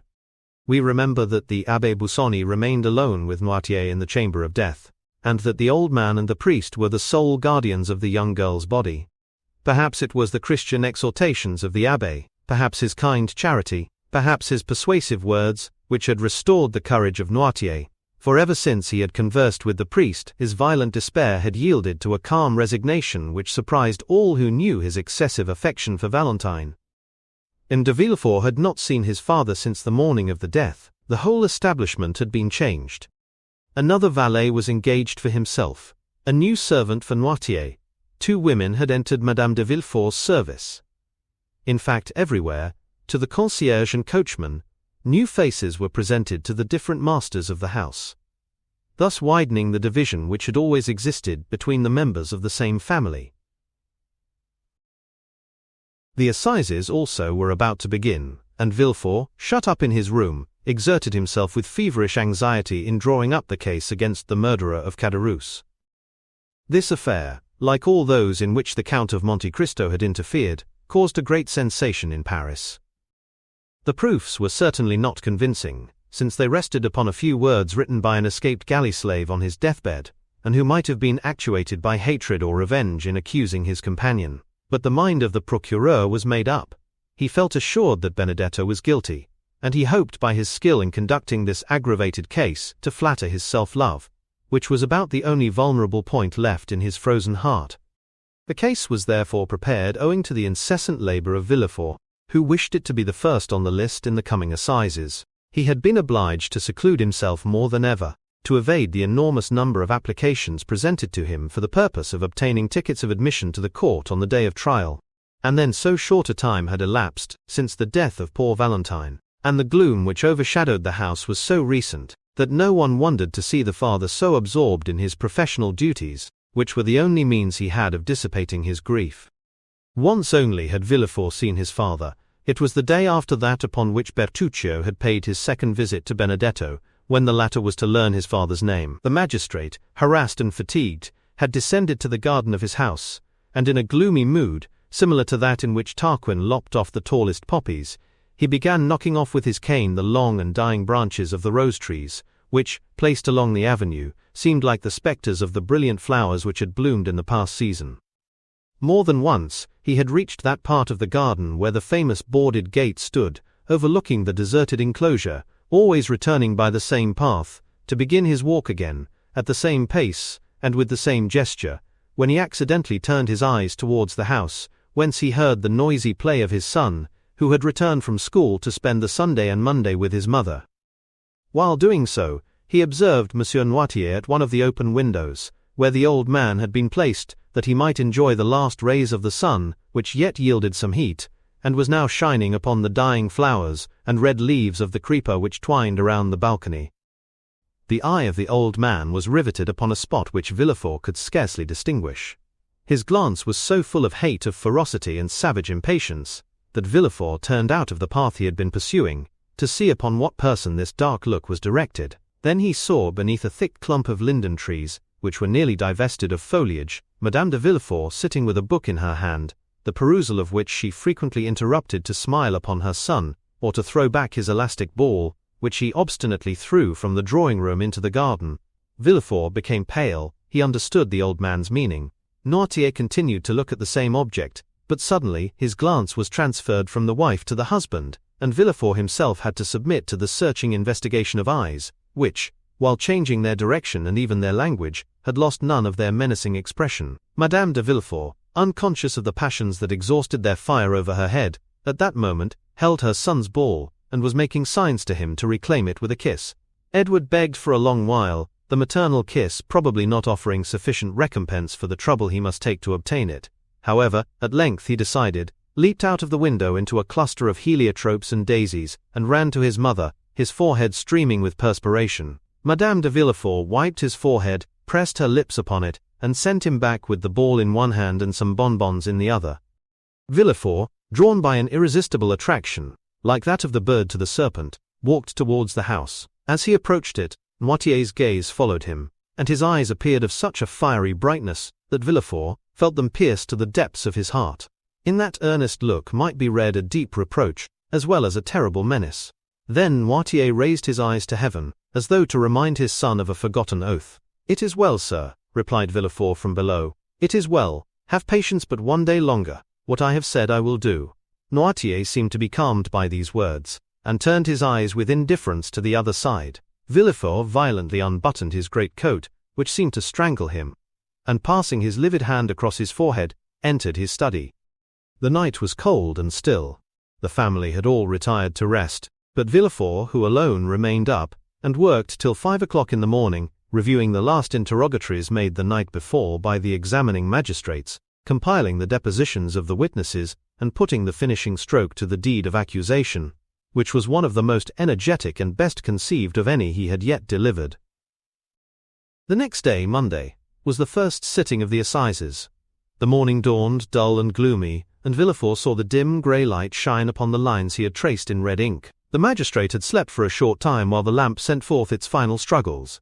Its flickerings awoke him, and he found his fingers as damp and purple as though they had been dipped in blood. He opened the window. A bright yellow streak crossed the sky, and seemed to divide in half the poplars, which stood out in black relief on the horizon. In the clover fields beyond the chestnut trees, a lark was mounting up to heaven, while pouring out her clear morning song. The damps of the dew bathed the head of Villefort, and refreshed his memory. "Today," he said with an effort, "today, the man who holds the blade of justice must strike wherever there is guilt." Involuntarily his eyes wandered towards the window of Noirtier's room, where he had seen him the preceding night. The curtain was drawn, and yet the image of his father was so vivid to his mind, that he addressed the closed window as though it had been open, and as if through the opening he had beheld the menacing old man. "Yes," he murmured, "yes, be satisfied." His head dropped upon his chest, and in this position he paced his study. Then he threw himself, dressed as he was, upon a sofa, less to sleep than to rest his limbs, cramped with cold and study. By degrees everyone awoke. Villefort, from his study, heard the successive noises which accompany the life of a house, the opening and shutting of doors, the ringing of Madame de Villefort's bell, to summon the waiting-maid, mingled with the first shouts of the child, who rose full of the enjoyment of his age. Villefort also rang. His new valet brought him the papers, and with them a cup of chocolate. "What are you bringing me?" said he. "A cup of chocolate." "I did not ask for it. Who has paid me this attention?" "My mistress, sir. She said you would have to speak a great deal in the murder case, and that you should take something to keep up your strength." And the valet placed the cup on the table nearest to the sofa, which was, like all the rest, covered with papers. The valet then left the room. Villefort looked for an instant with a gloomy expression. Then, suddenly, taking it up with a nervous motion, he swallowed its contents at one draught. It might have been thought that he hoped the beverage would be mortal, and that he sought for death to deliver him from a duty which he would rather die than fulfill. He then rose, and paced his room with a smile it would have been terrible to witness. The chocolate was inoffensive, for Monsieur de Villefort felt no effects. The breakfast hour arrived, but Monsieur de Villefort was not at table. The valet re-entered. "Madame de Villefort wishes to remind you, sir," he said, "that 11 o'clock has just struck, and that the trial commences at 12. "Well," said Villefort, "what then?" "Madame de Villefort is dressed. She is quite ready, and wishes to know if she is to accompany you, sir." "Where to?" "To the Palais." "What to do?" "My mistress wishes much to be present at the trial." "Ah," said Villefort, with a startling accent. "Does she wish that?" The man drew back and said, "If you wish to go alone, sir, I will go and tell my mistress." Villefort remained silent for a moment, and dented his pale cheeks with his nails. "Tell your mistress," he at length answered, "that I wish to speak to her, and I beg she will wait for me in her own room." "Yes, sir." "Then come to dress and shave me." "Directly, sir." The valet reappeared almost instantly, and, having shaved his master, assisted him to dress entirely in black. When he had finished, he said, "My mistress said she should expect you, sir, as soon as you had finished dressing." "I am going to her." And Villefort, with his papers under his arm and hat in hand, directed his steps toward the apartment of his wife. At the door he paused for a moment to wipe his damp, pale brow.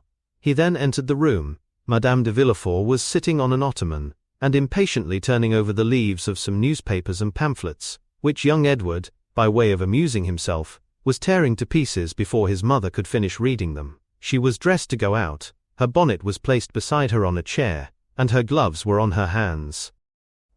"Ah, here you are, monsieur," she said in her naturally calm voice. "But how pale you are! Have you been working all night? Why did you not come down to breakfast? Well, will you take me, or shall I take Edward?"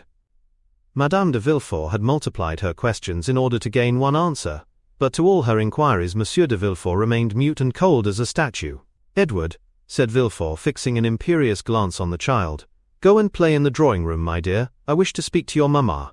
Madame de Villefort shuddered at the sight of that cold countenance, that resolute tone, and the awfully strange preliminaries. Edward raised his head, looked at his mother, and then, finding that she did not confirm the order, began cutting off the heads of his leaden soldiers. "Edward," cried Monsieur de Villefort so harshly that the child started up from the floor, "do you hear me? Go!" The child, unaccustomed to such treatment, arose, pale and trembling. It would be difficult to say whether his emotion were caused by fear or passion. His father went up to him, took him in his arms and kissed his forehead. "Go," he said, "go, my child." Edward ran out. M. de Villefort went to the door, which he closed behind the child, and bolted. "Dear me," said the young woman, endeavoring to read her husband's inmost thoughts, while a smile passed over her countenance, which froze the impassibility of Villefort. "What is the matter?" "Madame, where do you keep the poison you generally use?" said the magistrate, without any introduction, placing himself between his wife and the door. Madame de Villefort must have experienced something of the sensation of a bird, which, looking up, sees the murderous trap closing over its head. A hoarse, broken tone, which was neither a cry nor a sigh, escaped from her, while she became deadly pale. "Monsieur," she said, I do not understand you." And, in her first paroxysm of terror, she had raised herself from the sofa. In the next, stronger very likely than the other, she fell down again on the cushions. "I asked you," continued Villefort, in a perfectly calm tone, "where you conceal the poison by the aid of which you have killed my father-in-law, Monsieur de Saint-Méran, my mother-in-law, Madame de Saint-Méran, Barrois, and my daughter Valentine." "Ah, sir," exclaimed Madame de Villefort, clasping her hands, "what do you say?" "It is not for you to interrogate, but to answer." "Is it to the judge or to the husband?" stammered Madame de Villefort. "To the judge. To the judge, madame." It was terrible to behold the frightful pallor of that woman, the anguish of her look, the trembling of her whole frame. "Ah, sir," she muttered, "ah, sir," and this was all. "You do not answer, madame," exclaimed the terrible interrogator. Then he added, with a smile yet more terrible than his anger, "It is true, then, you do not deny it." She moved forward. "And you cannot deny it," added Villefort, extending his hand toward her, as though to seize her in the name of justice. You have accomplished these different crimes with impudent address, but which could only deceive those whose affections for you blinded them. Since the death of Madame de Saint-Méran, I have known that a poisoner lived in my house. Monsieur d'Avrigny warned me of it. After the death of Barrois, my suspicions were directed towards an angel. Those suspicions which, even when there is no crime, are always alive in my heart. But after the death of Valentine, there has been no doubt in my mind, madame, and not only in mine, but in those of others. Thus your crime, known by 2 persons, suspected by many, will soon become public, and, as I told you just now, you no longer speak to the husband, but to the judge." The young woman hid her face in her hands. "Oh, sir," she stammered, "I beseech you, do not believe appearances." "Are you, then, a coward?" cried Villefort, in a contemptuous voice. "But I have always observed that poisoners were cowards. Can you be a coward, you who have had the courage to witness the death of 2 old men and a young girl murdered by you?" "Sir, sir!" "Can you be a coward?" continued Villefort with increasing excitement. "You, who could count one by one the minutes of 4 death agonies. You, who have arranged your infernal plans, and removed the beverages with a talent and precision almost miraculous. Have you, then, who have calculated everything with such nicety, have you forgotten to calculate one thing, I mean where the revelation of your crimes will lead you to? Oh, it is impossible. You must have saved some surer, more subtle and deadly poison than any other, that you might escape the punishment that you deserve. You have done this, I hope so at least." Madame de Villefort stretched out her hands and fell on her knees. "I understand," he said. "You confess, but a confession made to the judges, a confession made at the last moment, extorted when the crime cannot be denied, diminishes not the punishment inflicted on the guilty." "The punishment?" exclaimed Madame de Villefort. "The punishment, monsieur? Twice you have pronounced that word." "Certainly. Did you hope to escape it because you were 4 times guilty? Did you think the punishment would be withheld because you are the wife of him who pronounces it? No, madame, no. The scaffold awaits the poisoner, whoever she may be, unless, as I just said, the poisoner has taken the precaution of keeping for herself a few drops of her deadliest potion." Madame de Villefort uttered a wild cry, and a hideous and uncontrollable terror spread over her distorted features. "Oh, do not fear the scaffold, madame," said the magistrate.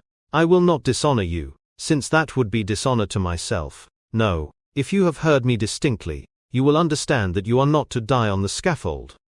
"No, I do not understand. What do you mean?" stammered the unhappy woman, completely overwhelmed. "I mean that the wife of the first magistrate in the capital shall not by her infamy soil an unblemished name, that she shall not with one blow dishonor her husband and her child." "No, no, oh no." "Well, madame, it will be a laudable action on your part, and I will thank you for it." "You will thank me for what?" "For what you have just said." "What did I say? Oh, my brain whirls. I no longer understand anything. Oh, my God, my God!" And she rose, with her hair disheveled and her lips foaming. "Have you answered the question I put to you on entering the room? Where do you keep the poison you generally use, madame?" Madame de Villefort raised her arms to heaven, and convulsively struck one hand against the other. "No, no," she vociferated. "No, you cannot wish that." "What I do not wish, madame, is that you should perish on the scaffold. Do you understand?" asked Villefort. "Oh, mercy, mercy, monsieur.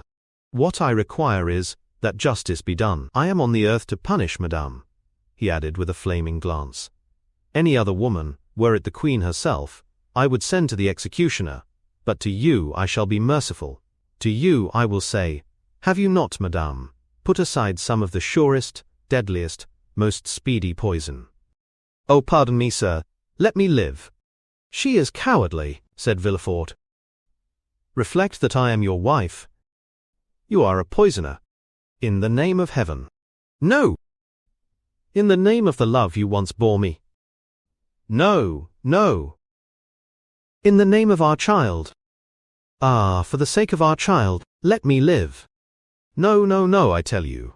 One day, if I allow you to live, you will perhaps kill him, as you have the others." I kill my boy?" cried the distracted mother, rushing toward Villefort. "I kill my son? Ha ha ha!" And a frightful, demoniac laugh finished the sentence, which was lost in a hoarse rattle. Madame de Villefort fell at her husband's feet. He approached her. "Think of it, madame," he said. "If, on my return, justice has not been satisfied, I will denounce you with my own mouth, and arrest you with my own hands." She listened, panting, overwhelmed, crushed. Her eye alone lived and glared horribly. "Do you understand me?" he said. "I am going down there to pronounce the sentence of death against a murderer. If I find you alive on my return, you shall sleep tonight in the conciergerie." Madame de Villefort sighed. Her nerves gave way, and she sunk on the carpet. The king's attorney seemed to experience a sensation of pity. He looked upon her less severely and bowing to her said slowly, "Farewell, madame, farewell." That farewell struck Madame de Villefort like the executioner's knife. She fainted. The procureur went out, after having double-locked the door. Chapter 109, The Assizes. The Benedetto affair, as it was called at the Palais, and by people in general, had produced a tremendous sensation. Frequenting the Café de Paris, the Boulevard de Gand, and the Bois de Boulogne, during his brief career of splendor, the false Cavalcanti had formed a host of acquaintances. The papers had related his various adventures, both as the man of fashion and the galley slave, and as everyone who had been personally acquainted with Prince Andrea Cavalcanti experienced a lively curiosity in his fate. They all determined to spare no trouble in endeavoring to witness the trial of Monsieur Benedetto for the murder of his comrade in chains. In the eyes of many, Benedetto appeared, if not a victim to, at least an instance of, the fallibility of the law. Monsieur Cavalcanti, his father, had been seen in Paris, and it was expected that he would reappear to claim the illustrious outcast. Many also, who were not aware of the circumstances attending his withdrawal from Paris, were struck with the worthy appearance, the gentlemanly bearing, and the knowledge of the world displayed by the old patrician, who certainly played the nobleman very well, so long as he said nothing, and made no arithmetical calculations. As for the accused himself, many remembered him as being so amiable, so handsome and so liberal, that they chose to think him the victim of some conspiracy, since in this world large fortunes frequently excite the malevolence and jealousy of some unknown enemy. Everyone therefore ran to the court, some to witness the sight, others to comment upon it. From 7 o'clock in the morning, a crowd was stationed at the iron gates, and an hour before the trial commenced, the hall was full of the privileged.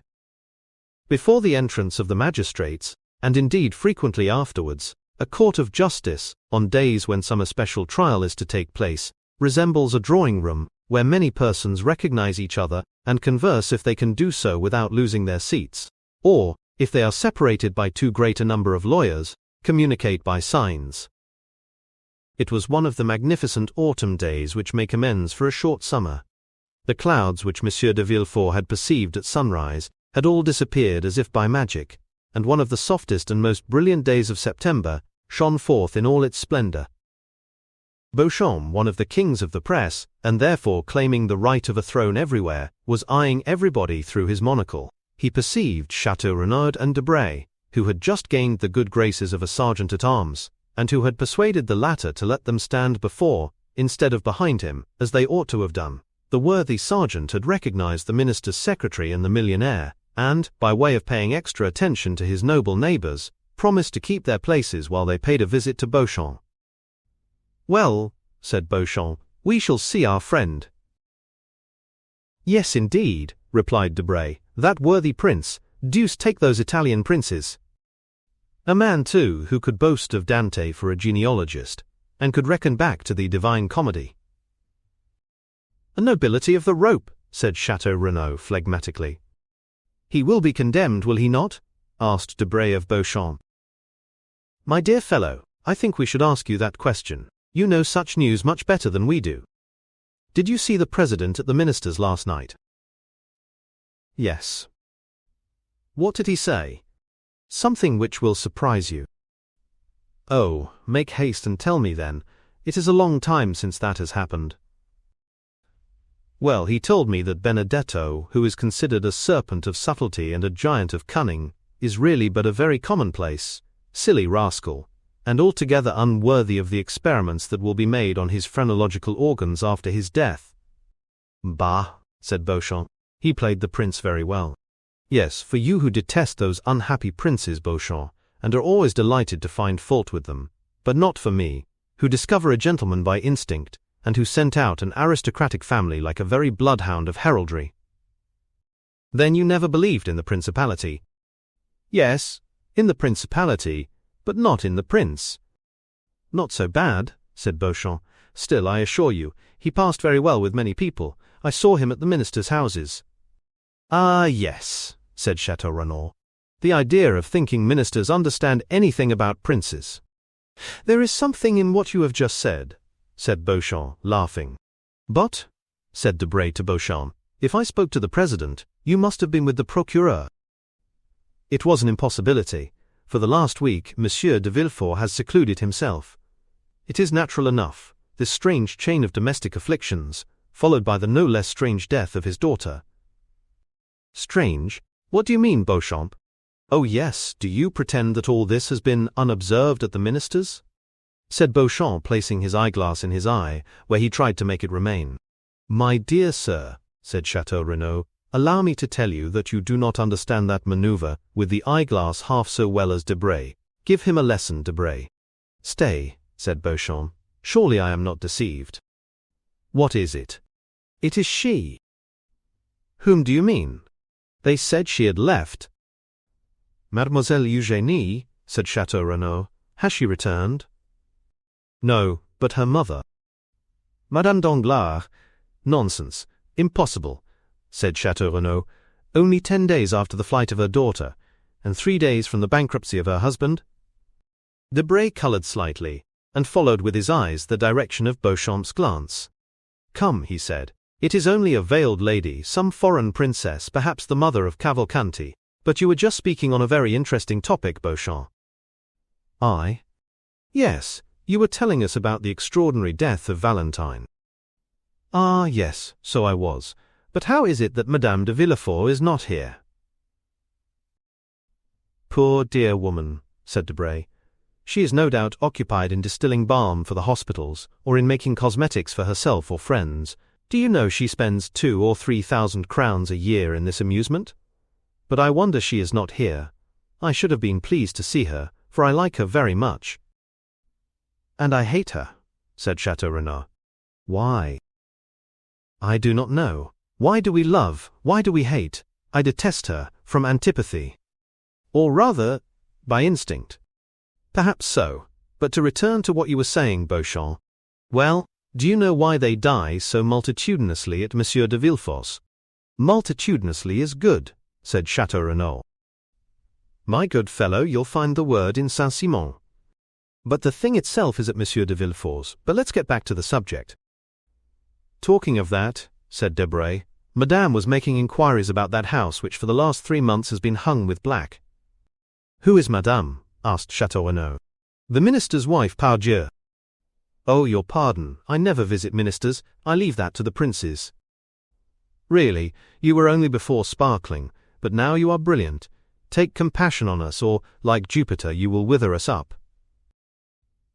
"I will not speak again," said Chateau Renaud. "Pray have compassion upon me, and do not take up every word I say.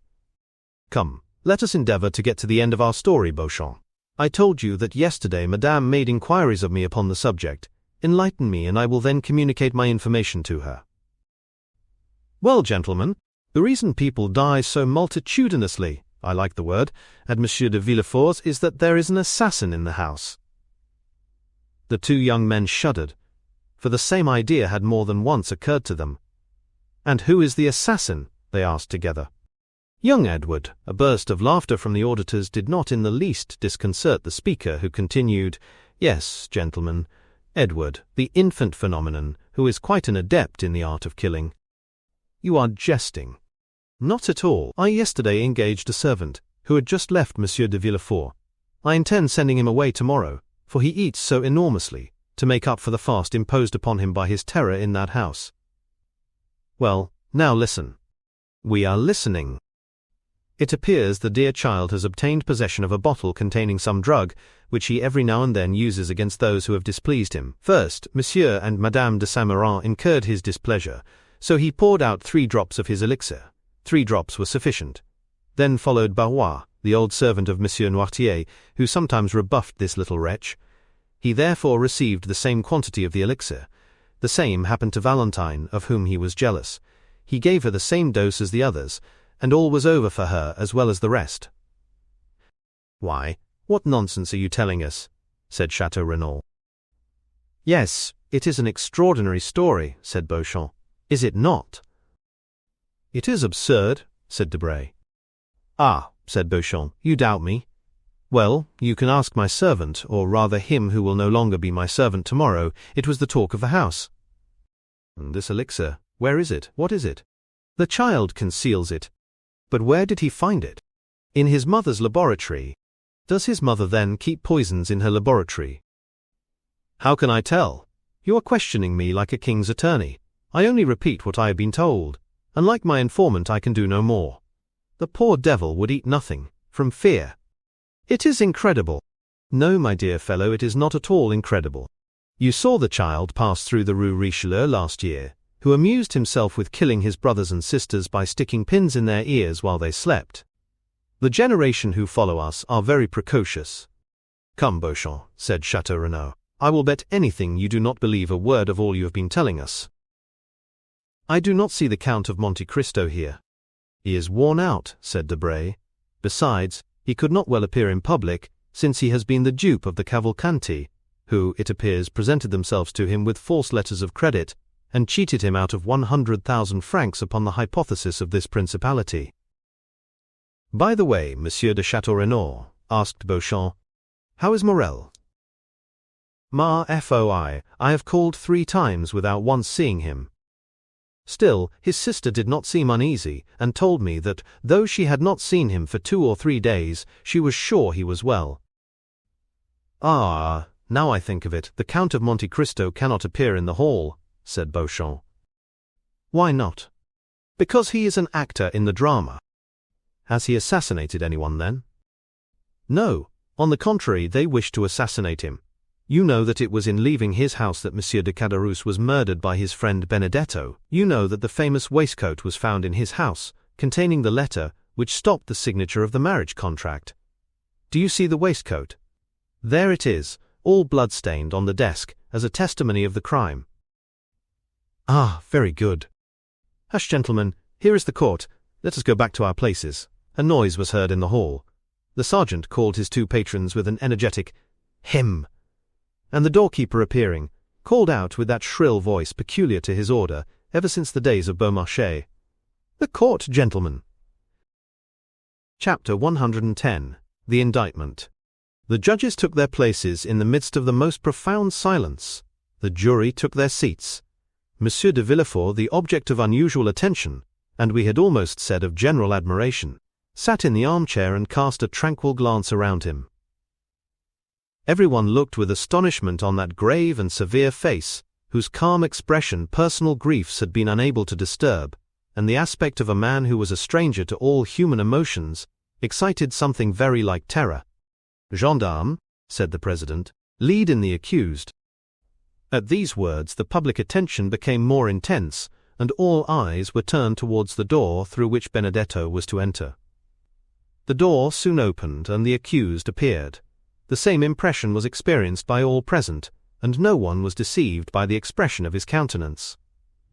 His features bore no sign of that deep emotion which stops the beating of the heart and blanches the cheek. His hands, gracefully placed, one upon his hat, the other in the opening of his white waistcoat, were not at all tremulous. His eye was calm and even brilliant. Scarcely had he entered the hall when he glanced at the whole body of magistrates and assistants. His eye rested longer on the president, and still more so on the king's attorney. By the side of Andrea was stationed the lawyer who was to conduct his defense, and who had been appointed by the court, for Andrea disdained to pay any attention to those details, to which he appeared to attach no importance. The lawyer was a young man with light hair, whose face expressed 100 times more emotion than that which characterized the prisoner. The president called for the indictment, revised as we know, by the clever and implacable pen of Villefort. During the reading of this, which was long, the public attention was continually drawn towards Andrea, who bore the inspection with Spartan unconcern. Villefort had never been so concise and eloquent. The crime was depicted in the most vivid colors, the former life of the prisoner, his transformation, a review of his life from the earliest period, was set forth with all the talent that a knowledge of human life could furnish to a mind like that of the procureur. Benedetto was thus forever condemned in public opinion, before the sentence of the law could be pronounced. Andrea paid no attention to the successive charges which were brought against him. M. de Villefort, who examined him attentively and who no doubt practiced upon him all the psychological studies he was accustomed to use, in vain endeavored to make him lower his eyes, notwithstanding the depth and profundity of his gaze. At length, the reading of the indictment was ended. "Accused," said the president, "your name and surname?" Andrea rose. "Excuse me, Mr. President," he said in a clear voice, "but I see you are going to adopt a course of questions through which I cannot follow you. I have an idea, which I will explain by and by, of making an exception to the usual form of accusation. Allow me then, if you please, to answer in different order, or I will not do so at all." The astonished president looked at the jury, who in turn looked at Villefort. The whole assembly manifested great surprise, but Andrea appeared quite unmoved. "Your age," said the president. "Will you answer that question?"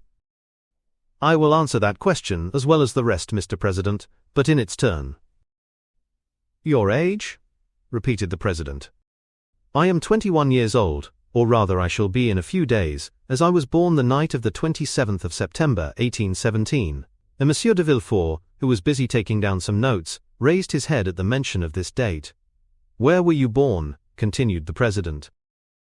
"At Auteuil, near Paris." Monsieur de Villefort a second time raised his head, looked at Benedetto as if he had been gazing at the head of Medusa, and became livid. As for Benedetto, he gracefully wiped his lips with a fine cambric pocket-handkerchief. "Your profession?" "First I was a forger," answered Andrea as calmly as possible. "Then I became a thief, and lately have become an assassin." A murmur, or rather storm, of indignation burst from all parts of the assembly.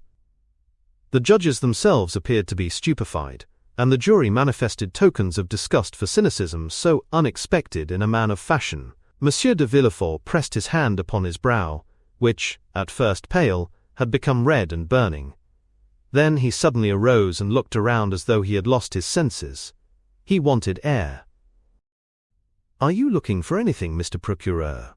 asked Benedetto, with his most ingratiating smile. M. de Villefort answered nothing, but sat, or rather threw himself down again upon his chair. "And now, prisoner, will you consent to tell your name?" said the president. "The brutal affectation with which you have enumerated and classified your crimes calls for a severe reprimand on the part of the court, both in the name of morality and for the respect due to humanity. You appear to consider this a point of honor, and it may be for this reason that you have delayed acknowledging your name. You wished it to be preceded by all these titles."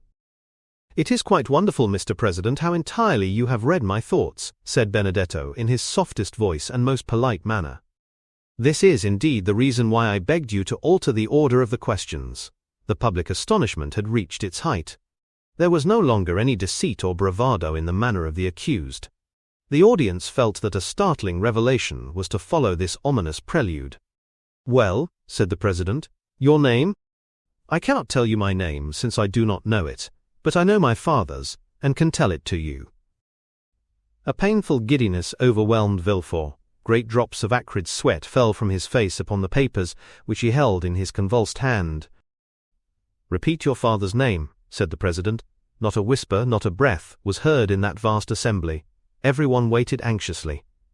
"My father is King's attorney," replied Andrea calmly. "King's attorney?" said the president, stupefied, and without noticing the agitation which spread over the face of Monsieur de Villefort. "King's attorney?" "Yes, and if you wish to know his name, I will tell it. He is named Villefort."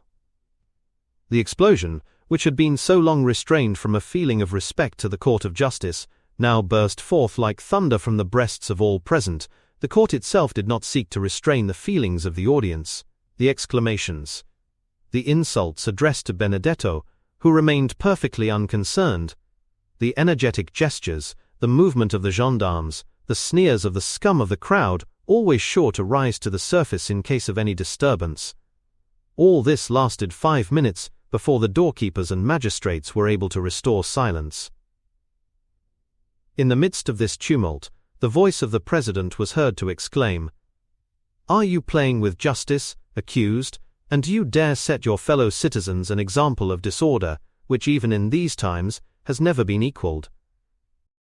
Several persons hurried up to M. de Villefort, who sat half-bowed over in his chair, offering him consolation, encouragement, and protestations of zeal and sympathy. Order was re-established in the hall, except that a few people still moved about and whispered to one another. A lady, it was said, had just fainted. They had supplied her with a smelling bottle, and she had recovered. During the scene of tumult, Andrea had turned his smiling face towards the assembly.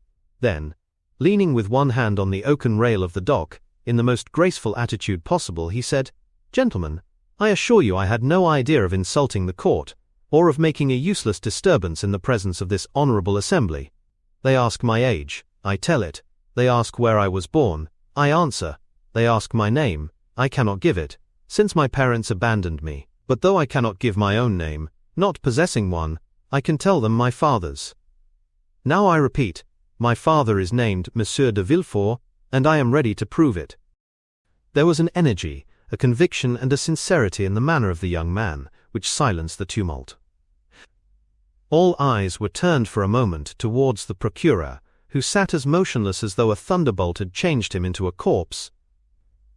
"Gentlemen," said Andrea, commanding silence by his voice and manner, "I owe you the proofs and explanations of what I have said." "But," said the irritated president, "you called yourself Benedetto, declared yourself an orphan, and claimed Corsica as your country." "I said anything I pleased, in order that the solemn declaration I have just made should not be withheld, which otherwise would certainly have been the case. I now repeat that I was born at Auteuil on the night of the 27th of September, 1817, and that I am the son of the procureur, Monsieur de Villefort. Do you wish for any further details? I will give them. I was born in number 28, Rue de la Fontaine, in a room hung with red damask. My father took me in his arms, telling my mother I was dead, wrapped me in a napkin marked with an H and an N, and carried me into a garden, where he buried me alive." A shudder ran through the assembly when they saw that the confidence of the prisoner increased in proportion to the terror of Monsieur de Villefort. "But how have you become acquainted with all these details?" asked the president. "I will tell you, Mr. President. A man who had sworn vengeance against my father, and had long watched his opportunity to kill him, had introduced himself that night into the garden in which my father buried me. He was concealed in a thicket, he saw my father bury something in the ground and stabbed him. Then, thinking the deposit might contain some treasure, he turned up the ground and found me still living. The man carried me to the Foundling Asylum, where I was registered under the number 37.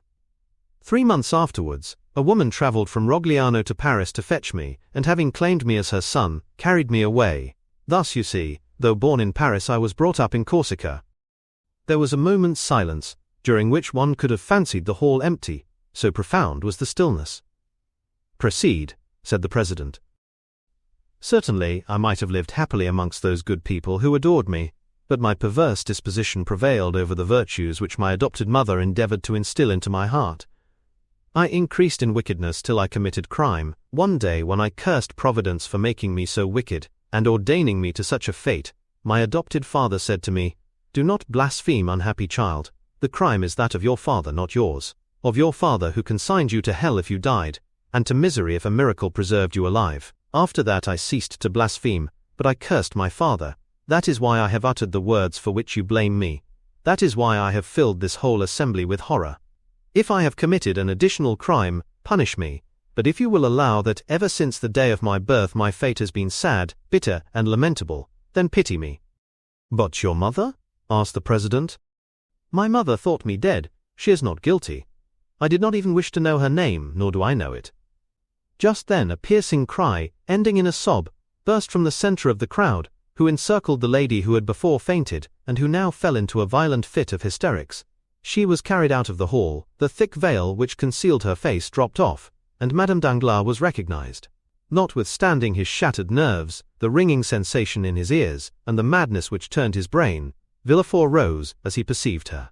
The proofs, said the president. Remember, this tissue of horrors must be supported by the clearest proofs. The proofs? Said Benedetto, laughing. Do you want proofs? Yes. Well then, look at Monsieur de Villefort, and then ask me for proofs. Everyone turned towards the procureur who, unable to bear the universal gaze now riveted on him alone, advanced staggering into the midst of the tribunal, with his hair dishevelled and his face indented with the mark of his nails. The whole assembly uttered a long murmur of astonishment. Father, said Benedetto, I am asked for proofs. Do you wish me to give them? No, it is useless, stammered Monsieur de Villefort in a hoarse voice. No, it is useless. How useless? Cried the president. What do you mean? I mean that I feel it impossible to struggle against this deadly weight which crushes me. Gentlemen, I know I am in the hands of an avenging God. We need no proofs. Everything relating to this young man is true. A dull, gloomy silence, like that which precedes some awful phenomenon of nature, pervaded the assembly, who shuddered in dismay. What, Monsieur de Villefort, cried the president, do you yield to an hallucination? What, are you no longer in possession of your senses? This strange, unexpected, terrible accusation has disordered your reason. Come, recover.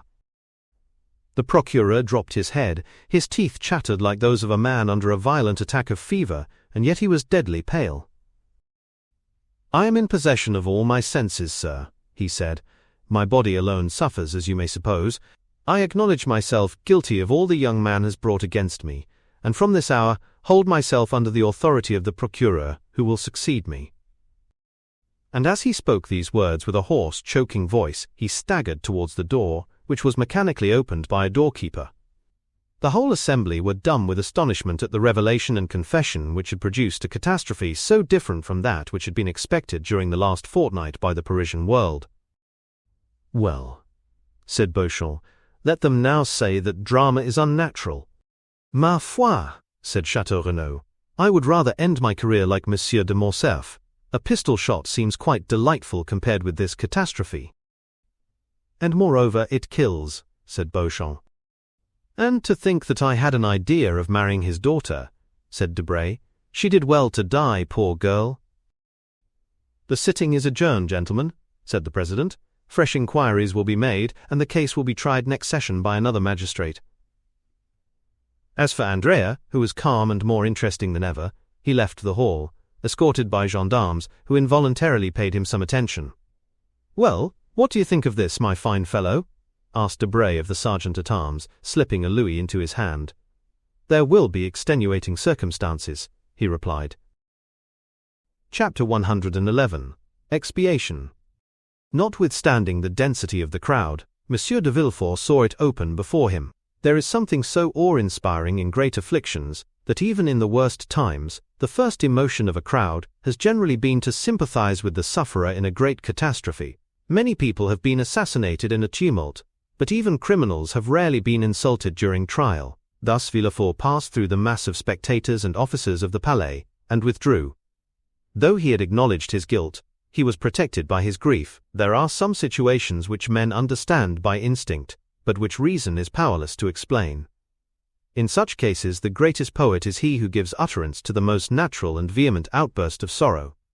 Those who hear the bitter cry are as much impressed as if they listened to an entire poem, and when the sufferer is sincere, they are right in regarding his outburst as sublime. It would be difficult to describe the state of stupor in which Villefort left the Palais. Every pulse beat with feverish excitement, every nerve was strained, every vein swollen, and every part of his body seemed to suffer distinctly from the rest, thus multiplying his agony 1,000-fold. He made his way along the corridors through force of habit. He threw aside his magisterial robe, not out of deference to etiquette, but because it was an unbearable burden, a veritable garb of Nessus, insatiate in torture. Having staggered as far as the Rue Dauphine, he perceived his carriage, awoke his sleeping coachman by opening the door himself, threw himself on the cushions, and pointed towards the Faubourg Saint-Honore. The carriage drove on. The weight of his fallen fortunes seemed suddenly to crush him. He could not foresee the consequences. He could not contemplate the future with the indifference of the hardened criminal, who merely faces a contingency already familiar. God was still in his heart. God, he murmured, not knowing what he said. God, God. Behind the event that had overwhelmed him, he saw the hand of God. The carriage rolled rapidly onward.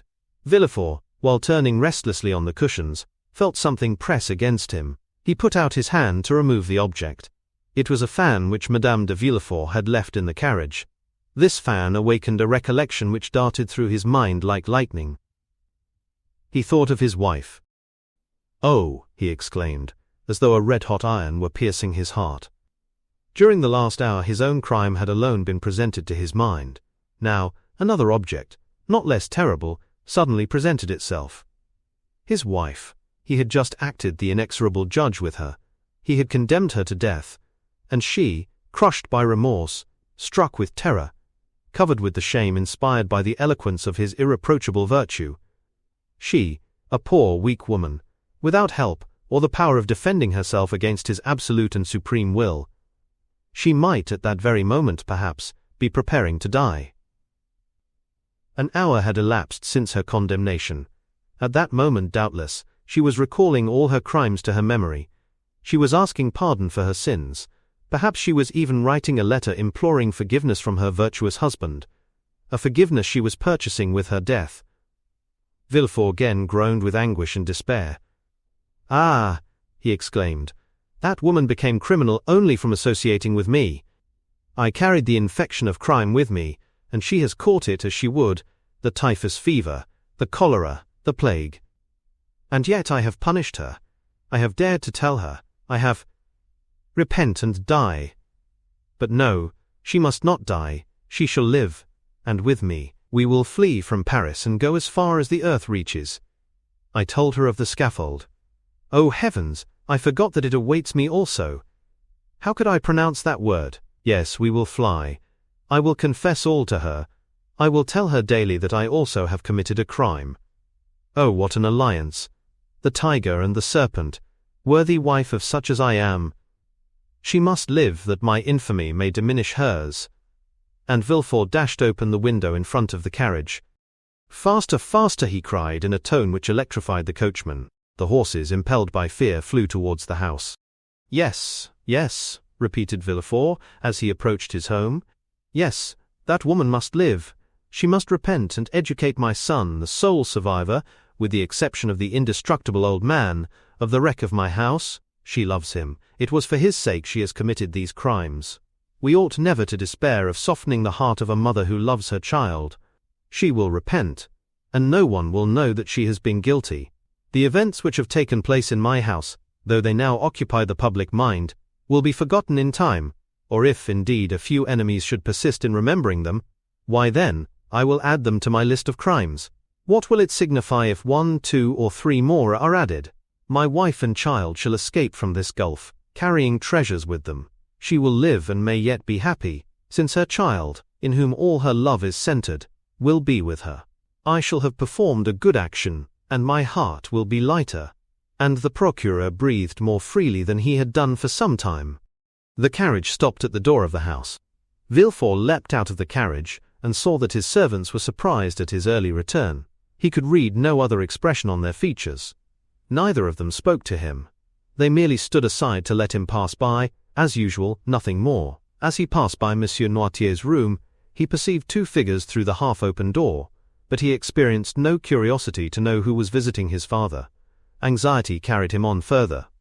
"Come," he said, as he ascended the stairs leading to his wife's room. "Nothing is changed here." He then closed the door of the landing. "No one must disturb us," he said. "I must speak freely to her, accuse myself, and say—" He approached the door, touched the crystal handle which yielded to his hand. "Not locked," he cried. "That is well." And he entered the little room in which Edward slept, for though the child went to school during the day, his mother could not allow him to be separated from her at night. With a single glance Villefort's eye ran through the room. "Not here," he said. "Doubtless she is in her bedroom."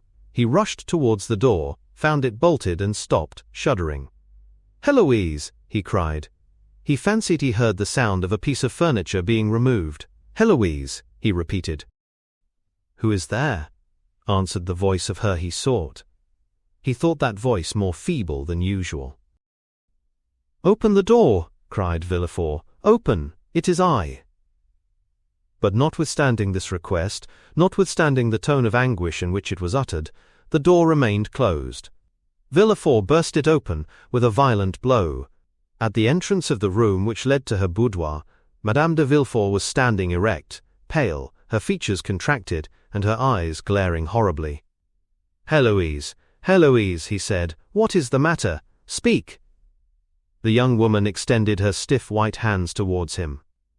"It is done, monsieur," she said with a rattling noise which seemed to tear her throat. "What more do you want?" And she fell full length on the floor. Villefort ran to her and seized her hand, which convulsively clasped a crystal bottle with a golden stopper. Madame de Villefort was dead. Villefort, maddened with horror, stepped back to the threshold of the door, fixing his eyes on the corpse. "My son!" he exclaimed suddenly. "Where is my son? Edward! Edward!" And he rushed out of the room, still crying, "Edward! Edward!" The name was pronounced in such a tone of anguish that the servants ran up. "Where is my son?" asked Villefort. "Let him be removed from the house, that he may not see." "Master Edward is not downstairs, sir," replied the valet. "Then he must be playing in the garden. Go and see." "No, sir. Madame de Villefort sent for him half an hour ago. He went into her room and has not been downstairs since." A cold perspiration burst out on Villefort's brow, his legs trembled, and his thoughts flew about madly in his brain like the wheels of a disordered watch. "In Madame de Villefort's room," he murmured, and slowly returned, with one hand wiping his forehead, and with the other supporting himself against the wall. To enter the room he must again see the body of his unfortunate wife. To call Edward, he must reawaken the echo of that room which now appeared like a sepulchre. To speak seemed like violating the silence of the tomb. His tongue was paralyzed in his mouth. "Edward," he stammered. "Edward." The child did not answer. Where then could he be, if he had entered his mother's room and not since returned? He stepped forward. The corpse of Madame de Villefort was stretched across the doorway leading to the room in which Edward must be. Those glaring eyes seemed to watch over the threshold, and the lips bore the stamp of a terrible and mysterious irony. Through the open door was visible a portion of the boudoir, containing an upright piano and a blue satin couch. Villefort stepped forward 2 or 3 paces, and beheld his child lying, no doubt asleep, on the sofa. The unhappy man uttered an exclamation of joy. A ray of light seemed to penetrate the abyss of despair and darkness. He had only to step over the corpse, enter the boudoir, take the child in his arms, and flee far, far away. Villefort was no longer the civilized man. He was a tiger hurt unto death, gnashing his teeth in his wound. He no longer feared realities, but phantoms. He leaped over the corpse as if it had been a burning brazier. He took the child in his arms, embraced him, shook him, called him, but the child made no response. He pressed his burning lips to the cheeks, but they were icy cold and pale. He felt the stiffened limbs. He pressed his hand upon the heart, but it no longer beat. The child was dead. A folded paper fell from Edward's breast. Villefort, thunderstruck, fell upon his knees. The child dropped from his arms, and rolled on the floor by the side of its mother. He picked up the paper and, recognizing his wife's writing, ran his eyes rapidly over its contents. It ran as follows. "You know that I was a good mother, since it was for my son's sake I became criminal. A good mother cannot depart without her son." Villefort could not believe his eyes. He could not believe his reason. He dragged himself towards the child's body and examined it as a lioness contemplates its dead cub. Then a piercing cry escaped from his breast and he cried, "Still the hand of God." The presence of the 2 victims alarmed him. He could not bear solitude, shared only by 2 corpses. Until then he had been sustained by rage, by his strength of mind, by despair, by the supreme agony which led the Titans to scale the heavens, and Ajax, to defy the gods.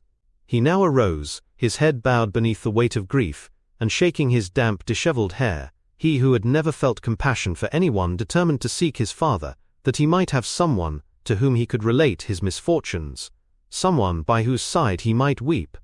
He descended the little staircase with which we are acquainted, and entered Noirtier's room. The old man appeared to be listening attentively and as affectionately as his infirmities would allow to the Abbé Busoni, who looked cold and calm as usual. Villefort, perceiving the abbé, passed his hand across his brow. He recollected the call he had made upon him after the dinner at Auteuil, and then the visit the abbé had himself paid to his house on the day of Valentine's death. "You here, sir?" he exclaimed. "Do you, then, never appear but to act as an escort to death?" Busoni turned around, and perceiving the excitement depicted on the magistrate's face, the savage luster of his eyes, he understood that the revelation had been made at the assizes. But beyond this, he was ignorant. "I came to pray over the body of your daughter." "And now why are you here?"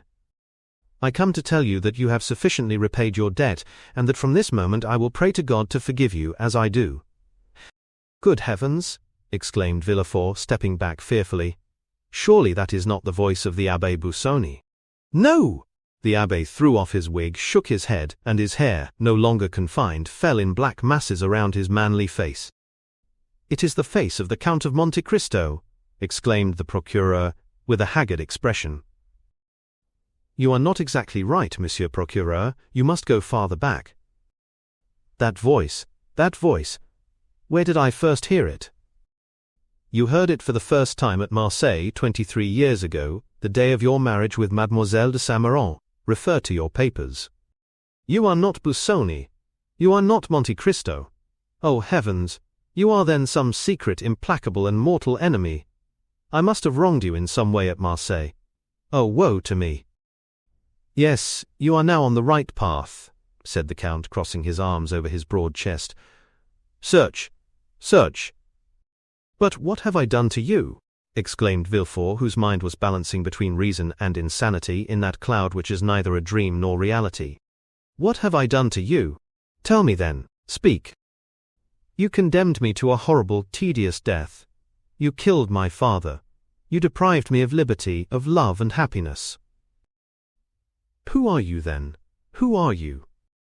"I am the spectre of a wretch you buried in the dungeons of the Château d'If. God gave that spectre the form of the Count of Monte Cristo when he at length issued from his tomb, enriched him with gold and diamonds, and led him to you."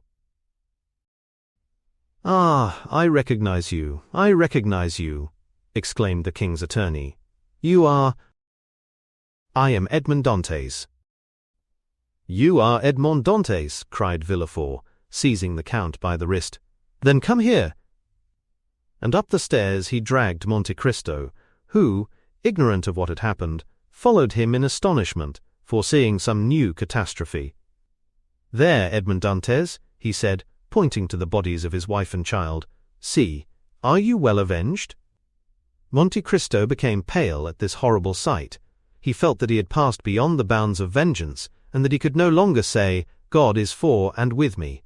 With an expression of indescribable anguish, he threw himself upon the body of the child, reopened its eyes, felt its pulse, and then rushed with him into Valentine's room, of which he double-locked the door. "My child!" cried Villefort. "He carries away the body of my child! Oh, curses, woe, death to you!" And he tried to follow Monte Cristo, but as though in a dream he was transfixed to the spot. His eyes glared as though they were starting through the sockets. He griped the flesh on his chest until his nails were stained with blood.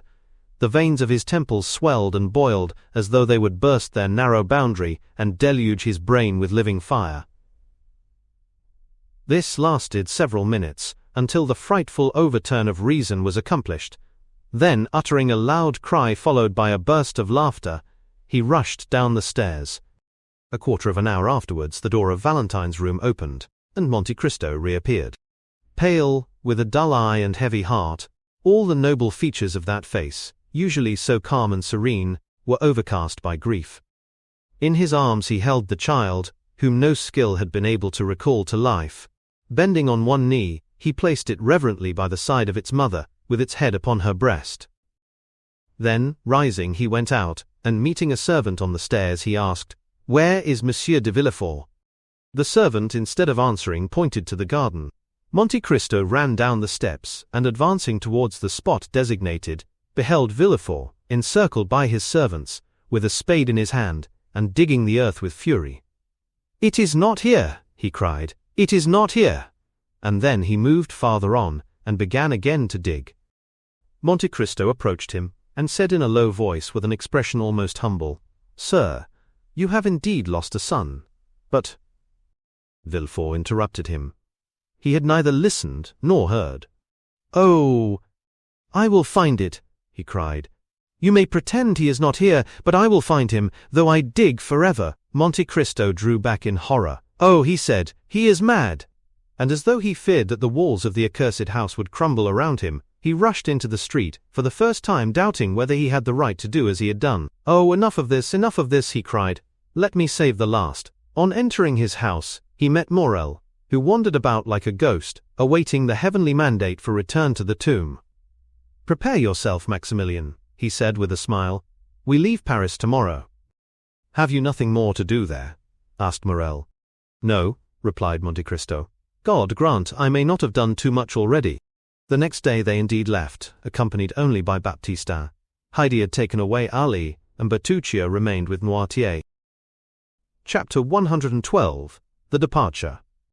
The recent event formed the theme of conversation throughout all Paris. Emmanuel and his wife conversed with natural astonishment in their little apartment in the Rue Meslay, upon the 3 successive sudden and most unexpected catastrophes of Morcerf, Danglars, and Villefort. Maximilian, who was paying them a visit, listened to their conversation, or rather was present at it, plunged in his accustomed state of apathy.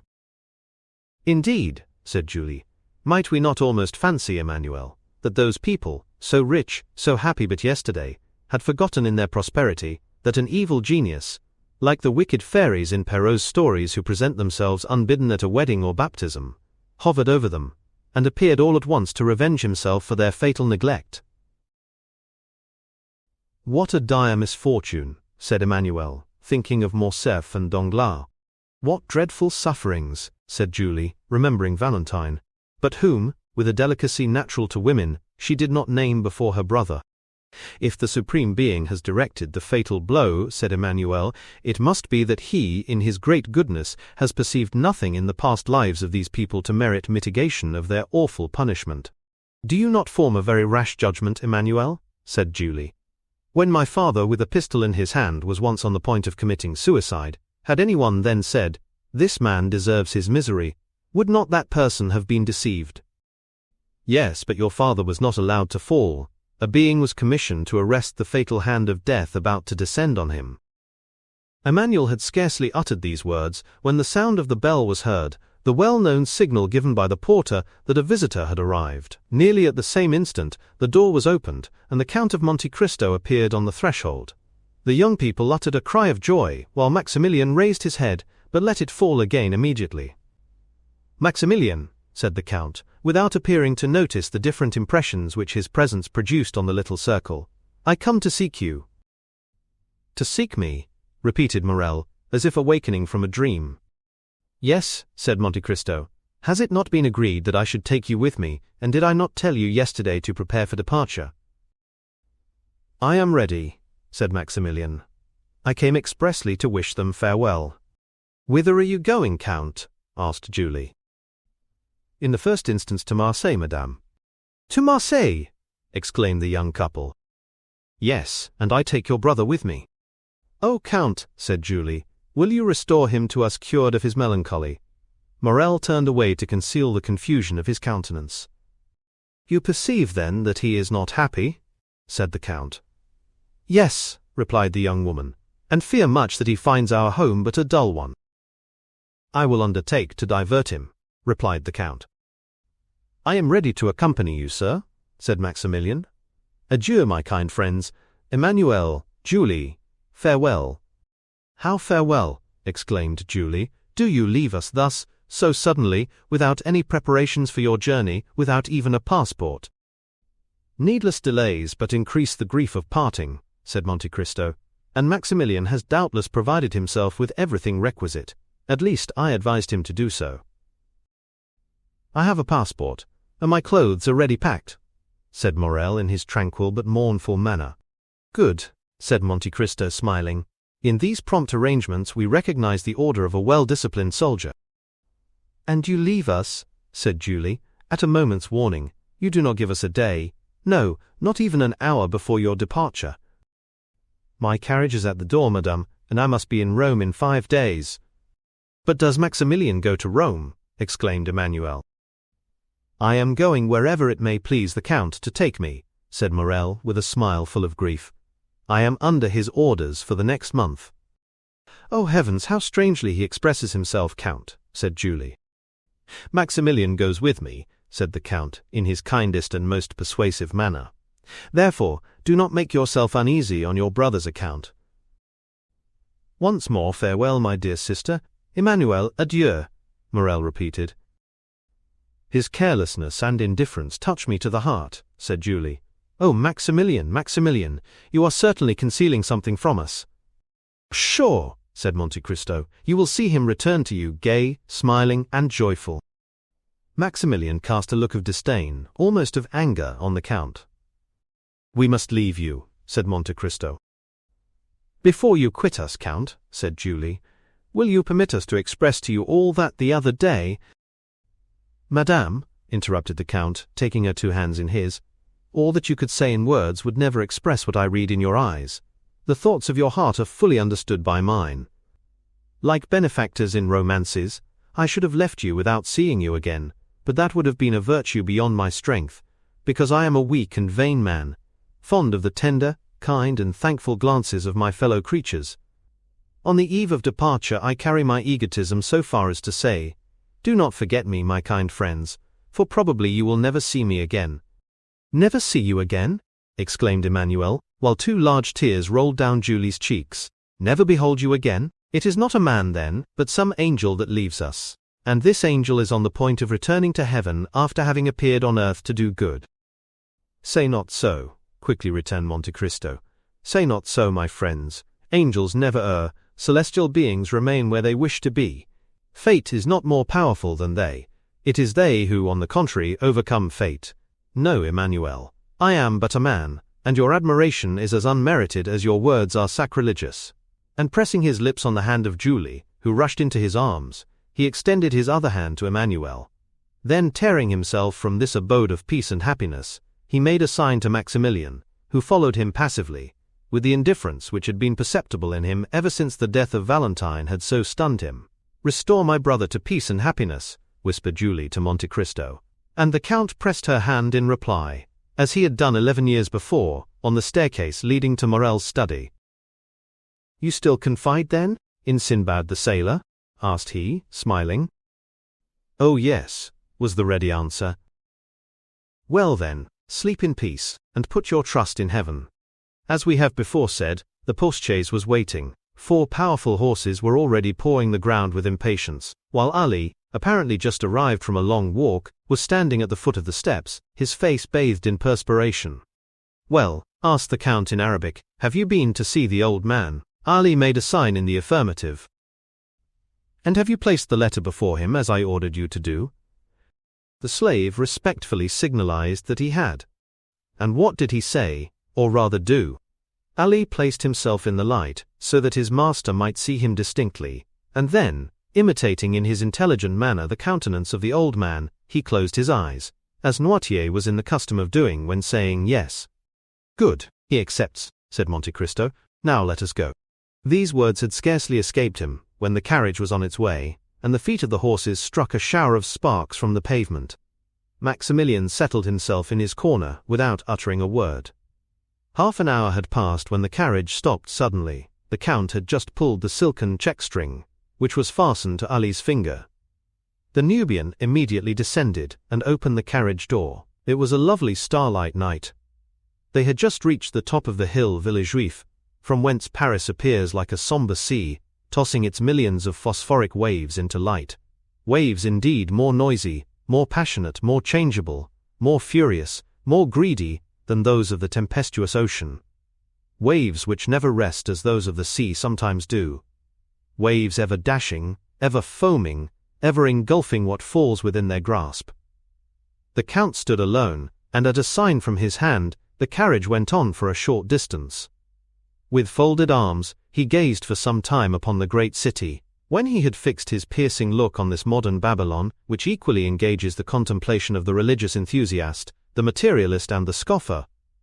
"Great city," murmured he, inclining his head and joining his hands as if in prayer. "Less than 6 months have elapsed since first I entered thy gates. I believe that the Spirit of God led my steps to thee, and that he also enables me to quit thee in triumph. The secret cause of my presence within thy walls, I have confided alone to him, who only has had the power to read my heart. God only knows that I retire from thee without pride or hatred, but not without many regrets. He only knows that the power confided to me has never been made subservient to my personal good, or to any useless cause.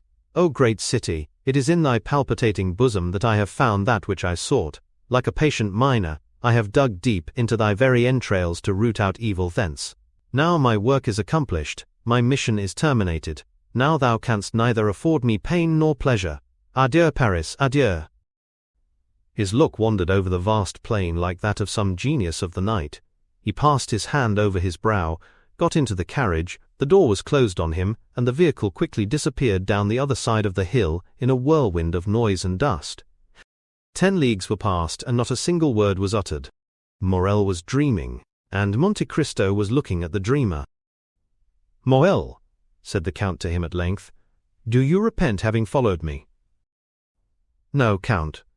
But to leave Paris—" "If I thought happiness might await you in Paris, Morrel, I would have left you there. Valentine reposes within the walls of Paris, and to leave Paris is like losing her a second time."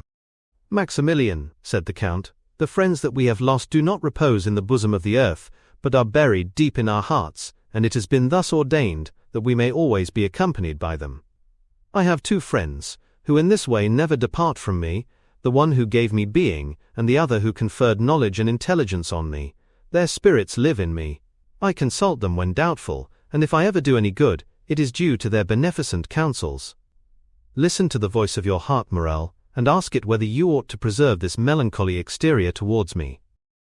"My friend," said Maximilian, "the voice of my heart is very sorrowful, and promises me nothing but misfortune. It is the way of weakened minds to see everything through a black cloud. The soul forms its own horizons, your soul is darkened, and consequently the sky of the future appears stormy and unpromising." "That may possibly be true," said Maximilian, and he again subsided into his thoughtful mood. The journey was performed with that marvelous rapidity which the unlimited power of the Count ever commanded. Towns fled from them like shadows on their path, and trees shaken by the first winds of autumn seemed like giants madly rushing on to meet them, and retreating as rapidly when once reached. The following morning they arrived at Chalons, where the Count's steamboat waited for them. Without the loss of an instant, the carriage was placed on board, and the 2 travelers embarked without delay. The boat was built for speed. Her 2 paddle wheels were like 2 wings with which she skimmed the water like a bird. Morrel was not insensible to that sensation of delight which is generally experienced in passing rapidly through the air, and the wind which occasionally raised the hair from his forehead seemed on the point of dispelling momentarily the clouds collected there. As the distance increased between the travelers and Paris, almost superhuman serenity appeared to surround the Count. He might have been taken for an exile about to revisit his native land. Ere long Marseille presented herself to view. Marseille, white, fervid, full of life and energy. Marseille, the younger sister of Tyre and Carthage, the successor to them in the empire of the Mediterranean. Marseille, old, yet always young. Powerful memories were stirred within them by the sight of the Round Tower, Fort Saint-Nicolas, the city hall designed by Puget, the port with its brick quays, where they had both played in childhood, and it was with one accord that they stopped on the Canebière. A vessel was setting sail for Algiers, on board of which the bustle usually attending departure prevailed. The passengers and their relations crowded on the deck, friends taking a tender but sorrowful leave of each other, some weeping, others noisy in their grief, the whole forming a spectacle that might be exciting even to those who witnessed similar sights daily, but which had no power to disturb the current of thought that had taken possession of the mind of Maximilian from the moment he had set foot on the broad pavement of the quay. Pierre Puget, the sculptor-architect, was born at Marseille in 1622. "Here," said he, leaning heavily on the arm of Monte Cristo, "here is the spot where my father stopped when the Pharaon entered the port. It was here that the good old man, whom you saved from death and dishonor, threw himself into my arms. I yet feel his warm tears on my face, and his were not the only tears shed, for many who witnessed our meeting wept also. Monte Cristo gently smiled and said, "I was there," at the same time pointing to the corner of a street. As he spoke, and in the very direction he indicated, a groan, expressive of bitter grief, was heard, and a woman was seen waving her hand to a passenger on board the vessel about to sail. Monte Cristo looked at her with an emotion that must have been remarked by Morrel, had not his eyes been fixed on the vessel. "Oh heavens!" exclaimed Morrel, "I do not deceive myself. That young man who is waving his hat, that youth in the uniform of a lieutenant, is Albert de Morcerf." "Yes," said Monte Cristo, "I recognized him." "How so? You were looking the other way." The Count smiled, as he was in the habit of doing when he did not want to make any reply, and he again turned towards the veiled woman, who soon disappeared at the corner of the street. Turning to his friend, "Dear Maximilian," said the Count, "have you nothing to do in this land?" "I have to weep over the grave of my father," replied Morrel in a broken voice. "Well then, go. Wait for me there, and I will soon join you." "You leave me then?" "Yes, I also have a pious visit to pay." Morrel allowed his hand to fall into that which the Count extended to him. Then, with an inexpressibly sorrowful inclination of the head, he quitted the Count and bent his steps to the east of the city. Monte Cristo remained on the same spot until Maximilian was out of sight. He then walked slowly towards the Allées de Meilhan to seek out a small house with which our readers were made familiar at the beginning of this story. It yet stood under the shade of the fine avenue of lime trees which forms one of the most frequent walks of the idlers of Marseille, covered by an immense vine, which spreads its aged and blackened branches over the stone front, burnt yellow by the ardent sun of the south. 2 stone steps worn away by the friction of many feet led to the door, which was made of 3 planks. The door had never been painted or varnished, so great cracks yawned in it during the dry season to close again when the rains came on. The house, with all its crumbling antiquity and apparent misery, was yet cheerful and picturesque, and was the same that old Dantès formerly inhabited, the only difference being that the old man occupied merely the garret, while the whole house was now placed at the command of Mercédès by the Count. The woman whom the Count had seen leave the ship with so much regret entered this house. She had scarcely closed the door after her when Monte Cristo appeared at the corner of a street, so that he found and lost her again almost at the same instant. The worn-out steps were old acquaintances of his. He knew better than anyone else how to open that weather-beaten door with the large-headed nail which served to raise the latch within. He entered without knocking, or giving any other intimation of his presence, as if he had been a friend or the master of the place. At the end of a passage paved with bricks was a little garden, bathed in sunshine, and rich in warmth and light. In this garden Mercédès had found, at the place indicated by the Count, the sum of money which he, through a sense of delicacy, had described as having been placed there 24 years previously. The trees of the garden were easily seen from the steps of the street door. Monte Cristo, on stepping into the house, heard a sigh that was almost a deep sob. He looked in the direction whence it came, and there, under an arbor of Virginia jessamine, with its thick foliage and beautiful long purple flowers, he saw Mercédès seated, with her head bowed, and weeping bitterly. She had raised her veil, and with her face hidden by her hands was giving free scope to the sighs and tears which had been so long restrained by the presence of her son. Monte Cristo advanced a few steps, which were heard on the gravel. Mercédès raised her head and uttered a cry of terror on beholding a man before her. The Carolina, not Virginia, jessamine, gelsemium. Sempervirens, properly speaking not a jessamine at all, has yellow blossoms. The reference is no doubt to the Wistaria frutescens. Edfi said, "Madam," said the Count, "it is no longer in my power to restore you to happiness, but I offer you consolation. Will you deign to accept it as coming from a friend?" "I am indeed most wretched," replied Mercédès. "Alone in the world I had but my son, and he has left me." "He possesses a noble heart, madame," replied the Count, "and he has acted rightly.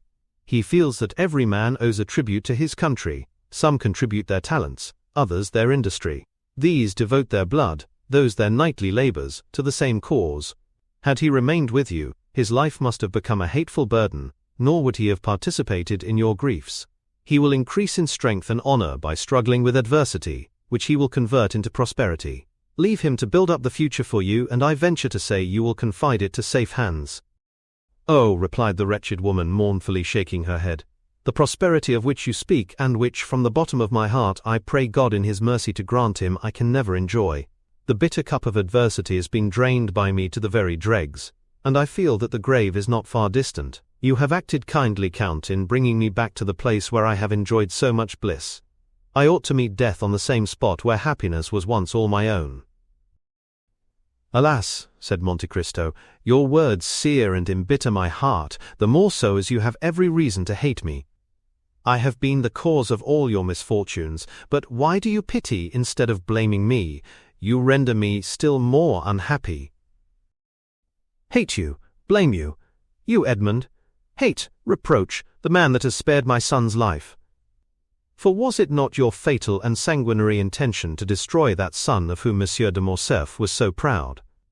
Oh, look at me closely, and discover if you can even the semblance of a reproach in me." The Count looked up and fixed his eyes on Mercédès, who arose partly from her seat and extended both her hands towards him. "Oh, look at me," continued she with a feeling of profound melancholy. "My eyes no longer dazzle by their brilliancy, for the time has long fled since I used to smile on Edmond Dantès, who anxiously looked out for me from the window of yonder garret, then inhabited by his old father. Years of grief have created an abyss between those days and the present. I neither reproach you nor hate you, my friend. Oh no, Edmond, it is myself that I blame, myself that I hate. Oh miserable creature that I am!"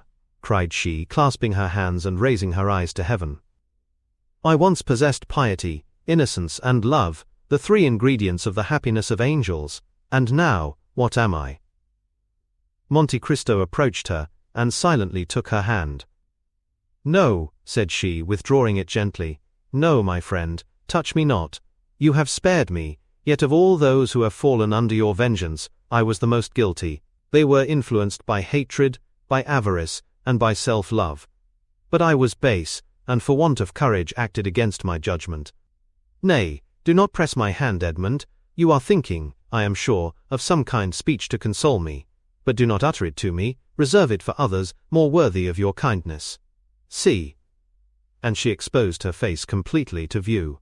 "See, misfortune has silvered my hair, my eyes have shed so many tears, that they are encircled by a rim of purple, and my brow is wrinkled. You, Edmond, on the contrary, you are still young, handsome, dignified. It is because you have had faith, because you have had strength, because you have had trust in God, and God has sustained you. But as for me, I have been a coward, I have denied God, and he has abandoned me." Mercédès burst into tears. Her woman's heart was breaking under its load of memories. Monte Cristo took her hand and imprinted a kiss on it, but she herself felt that it was a kiss of no greater warmth than he would have bestowed on the hand of some marble statue of a saint. "It often happens," continued she, "that a first fault destroys the prospects of a whole life. I believed you dead. Why did I survive you? What good has it done me to mourn for you eternally in the secret recesses of my heart, only to make a woman of 39 look like a woman of 50? Why, having recognized you, and I the only one to do so, why was I able to save my son alone? Ought I not also to have rescued the man that I had accepted for a husband, guilty though he were? Yet I let him die. What do I say? Oh, merciful heavens! Was I not accessory to his death by my supine insensibility, by my contempt for him, not remembering or not willing to remember, that it was for my sake he had become a traitor and a perjurer? In what am I benefited by accompanying my son so far, since I now abandon him, and allow him to depart alone to the baneful climate of Africa? Oh, I have been base, cowardly, I tell you. I have abjured my affections, and like all renegades I am of evil omen to those who surround me." "No, Mercédès," said Monte Cristo, "no, you judge yourself with too much severity. You are a noble-minded woman, and it was your grief that disarmed me. Still, I was but an agent, led on by an invisible and offended deity, who chose not to withhold the fatal blow that I was destined to hurl. I take that God to witness, at whose feet I have prostrated myself daily for the last 10 years, that I would have sacrificed my life to you, and with my life the projects that were indissolubly linked with it. But, and I say it with some pride, Mercedes, God needed me, and I lived. Examine the past and the present, and endeavor to dive into futurity, and then say whether I am not a divine instrument. The most dreadful misfortunes, the most frightful sufferings, the abandonment of all those who loved me, the persecution of those who did not know me, formed the trials of my youth, when suddenly, from captivity, solitude, misery, I was restored to light and liberty, and became the possessor of a fortune, so brilliant, so unbounded, so unheard of, that I must have been blind not to be conscious that God had endowed me with it, to work out His own great designs. From that time I looked upon this fortune as something confided to me for an especial purpose. Not a thought was given to a life which you once, Mercedes, had the power to render blissful. Not 1 hour of peaceful calm was mine. But I felt myself driven on like an exterminating angel. Like adventurous captains about to embark on some enterprise full of danger, I laid in my provisions, I loaded my weapons, I collected every means of attack and defense, I inured my body to the most violent exercises, my soul to the bitterest trials, I taught my arm to slay, my eyes to behold excruciating sufferings, and my mouth to smile at the most horrid spectacles. Good-natured, confiding, and forgiving as I had been, I became revengeful, cunning, and wicked. Or rather, immovable as fate. Then I launched out into the path that was open to me. I overcame every obstacle, and reached the goal, but woe to those who stood in my pathway. "Enough," said Mercedes. "Enough, Edmond. Believe me, that she who alone recognized you, has been the only one to comprehend you. And had she crossed your path, and you had crushed her like glass, still, Edmond, still she must have admired you. Like the gulf between me and the past, there is an abyss between you, Edmond, and the rest of mankind. And I tell you freely that the comparison I draw between you and other men will ever be one of my greatest tortures. No, there is nothing in the world to resemble you in worth and goodness. But we must say farewell, Edmond, and let us part." "Before I leave you, Mercedes, have you no request to make?" said the Count.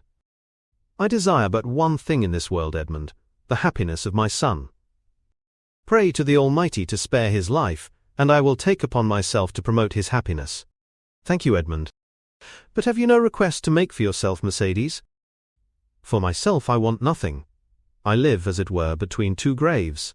One is that of Edmond Dantès, lost to me long, long since. He had my love. That word ill becomes my faded lip now, but it is a memory dear to my heart, and one that I would not lose for all that the world contains. The other grave is that of the man who met his death from the hand of Edmond Dantès. I approve of the deed, but I must pray for the dead." "Your son shall be happy, Mercedes," repeated the Count. "Then I shall enjoy as much happiness as this world can possibly confer." "But what are your intentions?" "To say that I shall live here, like the Mercedes of other times, gaining my bread by labor, would not be true, nor would you believe me. I have no longer the strength to do anything but to spend my days in prayer. However, I shall have no occasion to work, for the little sum of money buried by you, and which I found in the place you mentioned, will be sufficient to maintain me. Rumor will probably be busy respecting me, my occupations, my manner of living. That will signify but little." "Mercedes," said the Count, "I do not say it to blame you, but you made an unnecessary sacrifice in relinquishing the whole of the fortune amassed by Monsieur de Morcerf.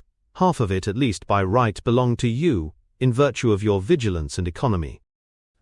I perceive what you are intending to propose to me, but I cannot accept it, Edmond. My son would not permit it. Nothing shall be done without the full approbation of Albert de Morcerf. I will make myself acquainted with his intentions and will submit to them, but if he be willing to accept my offers, will you oppose them? You well know, Edmond, that I am no longer a reasoning creature. I have no will, unless it be the will never to decide. I have been so overwhelmed by the many storms that have broken over my head, that I am become passive in the hands of the Almighty, like a sparrow in the talons of an eagle. I live, because it is not ordained for me to die. If succor be sent to me, I will accept it." "Ah, madame," said Monte Cristo, "you should not talk thus. It is not so we should evince our resignation to the will of heaven. On the contrary, we are all free agents." "Alas," exclaimed Mercedes, "if it were so, if I possessed free will, but without the power to render that will efficacious, it would drive me to despair." Monte Cristo dropped his head and shrank from the vehemence of her grief. "Will you not even say you will see me again?" he asked. "On the contrary, we shall meet again," said Mercedes, pointing to heaven with solemnity. "I tell you so to prove to you that I still hope." And after pressing her own trembling hand upon that of the Count, Mercedes rushed up the stairs and disappeared. Monte Cristo slowly left the house and turned towards the quay, but Mercedes did not witness his departure, although she was seated at the little window of the room which had been occupied by old Dantès. Her eyes were straining to see the ship which was carrying her son over the vast sea, but still, her voice involuntarily murmured softly, "Edmond, Edmond, Edmond." Chapter 113. The Past. The Count departed with a sad heart from the house in which he had left Mercedes, probably never to behold her again. Since the death of little Edward, a great change had taken place in Monte Cristo. Having reached the summit of his vengeance by a long and tortuous path, he saw an abyss of doubt yawning before him. More than this, the conversation which had just taken place between Mercedes and himself had awakened so many recollections in his heart that he felt it necessary to combat with them. A man of the Count's temperament could not long indulge in that melancholy which can exist in common minds, but which destroys superior ones. He thought he must have made an error in his calculations if he now found cause to blame himself. "I cannot have deceived myself," he said. "I must look upon the past in a false light. What," he continued, "can I have been following a false path? Can the end which I proposed be a mistaken end? Can 1 hour have sufficed to prove to an architect that the work upon which he founded all his hopes was an impossible, if not a sacrilegious, undertaking? I cannot reconcile myself to this idea, it would madden me. The reason why I am now dissatisfied is that I have not a clear appreciation of the past. The past, like the country through which we walk, becomes indistinct as we advance. My position is like that of a person wounded in a dream. He feels the wound, though he cannot recollect when he received it. Come then, thou regenerate man, thou extravagant prodigal, thou awakened sleeper, thou all-powerful visionary, thou invincible millionaire. Once again, review thy past life of starvation and wretchedness, revisit the scenes where fate and misfortune conducted, and where despair received thee. Too many diamonds, too much gold and splendor, are now reflected by the mirror, in which Monte Cristo seeks to behold Dantès. Hide thy diamonds, bury thy gold, shroud thy splendor, exchange riches for poverty, liberty for a prison, a living body for a corpse." As he thus reasoned, Monte Cristo walked down the Rue de la Caisserie. It was the same through which, 24 years ago, he had been conducted by a silent and nocturnal guard. The houses, today so smiling and animated, were on that night dark, mute, and closed. "And yet they were the same," murmured Monte Cristo. "Only now it is broad daylight instead of night. It is the sun which brightens the place, and makes it appear so cheerful." He proceeded towards the quay by the Rue Saint-Laurent, and advanced to the Consigne. It was the point where he had embarked. A pleasure boat, with striped awning, was going by. Monte Cristo called the owner, who immediately rowed up to him with the eagerness of a boatman hoping for a good fare. The weather was magnificent, and the excursion a treat. The sun, red and flaming, was sinking into the embrace of the welcoming ocean. The sea, smooth as crystal, was now and then disturbed by the leaping of fish, which were pursued by some unseen enemy and sought for safety in another element, while on the extreme verge of the horizon might be seen the fishermen's boats, white and graceful as the seagull, or the merchant vessels bound for Corsica or Spain. But notwithstanding the serene sky, the gracefully formed boats, and the golden light in which the whole scene was bathed, the Count of Monte Cristo, wrapped in his cloak, could think only of this terrible voyage, the details of which were one by one recalled to his memory. The solitary light burning at the Catalans, that first sight of the Château d'If, which told him whither they were leading him, the struggle with the gendarmes when he wished to throw himself overboard, his despair when he found himself vanquished, and the sensation when the muzzle of the carbine touched his forehead, all these were brought before him in vivid and frightful reality. Like the streams which the heat of the summer has dried up, and which after the autumnal storms gradually begin oozing drop by drop, so did the Count feel his heart gradually fill with the bitterness which formerly nearly overwhelmed Edmond Dantès. Clear sky, swift flitting boats and brilliant sunshine disappeared, The heavens were hung with black, and the gigantic structure of the Château d'If seemed like the phantom of a mortal enemy. As they reached the shore, the Count instinctively shrunk to the extreme end of the boat, and the owner was obliged to call out in his sweetest tone of voice, "Sir, we are at the landing." Monte Cristo remembered that on that very spot, on the same rock, he had been violently dragged by the guards, who forced him to ascend the slope at the points of their bayonets. The journey had seemed very long to Dantès, but Monte Cristo found it equally short. Each stroke of the oar seemed to awaken a new throng of ideas, which sprang up with the flying spray of the sea. There had been no prisoners confined in the Château d'If since the Revolution of July. It was only inhabited by a guard, kept there for the prevention of smuggling. A concierge waited at the door to exhibit to visitors this monument of curiosity, once a scene of terror. The Count inquired whether any of the ancient jailers were still there, but they had all been pensioned or had passed on to some other employment. The concierge who attended him had only been there since 1830. He visited his own dungeon. He again beheld the dull light vainly endeavoring to penetrate the narrow opening. His eyes rested upon the spot where had stood his bed, since then removed, and behind the bed, the new stones indicated where the breach made by the Abbé Faria had been. Monte Cristo felt his limbs tremble. He seated himself upon a log of wood.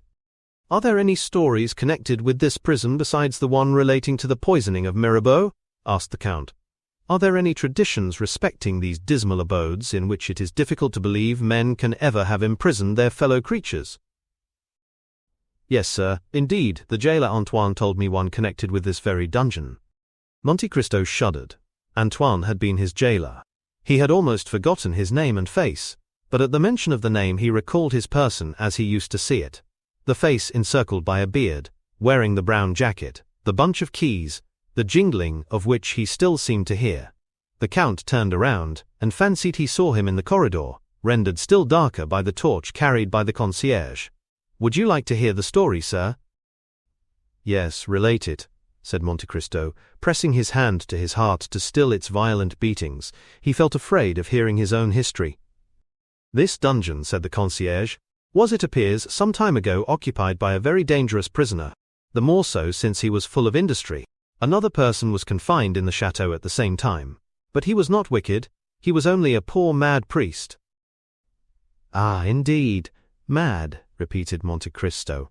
"And what was his mania?" "He offered millions to anyone who would set him at liberty." Monte Cristo raised his eyes, but he could not see the heavens. There was a stone veil between him and the firmament. He thought that there had been no less thick a veil before the eyes of those to whom Faria offered the treasures. "Could the prisoners see each other?" he asked. "Oh, no, sir, it was expressly forbidden, but they eluded the vigilance of the guards, and made a passage from one dungeon to the other."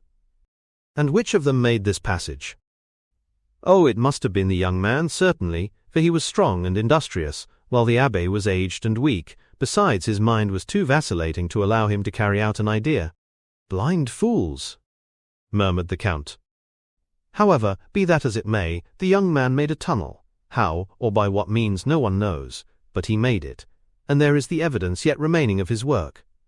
Do you see it?" And the man held the torch to the wall.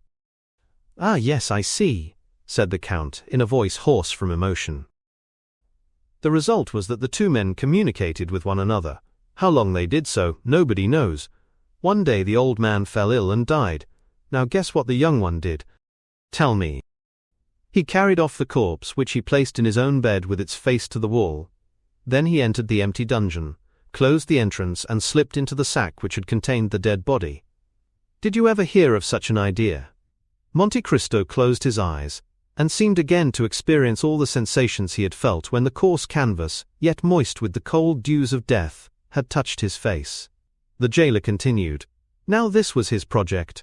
He fancied that they buried the dead at the Château d'If, and imagining they would not expend much labor on the grave of a prisoner, he calculated on raising the earth with his shoulders. But unfortunately, their arrangements at the chateau frustrated his projects. They never buried the dead. They merely attached a heavy cannonball to the feet and then threw them into the sea. This is what was done. The young man was thrown from the top of the rock. The corpse was found on the bed next day, and the whole truth was guessed, for the men who performed the office then mentioned what they had not dared to speak of before, that at the moment the corpse was thrown into the deep, they heard a shriek, which was almost immediately stifled by the water in which it disappeared. The Count breathed with difficulty, the cold drops ran down his forehead, and his heart was full of anguish. "No," he muttered. "The doubt I felt was but the commencement of forgetfulness. But here the wound reopens, and the heart again thirsts for vengeance. And the prisoner," he continued aloud, "was he ever heard of afterwards?" "Oh no, of course not. You can understand that one of two things must have happened. He must either have fallen flat, in which case the blow from a height of 90 feet must have killed him instantly, or he must have fallen upright, and then the weight would have dragged him to the bottom, where he remained.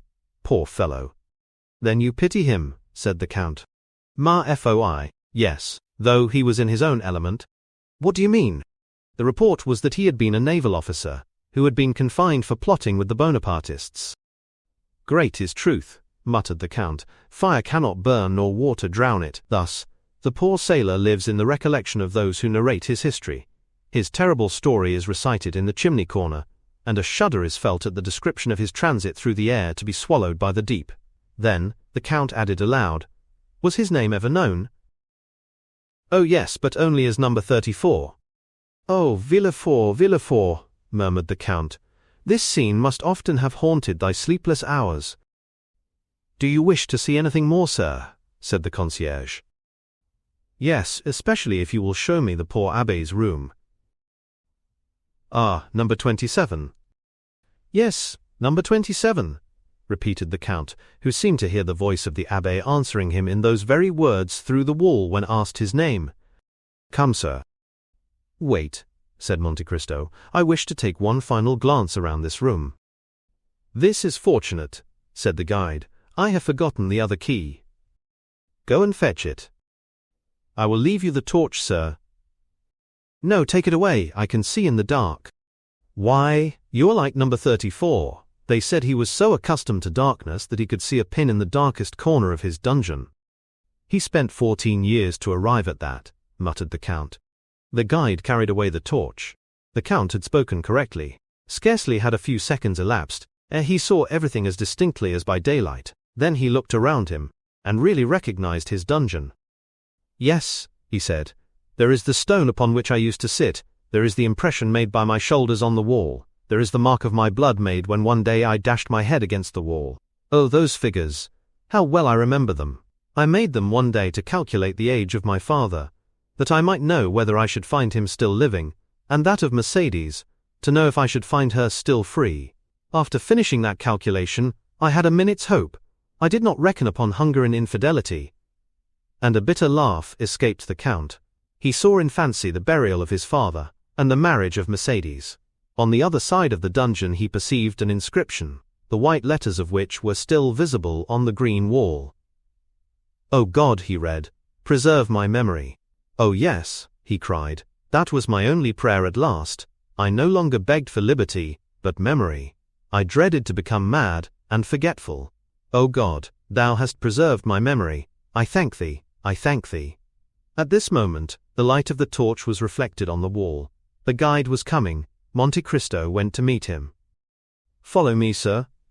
And without ascending the stairs, the guide conducted him by a subterraneous passage to another entrance.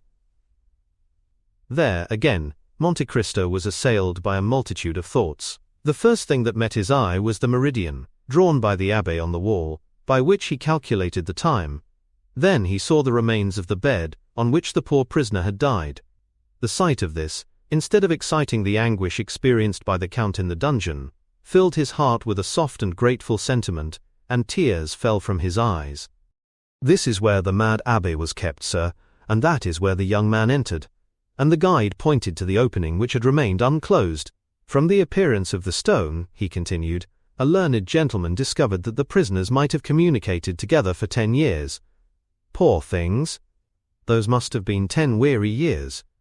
Dantès took some louis from his pocket, and gave them to the man who had twice unconsciously pitied him. The guide took them, thinking them merely a few pieces of little value, but the light of the torch revealed their true worth.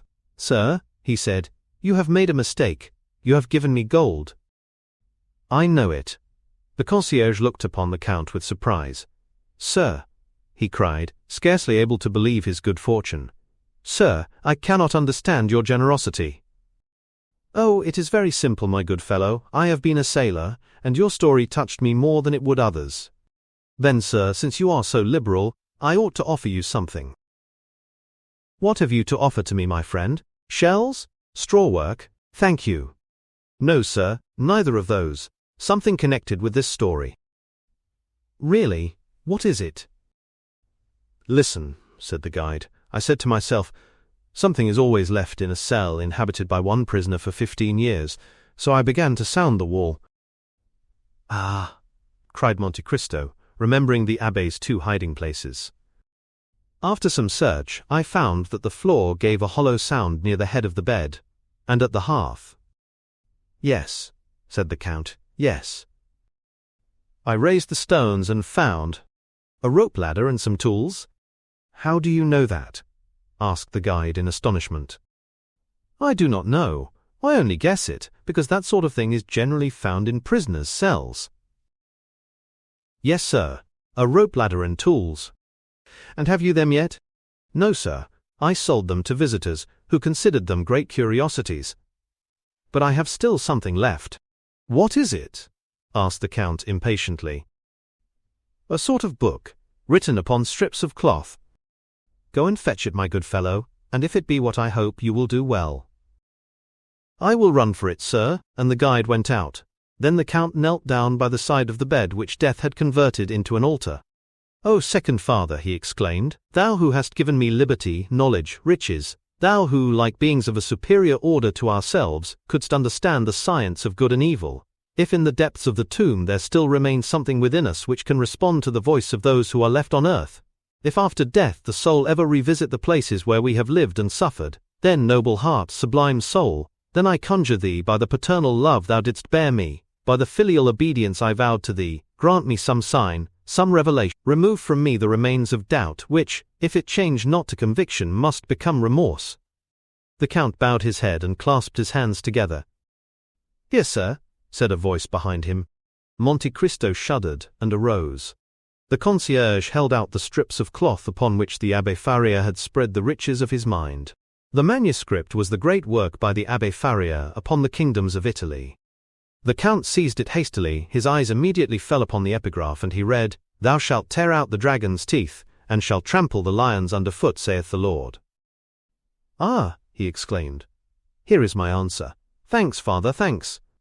And feeling in his pocket, he took thence a small pocket-book, which contained 10 banknotes, each of 1,000 francs. "Here," he said, "take this pocket-book." "Do you give it to me?" "Yes, but only on condition that you will not open it till I am gone." And placing in his breast the treasure he had just found, which was more valuable to him than the richest jewel, he rushed out of the corridor, and reaching his boat cried, "To Marseille!" Then, as he departed, he fixed his eyes upon the gloomy prison.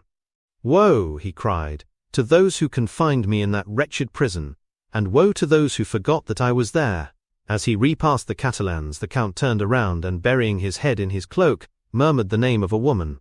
The victory was complete. Twice he had overcome his doubts. The name he pronounced, in a voice of tenderness, amounting almost to love, was that of Haydée. On landing, the Count turned towards the cemetery, where he felt sure of finding Morrel. He too, 10 years ago, had piously sought out a tomb, and sought it vainly. He, who returned to France with millions, had been unable to find the grave of his father, who had perished from hunger. Morrel had indeed placed a cross over the spot, but it had fallen down, and the gravedigger had burnt it, as he did all the old wood in the churchyard. The worthy merchant had been more fortunate. Dying in the arms of his children, he had been by them laid by the side of his wife, who had preceded him in eternity by 2 years. 2 large slabs of marble, on which were inscribed their names, were placed on either side of a little enclosure, railed in, and shaded by 4 cypress trees. Morrel was leaning against one of these, mechanically fixing his eyes on the graves. His grief was so profound that he was nearly unconscious. "Maximilian," said the Count, "you should not look on the graves but there," and he pointed upwards. "The dead are everywhere," said Morrel. "Did you not yourself tell me so as we left Paris?" "Maximilian," said the Count, "you asked me during the journey to allow you to remain some days at Marseille. Do you still wish to do so?" "I have no wishes, Count. only I fancy I could pass the time less painfully here than anywhere else." "So much the better, for I must leave you. But I carry your word with me, do I not?" "Ah, Count, I shall forget it." "No, you will not forget it because you are a man of honor, Morel. Because you have taken an oath and are about to do so again." "Oh, Count, have pity upon me. I am so unhappy." "I have known a man much more unfortunate than you, Morel." "Impossible." "Alas," said Monte Cristo, "it is the infirmity of our nature always to believe ourselves much more unhappy than those who groan by our sides. What can be more wretched than the man who has lost all he loved and desired in the world? Listen, Morel, and pay attention to what I am about to tell you. I knew a man who, like you, had fixed all his hopes of happiness upon a woman. He was young, he had an old father whom he loved, a betrothed bride whom he adored. He was about to marry her, when, one of the caprices of fate, which would almost make us doubt the goodness of Providence, if that Providence did not afterwards reveal itself by proving that all is but a means of conducting to an end, one of those caprices deprived him of his mistress, of the future of which he had dreamed, for in his blindness he forgot he could only read the present, and cast him into a dungeon." "Ah," said Morel, "one quits a dungeon in a week, a month, or a year." "He remained there 14 years, Morel," said the Count, placing his hand on the young man's shoulder. Maximilian shuddered. 14 years, he muttered. 14 years, repeated the Count. During that time he had many moments of despair. He also, Morel, like you, considered himself the unhappiest of men. "Well?" asked Morel. "Well, at the height of his despair God assisted him through human means. At first perhaps he did not recognize the infinite mercy of the Lord, but at last he took patience and waited. One day he miraculously left the prison, transformed, rich, powerful. His first cry was for his father, but that father was dead." "My father too is dead," said Morel. "Yes, but your father died in your arms, happy, respected, rich, and full of years. His father died poor, despairing, almost doubtful of Providence, and when his son sought his grave 10 years afterwards, his tomb had disappeared, and no one could say, 'There sleeps the father you so well loved.'" "Oh!" exclaimed Morel. "He was, then, a more unhappy son than you, Morel, for he could not even find his father's grave. But then he had the woman he loved still remaining." "You are deceived, Morel, that woman." "She was dead?" "Worse than that, she was faithless, and had married one of the persecutors of her betrothed. You see then, Morel, that he was a more unhappy lover than you." "And has he found consolation?" "He has at least found peace." "And does he ever expect to be happy?" "He hopes so, Maximilian." The young man's head fell on his breast. "You have my promise," he said after a minute's pause, extending his hand to Monte Cristo. "Only remember, on the 5th of October, Morel, I shall expect you at the island of Monte Cristo. On the 4th, a yacht will wait for you in the port of Bastia. It will be called the Eurus. You will give your name to the captain, who will bring you to me. It is understood, is it not?" "But, Count, do you remember that the 5th of October—" "Child," replied the Count, "not to know the value of a man's word. I have told you 20 times that if you wish to die on that day I will assist you. Morel, farewell." "Do you leave me?" "Yes, I have business in Italy. I leave you alone with your misfortunes, and with hope, Maximilian." "When do you leave?" "Immediately. The steamer waits, and in an hour I shall be far from you. Will you accompany me to the harbor, Maximilian?" "I am entirely yours, Count." Morel accompanied the Count to the harbor. The white steam was ascending like a plume of feathers from the black chimney. The steamer soon disappeared, and in an hour afterwards, as the Count had said, was scarcely distinguishable in the horizon amidst the fogs of the night. Chapter 114. Peppino. At the same time that the steamer disappeared behind Cape Morgion, a man traveling post on the road from Florence to Rome had just passed the little town of Acquapendente. He was traveling fast enough to cover a great deal of ground without exciting suspicion. This man was dressed in a greatcoat, or rather a surtout, a little worse for the journey, but which exhibited the ribbon of the Legion of Honor still fresh and brilliant, a decoration which also ornamented the undercoat. He might be recognized, not only by these signs, but also from the accent with which he spoke to the postilion, as a Frenchman. Another proof that he was a native of the universal country was apparent in the fact of his knowing no other Italian words than the terms used in music, and which, like the goddamn of Figaro, served all possible linguistic requirements. Allegro, he called out to the postilions at every ascent. Moderato, he cried as they descended. And heaven knows there are hills enough between Rome and Florence by the way of Acquapendente. These two words greatly amused the men to whom they were addressed. On reaching La Storta, the point from whence Rome is first visible, the traveller evinced none of the enthusiastic curiosity which usually leads strangers to stand up and endeavour to catch sight of the dome of St. Peter's, which may be seen long before any other object is distinguishable. No, he merely drew a pocket-book from his pocket, and took from it a paper folded in four, and after having examined it in a manner almost reverential, he said, "Good. I have it still." The carriage entered by the Porto del Popolo, turned to the left and stopped at the Hotel d'Espagne. Old Pastrini, our former acquaintance, received the traveller at the door, hat in hand. The traveller alighted, ordered a good dinner, and inquired the address of the house of Thompson and Amp, French, which was immediately given to him, as it was one of the most celebrated in Rome. It was situated in the Via dei Banchi, near St. Peter's. In Rome, as everywhere else, the arrival of a post-chaise is an event. 10 young descendants of Marius and the Gracchi, barefooted and out at elbows, with one hand resting on the hip and the other gracefully curved above the head, stared at the traveller, the post-chaise, and the horses. To these were added about 50 little vagabonds from the Papal States, who earned a pittance by diving into the Tiber at high water from the bridge of St. Angelo. Now, as these street Arabs of Rome, more fortunate than those of Paris, understand every language, more especially the French, they heard the traveller order an apartment, a dinner, and finally inquire the way to the house of Thompson and Emp, French. The result was that when the newcomer left the hotel with the cicerone, a man detached himself from the rest of the idlers, and without having been seen by the traveller, and appearing to excite no attention from the guide, followed the stranger with as much skill as a Parisian police agent would have used. The Frenchman had been so impatient to reach the house of Thompson and Amp, French, that he would not wait for the horses to be harnessed, but left word for the carriage to overtake him on the road, or to wait for him at the banker's door. He reached it before the carriage arrived. The Frenchman entered, leaving in the anteroom his guide, who immediately entered into conversation with 2 or 3 of the industrious idlers, who are always to be found in Rome, at the doors of banking houses, churches, museums, or theatres. With the Frenchman, the man who had followed him entered too. The Frenchman knocked at the inner door, and entered the first room. His shadow did the same. "Messrs. Thompson and Amp, French?" inquired the stranger.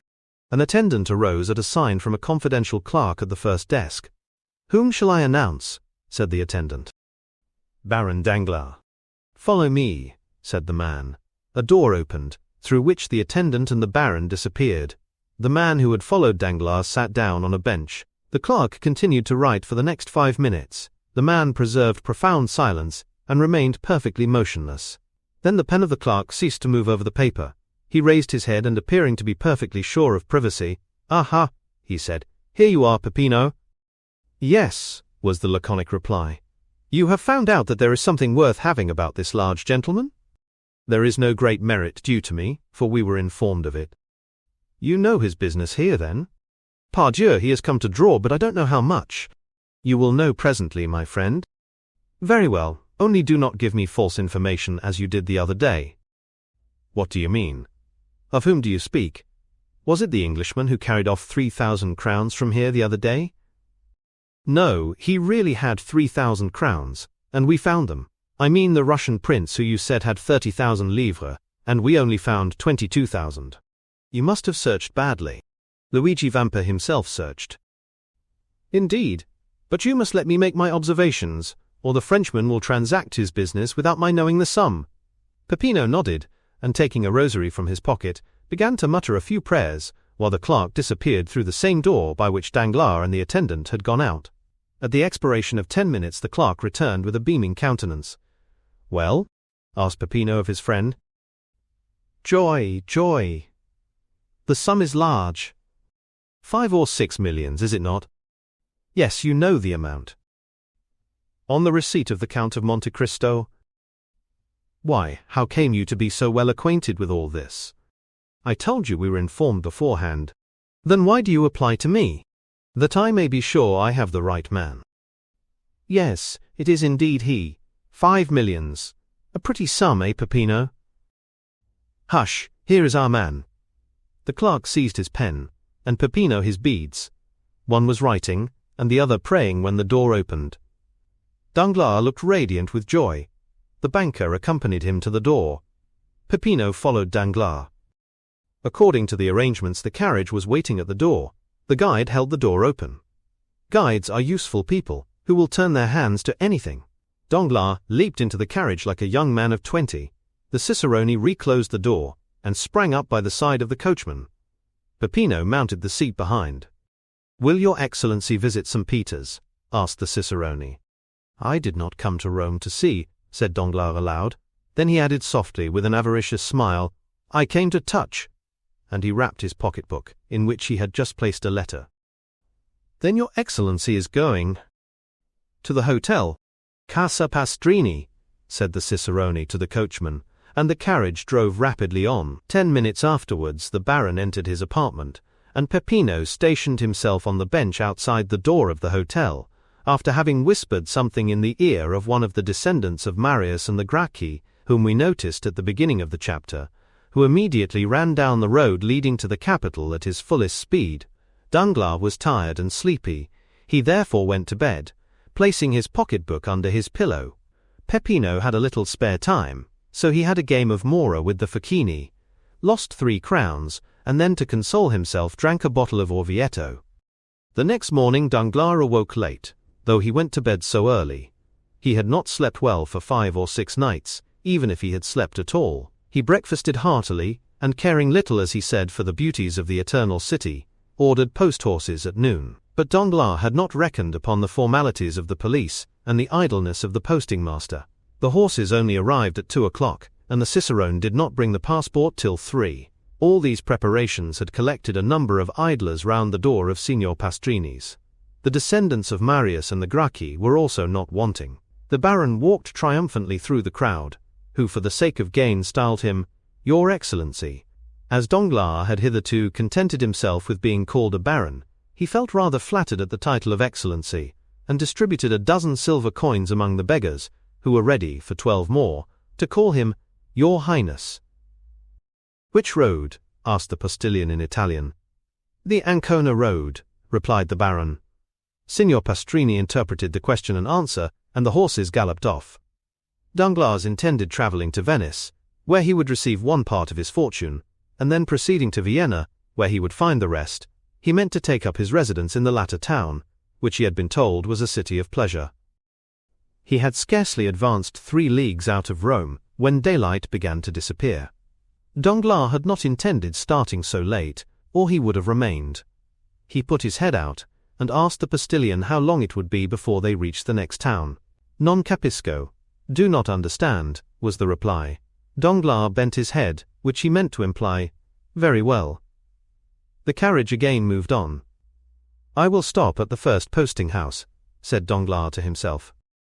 He still felt the same self-satisfaction which he had experienced the previous evening, and which had procured him so good a night's rest.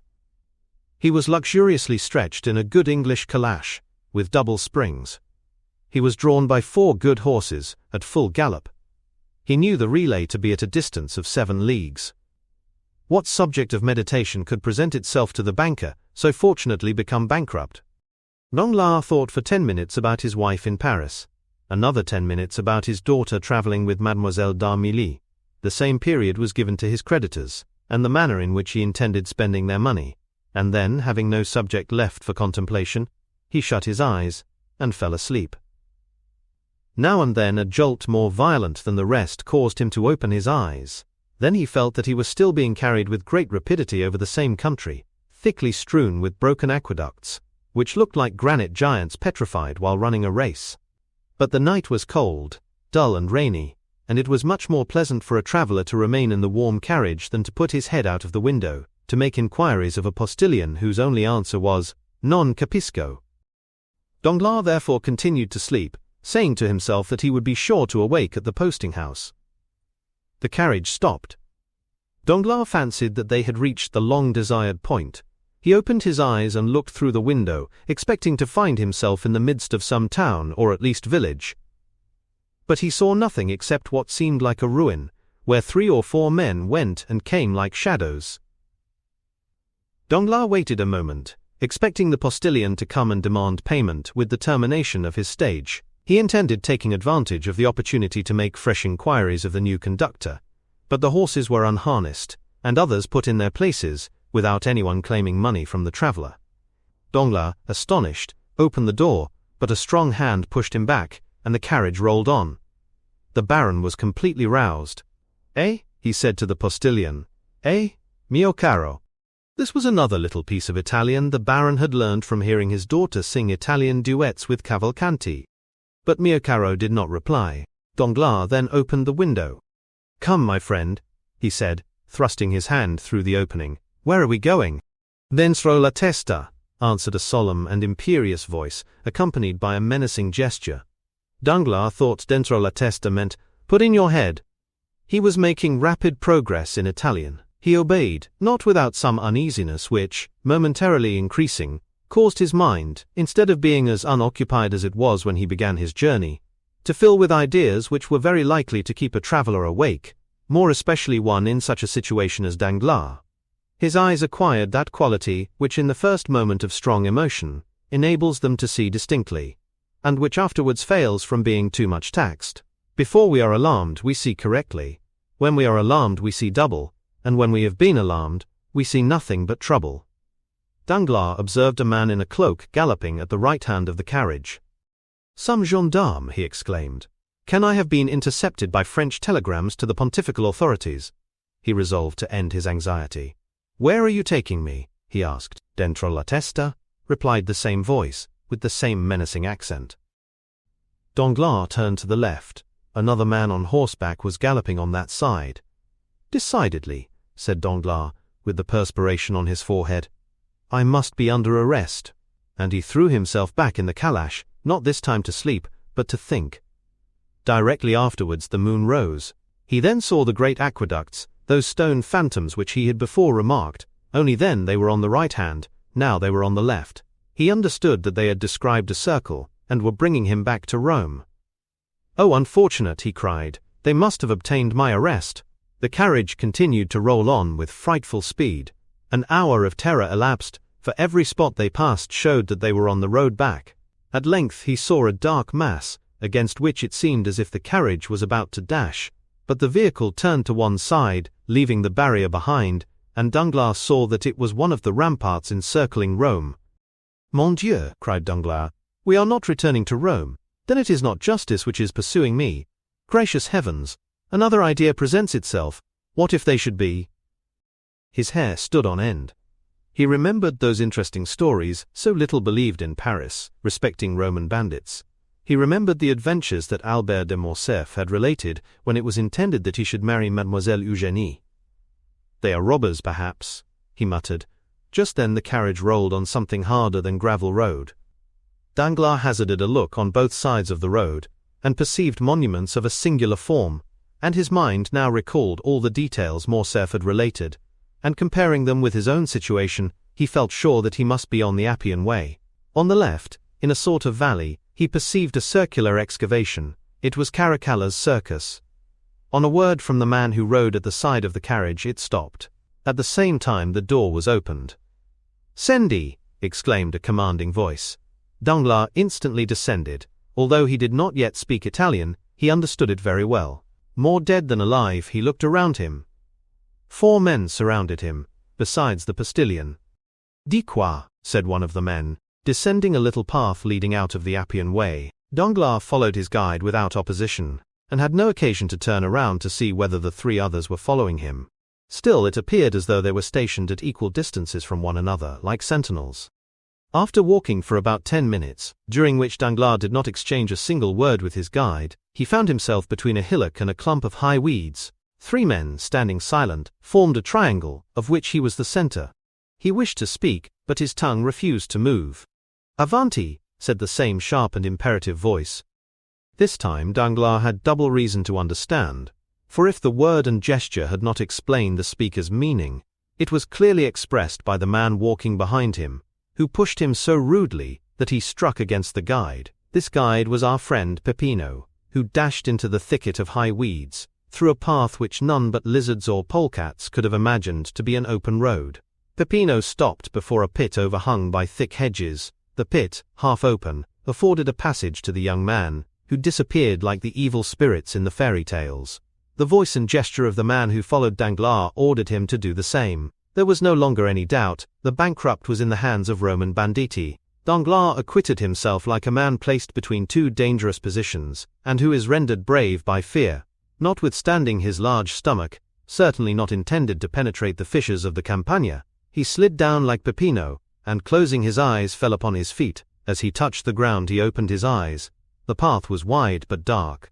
Peppino, who cared little for being recognized now that he was in his own territories, struck a light and lit a torch. 2 other men descended after Danglars, forming the rear guard, and pushing Danglars whenever he happened to stop. They came by a gentle declivity to the intersection of 2 corridors. The walls were hollowed out in sepulchres, one above the other, and which seemed in contrast with the white stones to open their large dark eyes, like those which we see on the faces of the dead. A sentinel struck the rings of his carbine against his left hand. "Who comes there?" he cried. A friend, said Peppino. "But where is the captain?" "There," said the sentinel, pointing over his shoulder to a spacious crypt, hollowed out of the rock, the lights from which shone into the passage through the large arched openings. "Fine spoil, captain, fine spoil," said Peppino in Italian, and taking Danglars by the collar of his coat, he dragged him to an opening resembling a door, through which they entered the apartment which the captain appeared to have made his dwelling place. "Is this the man?" asked the captain, who was attentively reading Plutarch's Life of Alexander. "Himself, captain." "Himself. Very well, show him to me." At this rather impertinent order, Peppino raised his torch to the face of Danglars, who hastily withdrew that he might not have his eyelashes burnt. His agitated features presented the appearance of pale and hideous terror. "The man is tired," said the captain. "Conduct him to his bed." "Oh," murmured Danglars, "that bed is probably one of the coffins hollowed in the wall, and the sleep I shall enjoy will be death from one of the poniards I see glistening in the darkness." From their beds of dried leaves or wolf-skins at the back of the chamber, now arose the companions of the man who had been found by Albert de Morcerf reading Caesar's Commentaries, and by Danglars studying the Life of Alexander. The banker uttered a groan and followed his guide. He neither supplicated nor exclaimed. He no longer possessed strength, will, power, or feeling. He followed where they led him. At length he found himself at the foot of a staircase, and he mechanically lifted his foot 5 or 6 times. Then a low door was opened before him, and bending his head to avoid striking his forehead, he entered a small room cut out of the rock. The cell was clean, though empty, and dry, though situated at an immeasurable distance under the earth. A bed of dried grass covered with goatskins was placed in one corner. Danglars brightened up on beholding it, fancying that it gave some promise of safety. "Oh, God be praised," he said. "It is a real bed." "Ecco," said the guide, and pushing Danglars into the cell, he closed the door upon him. A bolt grated, and Danglars was a prisoner. If there had been no bolt, it would have been impossible for him to pass through the midst of the garrison, who held the catacombs of San Sebastian, encamped round a master, whom our readers must have recognized as the famous Luigi Vampa. Danglars, too, had recognized the bandit, whose existence he would not believe when Albert de Morcerf mentioned him in Paris, and not only did he recognize him, but the cell in which Albert had been confined, and which was probably kept for the accommodation of strangers. These recollections were dwelt upon with some pleasure by Danglars, and restored him to some degree of tranquillity. Since the bandits had not dispatched him at once, he felt that they would not kill him at all. They had arrested him for the purpose of robbery, and as he had only a few louis about him, he doubted not he would be ransomed. He remembered that Morcerf had been taxed at 4,000 crowns, and as he considered himself of much greater importance than Morcerf, he fixed his own price at 8,000 crowns. 8,000 crowns amounted to 48,000 livres. He would then have about 5 5,050,000 francs left. With this sum he could manage to keep out of difficulties. Therefore tolerably secure in being able to extricate himself from his position, provided he were not rated at the unreasonable sum of 5,050,000 francs, he stretched himself on his bed, and after turning over 2 or 3 times fell asleep with the tranquility of the hero, whose life Luigi Vampa was studying. Chapter 115, Luigi Vampa's Bill of Fare. We awake from every sleep except the one dreaded by Danglars. He awoke, to a Parisian accustomed to silken curtains, walls hung with velvet drapery, and the soft perfume of burning wood, the white smoke of which diffuses itself in graceful curves around the room. The appearance of the whitewashed cell which greeted his eyes on awakening seemed like the continuation of some disagreeable dream. But in such a situation a single moment suffices to change the strongest doubt into certainty. "Yes, yes," he murmured, "I am in the hands of the brigands of whom Albert de Morcerf spoke." His first idea was to breathe, that he might know whether he was wounded. He borrowed this from Don Quixote, the only book he had ever read, but which he still slightly remembered. "No," he cried, "they have not wounded, but perhaps they have robbed me." And he thrust his hands into his pockets. They were untouched. The 100 louis he had reserved for his journey from Rome to Venice were in his trousers pocket, and in that of his greatcoat he found the little note-case containing his letter of credit for 5,050,000 francs. "Singular bandits," he exclaimed, "they have left me my purse and pocketbook. As I was saying last night, they intend me to be ransomed. Hello, here is my watch, let me see what time it is." Danglars' watch, one of Breguet's repeaters, which he had carefully wound up on the previous night, struck 5:30. Without this, Danglars would have been quite ignorant of the time, for daylight did not reach his cell. Should he demand an explanation from the bandits, or should he wait patiently for them to propose it? The last alternative seemed the most prudent, so he waited until 12 o'clock. During all this time a sentinel, who had been relieved at 8 o'clock, had been watching his door. Danglars suddenly felt a strong inclination to see the person who kept watch over him. He had noticed that a few rays, not of daylight but from a lamp, penetrated through the ill-joined planks of the door. He approached just as the brigand was refreshing himself with a mouthful of brandy, which, owing to the leathern bottle containing it, sent forth an odor which was extremely unpleasant to Danglars. "Faugh!" he exclaimed, retreating to the farther corner of his cell. At 12, this man was replaced by another functionary, and Danglars, wishing to catch sight of his new guardian, approached the door again.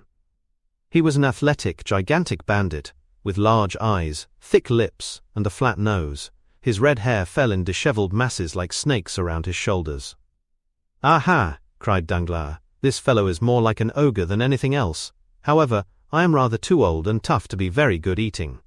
We see that Danglars was collected enough to jest.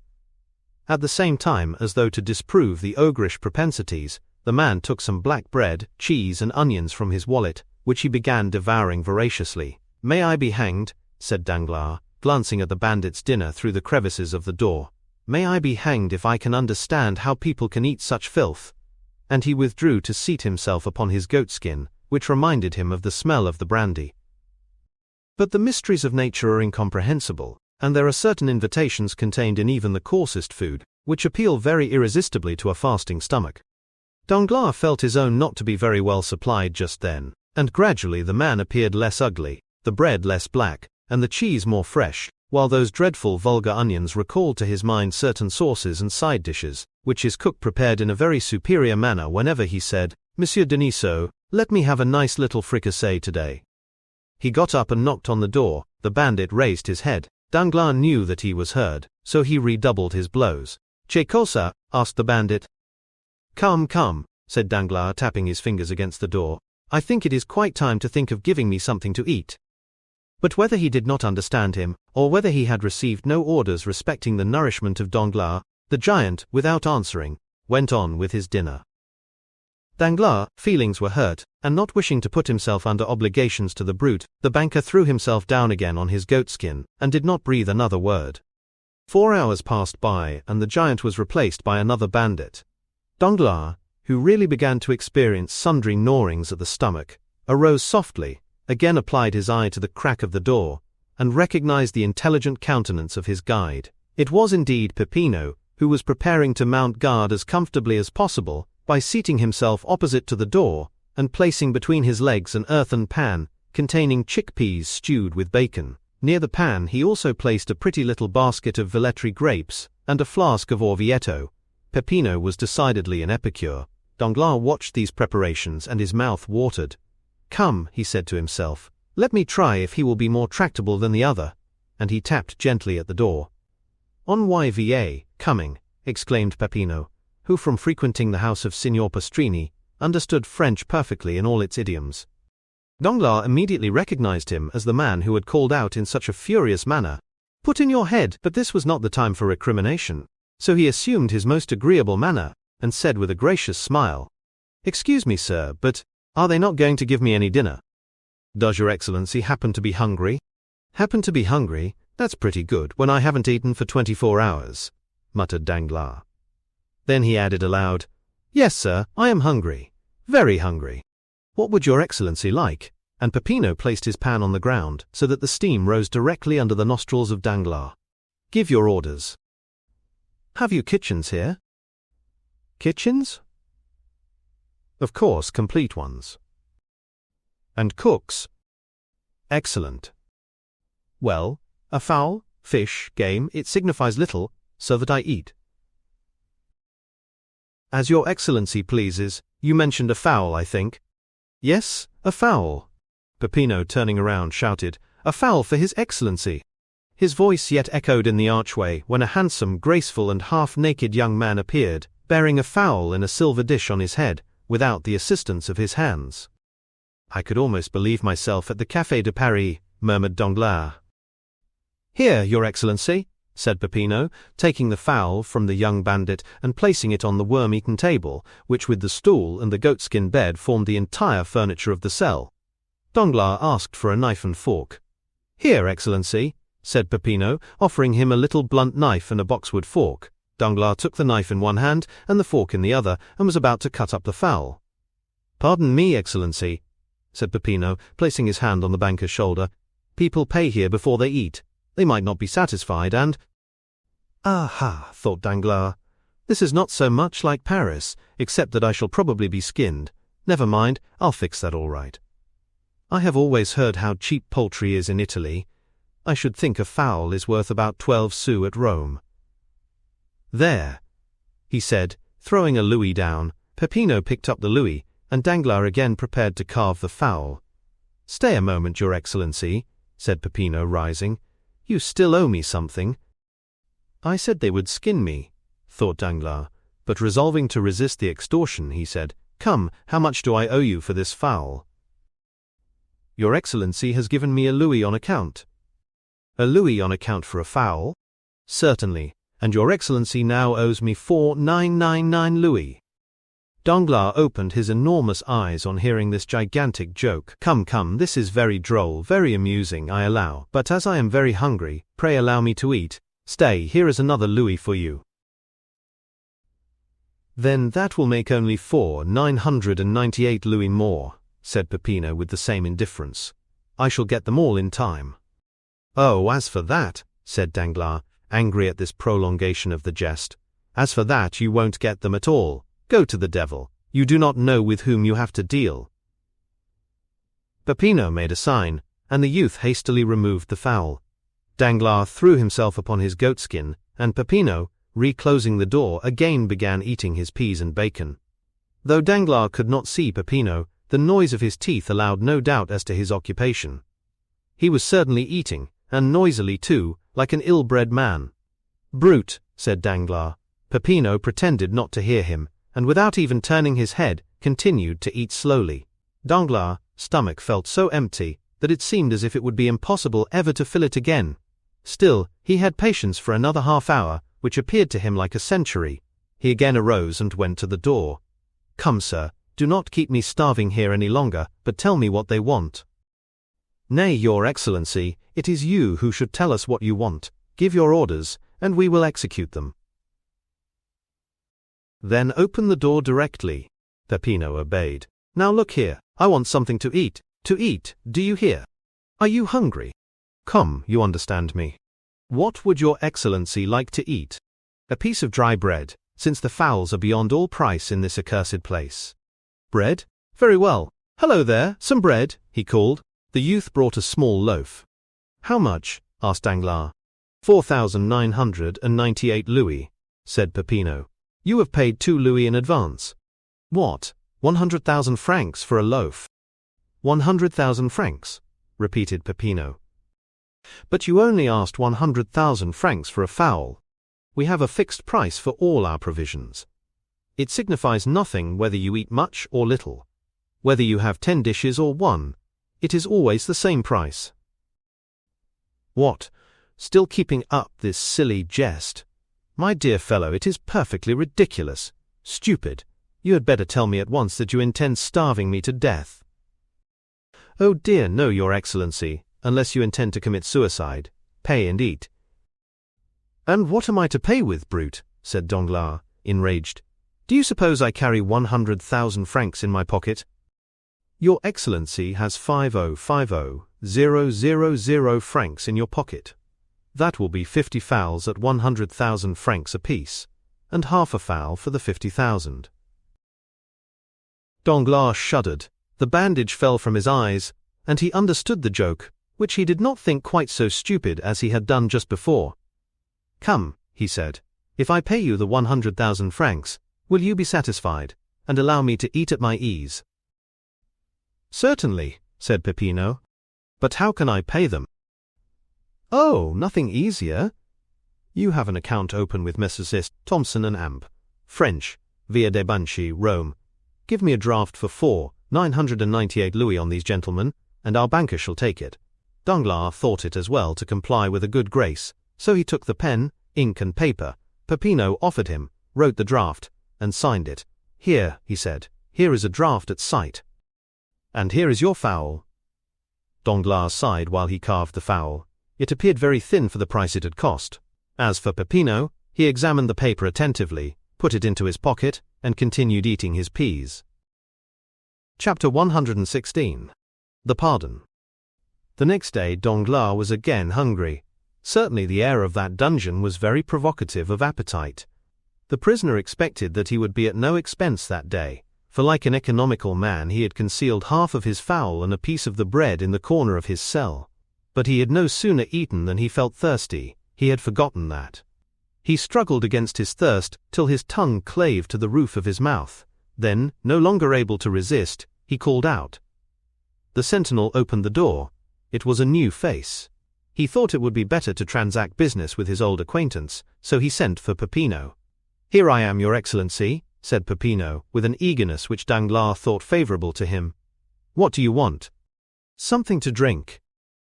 Your excellency knows that wine is beyond all price near Rome. Then give me water, cried Danglars, endeavoring to parry the blow. Oh, water is even more scarce than wine, your excellency. There has been such a drought. Come, thought Danglars, it is the same old story.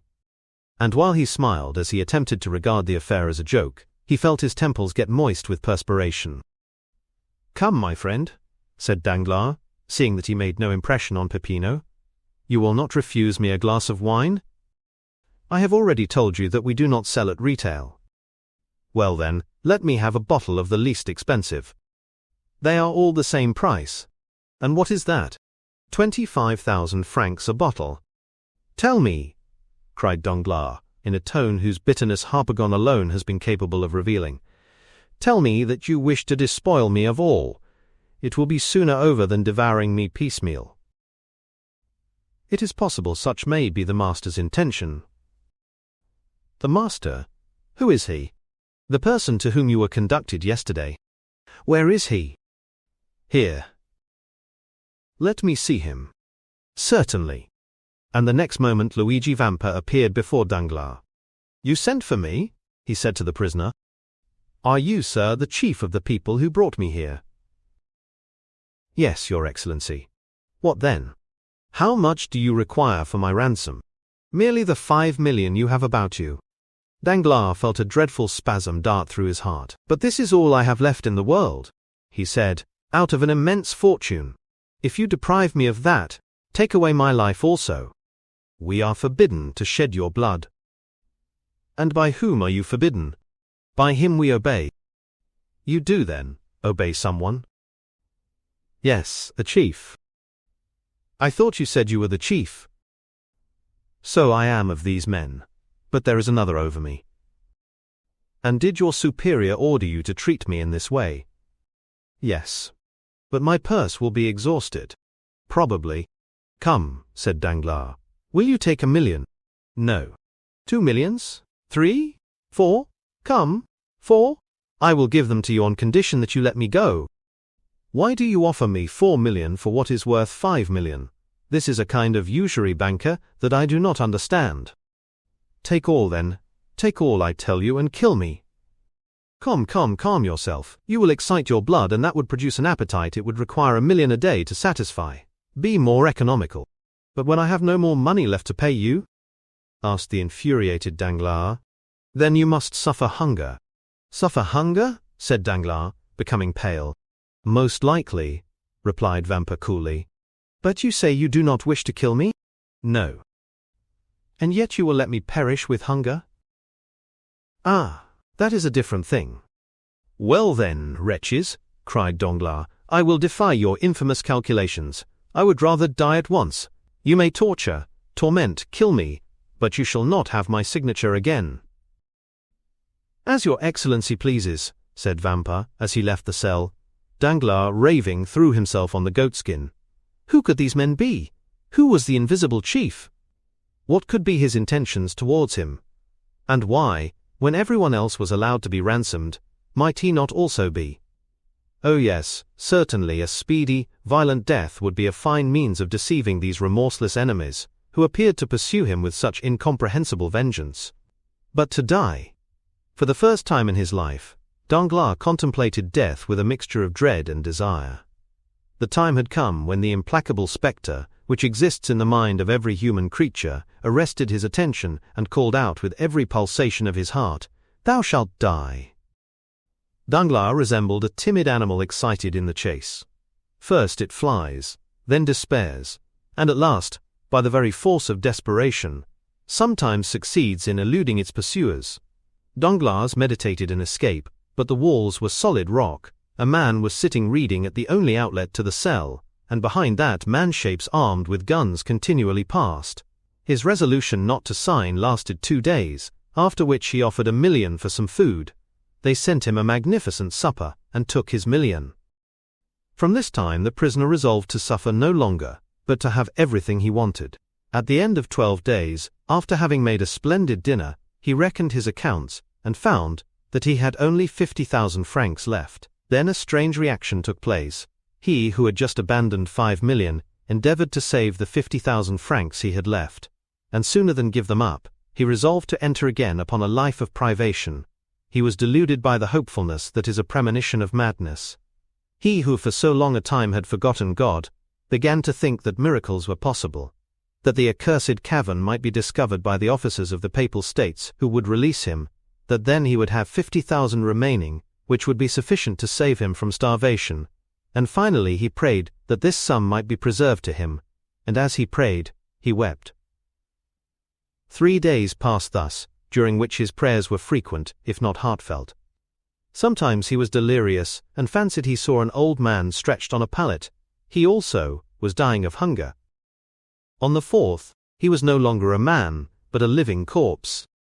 He had picked up every crumb that had been left from his former meals, and was beginning to eat the matting which covered the floor of his cell. Then he entreated Peppino as he would a guardian angel to give him food. He offered him 1,000 francs for a mouthful of bread, but Peppino did not answer. On the 5th day he dragged himself to the door of the cell. "Are you not a Christian?" he said, falling on his knees. "Do you wish to assassinate a man who, in the eyes of heaven, is a brother?" "Oh, my former friends, he murmured, and fell with his face to the ground. Then rising in despair he exclaimed, "The chief! The chief!" "Here I am," said Vampa, instantly appearing. "What do you want?"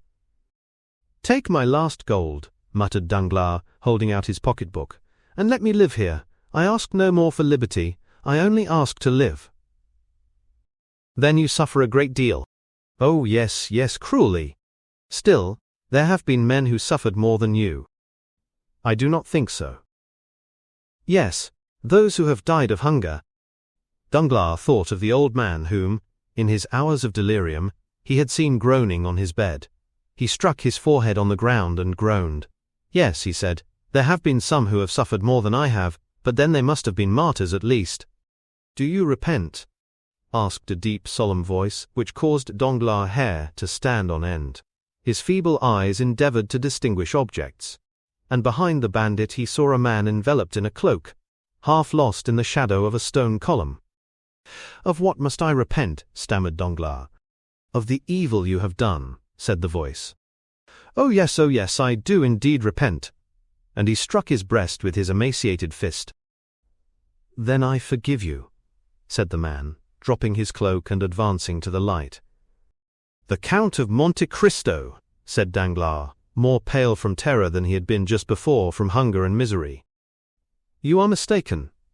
I am not the Count of Monte Cristo. Then who are you? I am he whom you sold and dishonored. I am he whose betrothed you prostituted. I am he upon whom you trampled that you might raise yourself to fortune. I am he whose father you condemned to die of hunger.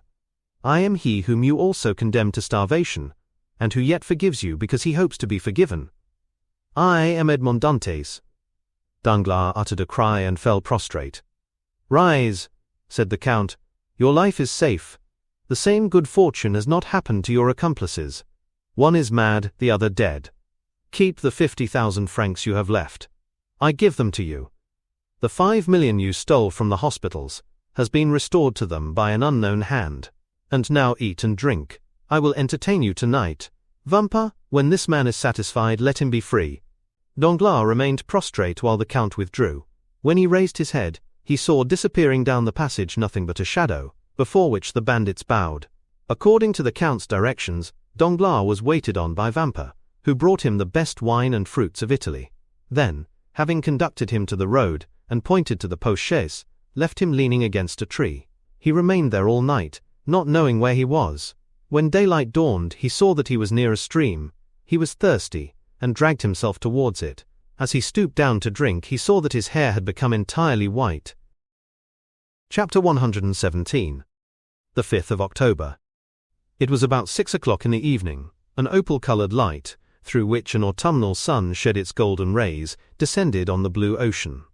The heat of the day had gradually decreased, and a light breeze arose, seeming like the respiration of nature on awakening from the burning siesta of the south. A delicious zephyr played along the coasts of the Mediterranean, and wafted from shore to shore the sweet perfume of plants, mingled with the fresh smell of the sea. A light yacht, chaste and elegant in its form, was gliding amidst the first dews of night over the immense lake, extending from Gibraltar to the Dardanelles, and from Tunis to Venice. The vessel resembled a swan with its wings open towards the wind, gliding on the water.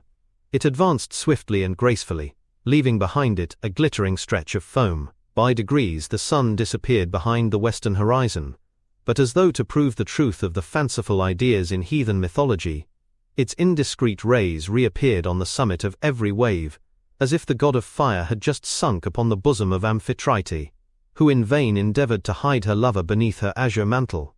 The yacht moved rapidly on, though there did not appear to be sufficient wind to ruffle the curls on the head of a young girl. Standing on the prow was a tall man, of a dark complexion, who saw with dilating eyes that they were approaching a dark mass of land in the shape of a cone, which rose from the midst of the waves like the hat of a Catalan.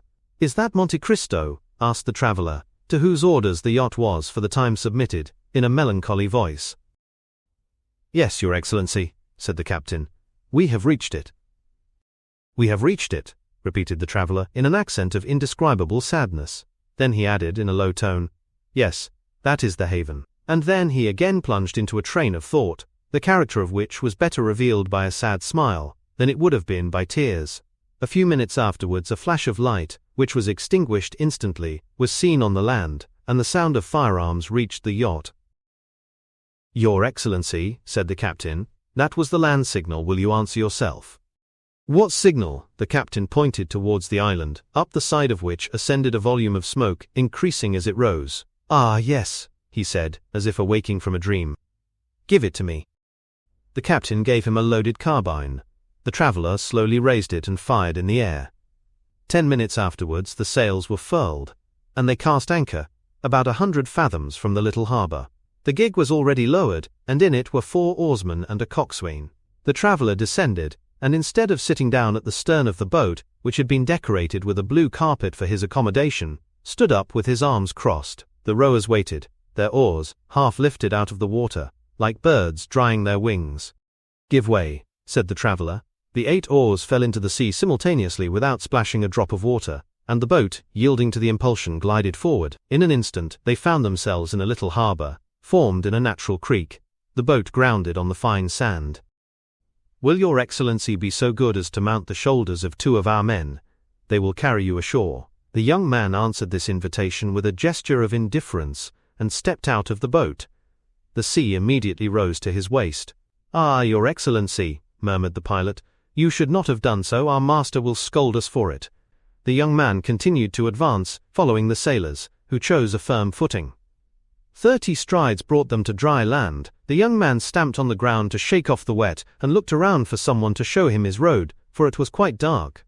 Just as he turned, a hand rested on his shoulder, and a voice which made him shudder exclaimed, "Good evening, Maximilian. You are punctual, thank you." "Ah, is it you, Count?" said the young man, in an almost joyful accent, pressing Monte Cristo's hand with both his own. "Yes, you see I am as exact as you are. But you are dripping, my dear fellow, you must change your clothes," as Calypso said to Telemachus. "Come, I have a habitation prepared for you, in which you will soon forget fatigue and cold." Monte Cristo perceived that the young man had turned around. Indeed, Morrel saw with surprise that the men who had brought him had left without being paid, or uttering a word. Already the sound of their oars might be heard as they returned to the yacht. "Oh yes," said the Count, "you are looking for the sailors." "Yes, I paid them nothing, and yet they are gone." "Never mind that, Maximilian," said Monte Cristo smiling. "I have made an agreement with the navy, that the access to my island shall be free of all charge. I have made a bargain." Morrel looked at the Count with surprise. "Count," he said, "you are not the same here as in Paris." "How so?" "Here you laugh." The Count's brow became clouded. "You are right to recall me to myself, Maximilian," he said. "I was delighted to see you again, and forgot for the moment that all happiness is fleeting." "Oh no, no, Count," cried Maximilian, seizing the Count's hands. "Pray laugh, be happy, and prove to me, by your indifference, that life is endurable to sufferers. Oh, how charitable, kind, and good you are! You affect this gaiety to inspire me with courage." "You are wrong, Morrel. I was really happy." "Then you forget me, so much the better." "How so?" "Yes, sir, for, as the gladiator said to the emperor when he entered the arena, he who is about to die salutes you." "Then you are not consoled?" asked the Count, surprised. "Oh," exclaimed Morrel with a glance full of bitter reproach, "do you think it possible that I could be?" "Listen," said the Count. "Do you understand the meaning of my words? You cannot take me for a commonplace man, a mere rattle, emitting a vague and senseless noise. When I ask you if you are consoled, I speak to you as a man for whom the human heart has no secrets. Well, Morrel, let us both examine the depths of your heart.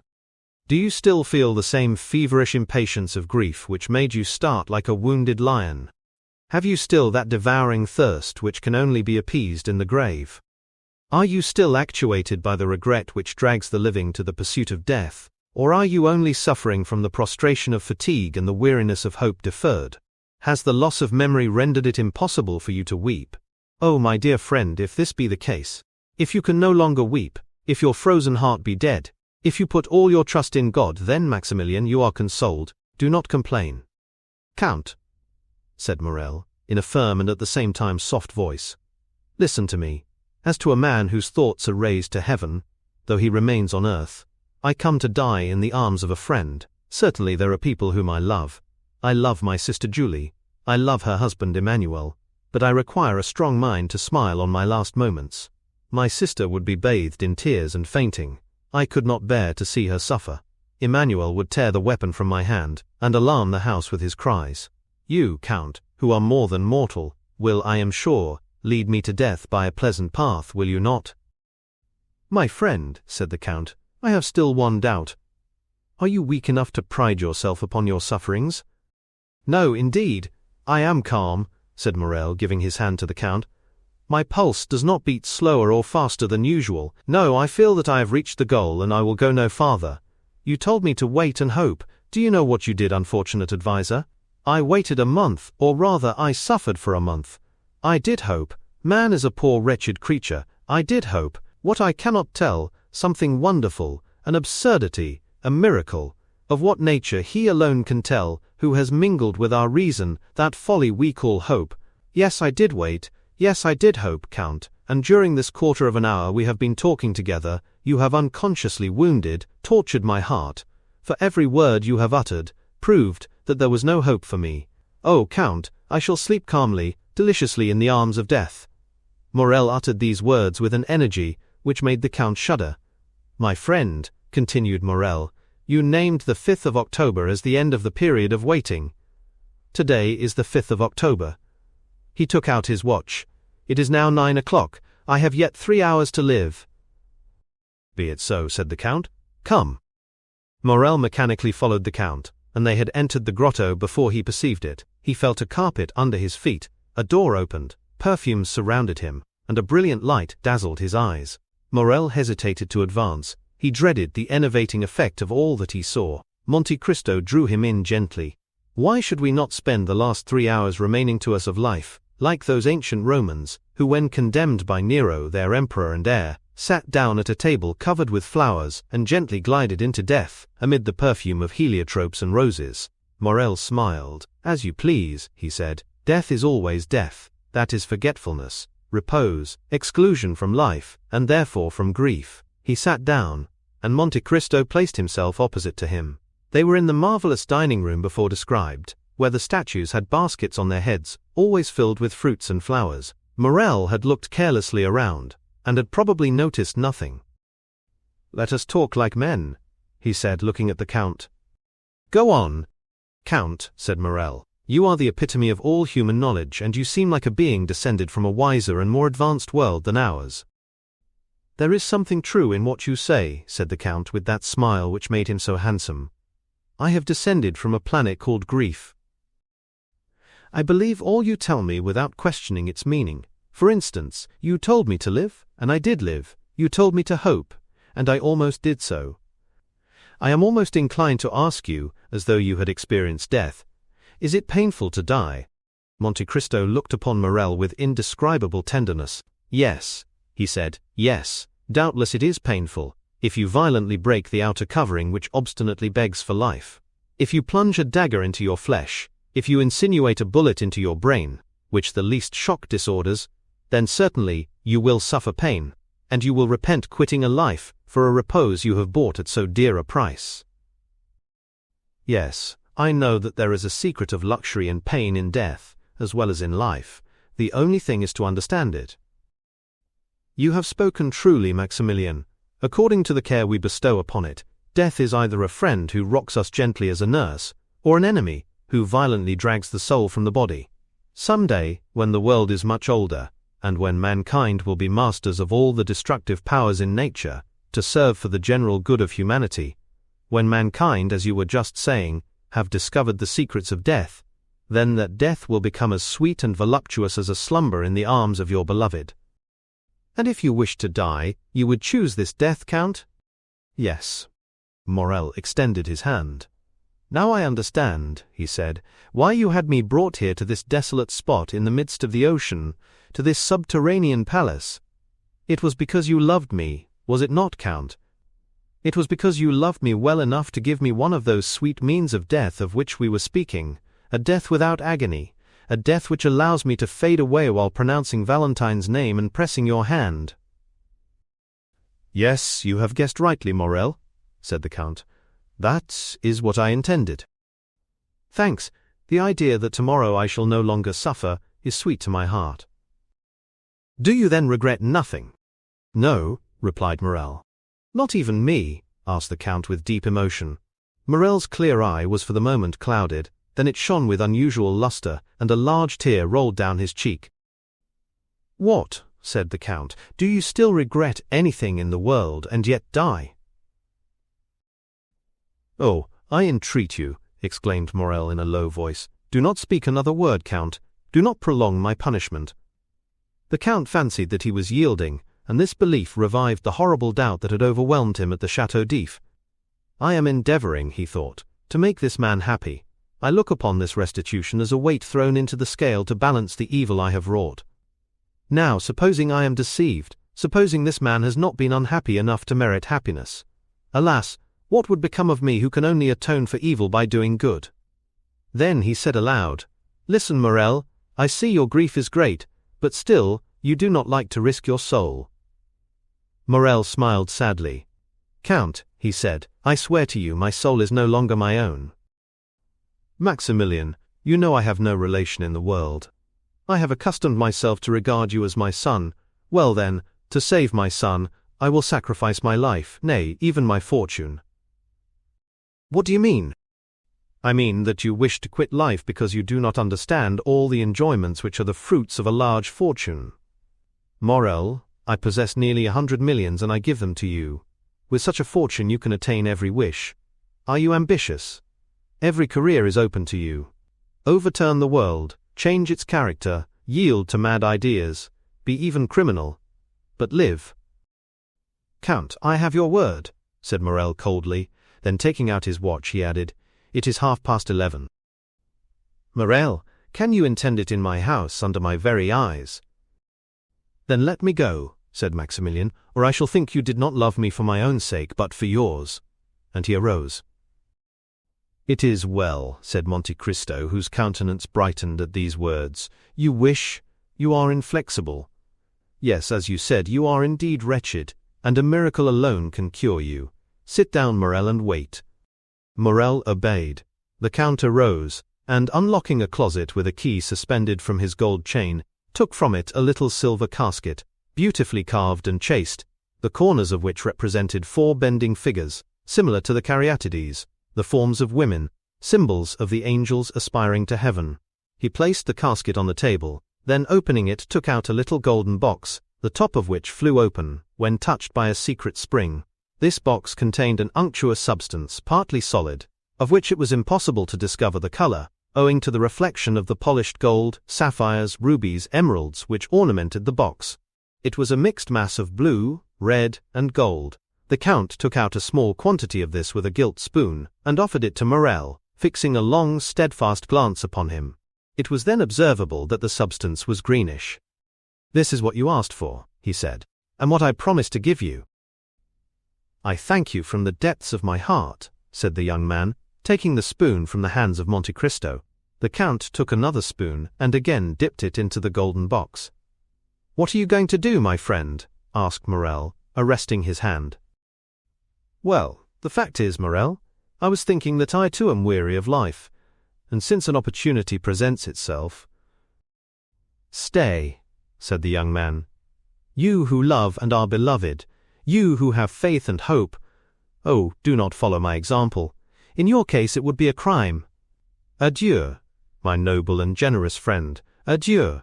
I will go and tell Valentine what you have done for me." And slowly, though without any hesitation, only waiting to press the Count's hand fervently, he swallowed the mysterious substance offered by Monte Cristo. Then they were both silent. Ali, mute and attentive, brought the pipes and coffee, and disappeared. By degrees, the light of the lamps gradually faded in the hands of the marble statues which held them, and the perfumes appeared less powerful to Morrel. Seated opposite to him, Monte Cristo watched him in the shadow, and Morrel saw nothing but the bright eyes of the Count. An overpowering sadness took possession of the young man. His hands relaxed their hold, the objects in the room gradually lost their form and color, and his disturbed vision seemed to perceive doors and curtains open in the walls. "Friend," he cried, "I feel that I am dying, thanks." He made a last effort to extend his hand, but it fell powerless beside him. Then it appeared to him that Monte Cristo smiled, not with the strange and fearful expression which had sometimes revealed to him the secrets of his heart, but with the benevolent kindness of a father for a child. At the same time the Count appeared to increase in stature, his form, nearly double its usual height, stood out in relief against the red tapestry, his black hair was thrown back, and he stood in the attitude of an avenging angel. Morel, overpowered, turned around in the armchair. A delicious torpor permeated every vein. A change of ideas presented themselves to his brain, like a new design on the kaleidoscope. Enervated, prostrate and breathless, he became unconscious of outward objects. He seemed to be entering that vague delirium preceding death. He wished once again to press the Count's hand, but his own was immovable. He wished to articulate a last farewell, but his tongue lay motionless and heavy in his throat, like a stone at the mouth of a sepulchre. Involuntarily his languid eyes closed, and still, through his eyelashes a well-known form seemed to move amid the obscurity with which he thought himself enveloped. The Count had just opened a door. Immediately a brilliant light from the next room, or rather from the palace adjoining, shone upon the room in which he was gently gliding into his last sleep. Then he saw a woman of marvelous beauty appear on the threshold of the door separating the two rooms. Pale and sweetly smiling, she looked like an angel of mercy conjuring the angel of vengeance. "Is it heaven that opens before me?" thought the dying man. "That angel resembles the one I have lost." Monte Cristo pointed out Morel to the young woman, who advanced towards him with clasped hands and a smile upon her lips. "Valentine, Valentine," he mentally ejaculated, but his lips uttered no sound, and as though all his strength was centered in that internal emotion, he sighed and closed his eyes. Valentine rushed towards him, his lips again moved. "He is calling you," said the Count. "He to whom you have confided your destiny, he from whom death would have separated you, calls you to him. Happily, I vanquished death. Henceforth, Valentine, you will never again be separated on earth, since he has rushed into death to find you. Without me, you would both have died. May God accept my atonement in the preservation of these two existences." Valentine seized the Count's hand, and in her irresistible impulse of joy, carried it to her lips. "Oh, thank me again," said the Count. "Tell me till you are weary that I have restored you to happiness. You do not know how much I require this assurance." "Oh yes, yes, I thank you with all my heart," said Valentine. "And if you doubt the sincerity of my gratitude, oh, then ask Heidi. Ask my beloved sister Heidi, who ever since our departure from France has caused me to wait patiently for this happy day, while talking to me of you." "You then love Heidi?" asked Monte Cristo, with an emotion he in vain endeavored to dissimulate. "Oh yes, with all my soul." "Well then, listen, Valentine," said the Count. "I have a favor to ask of you." "Of me? Oh, am I happy enough for that?" "Yes, you have called Heidi your sister. Let her become so indeed, Valentine. Render her all the gratitude you fancy that you owe to me. Protect her for—" the Count's voice was thick with emotion. "Henceforth she will be alone in the world."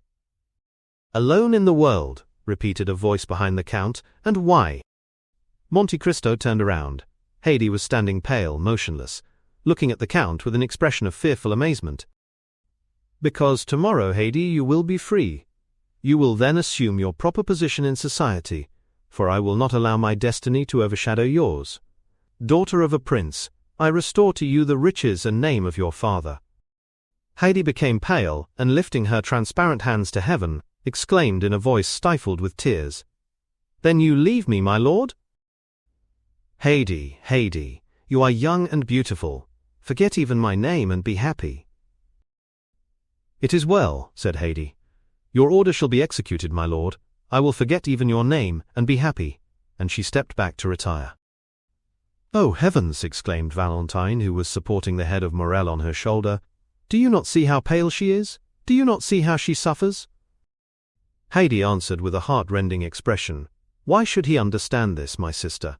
He is my master, and I am his slave. He has the right to notice nothing." The Count shuddered at the tones of a voice which penetrated the inmost recesses of his heart.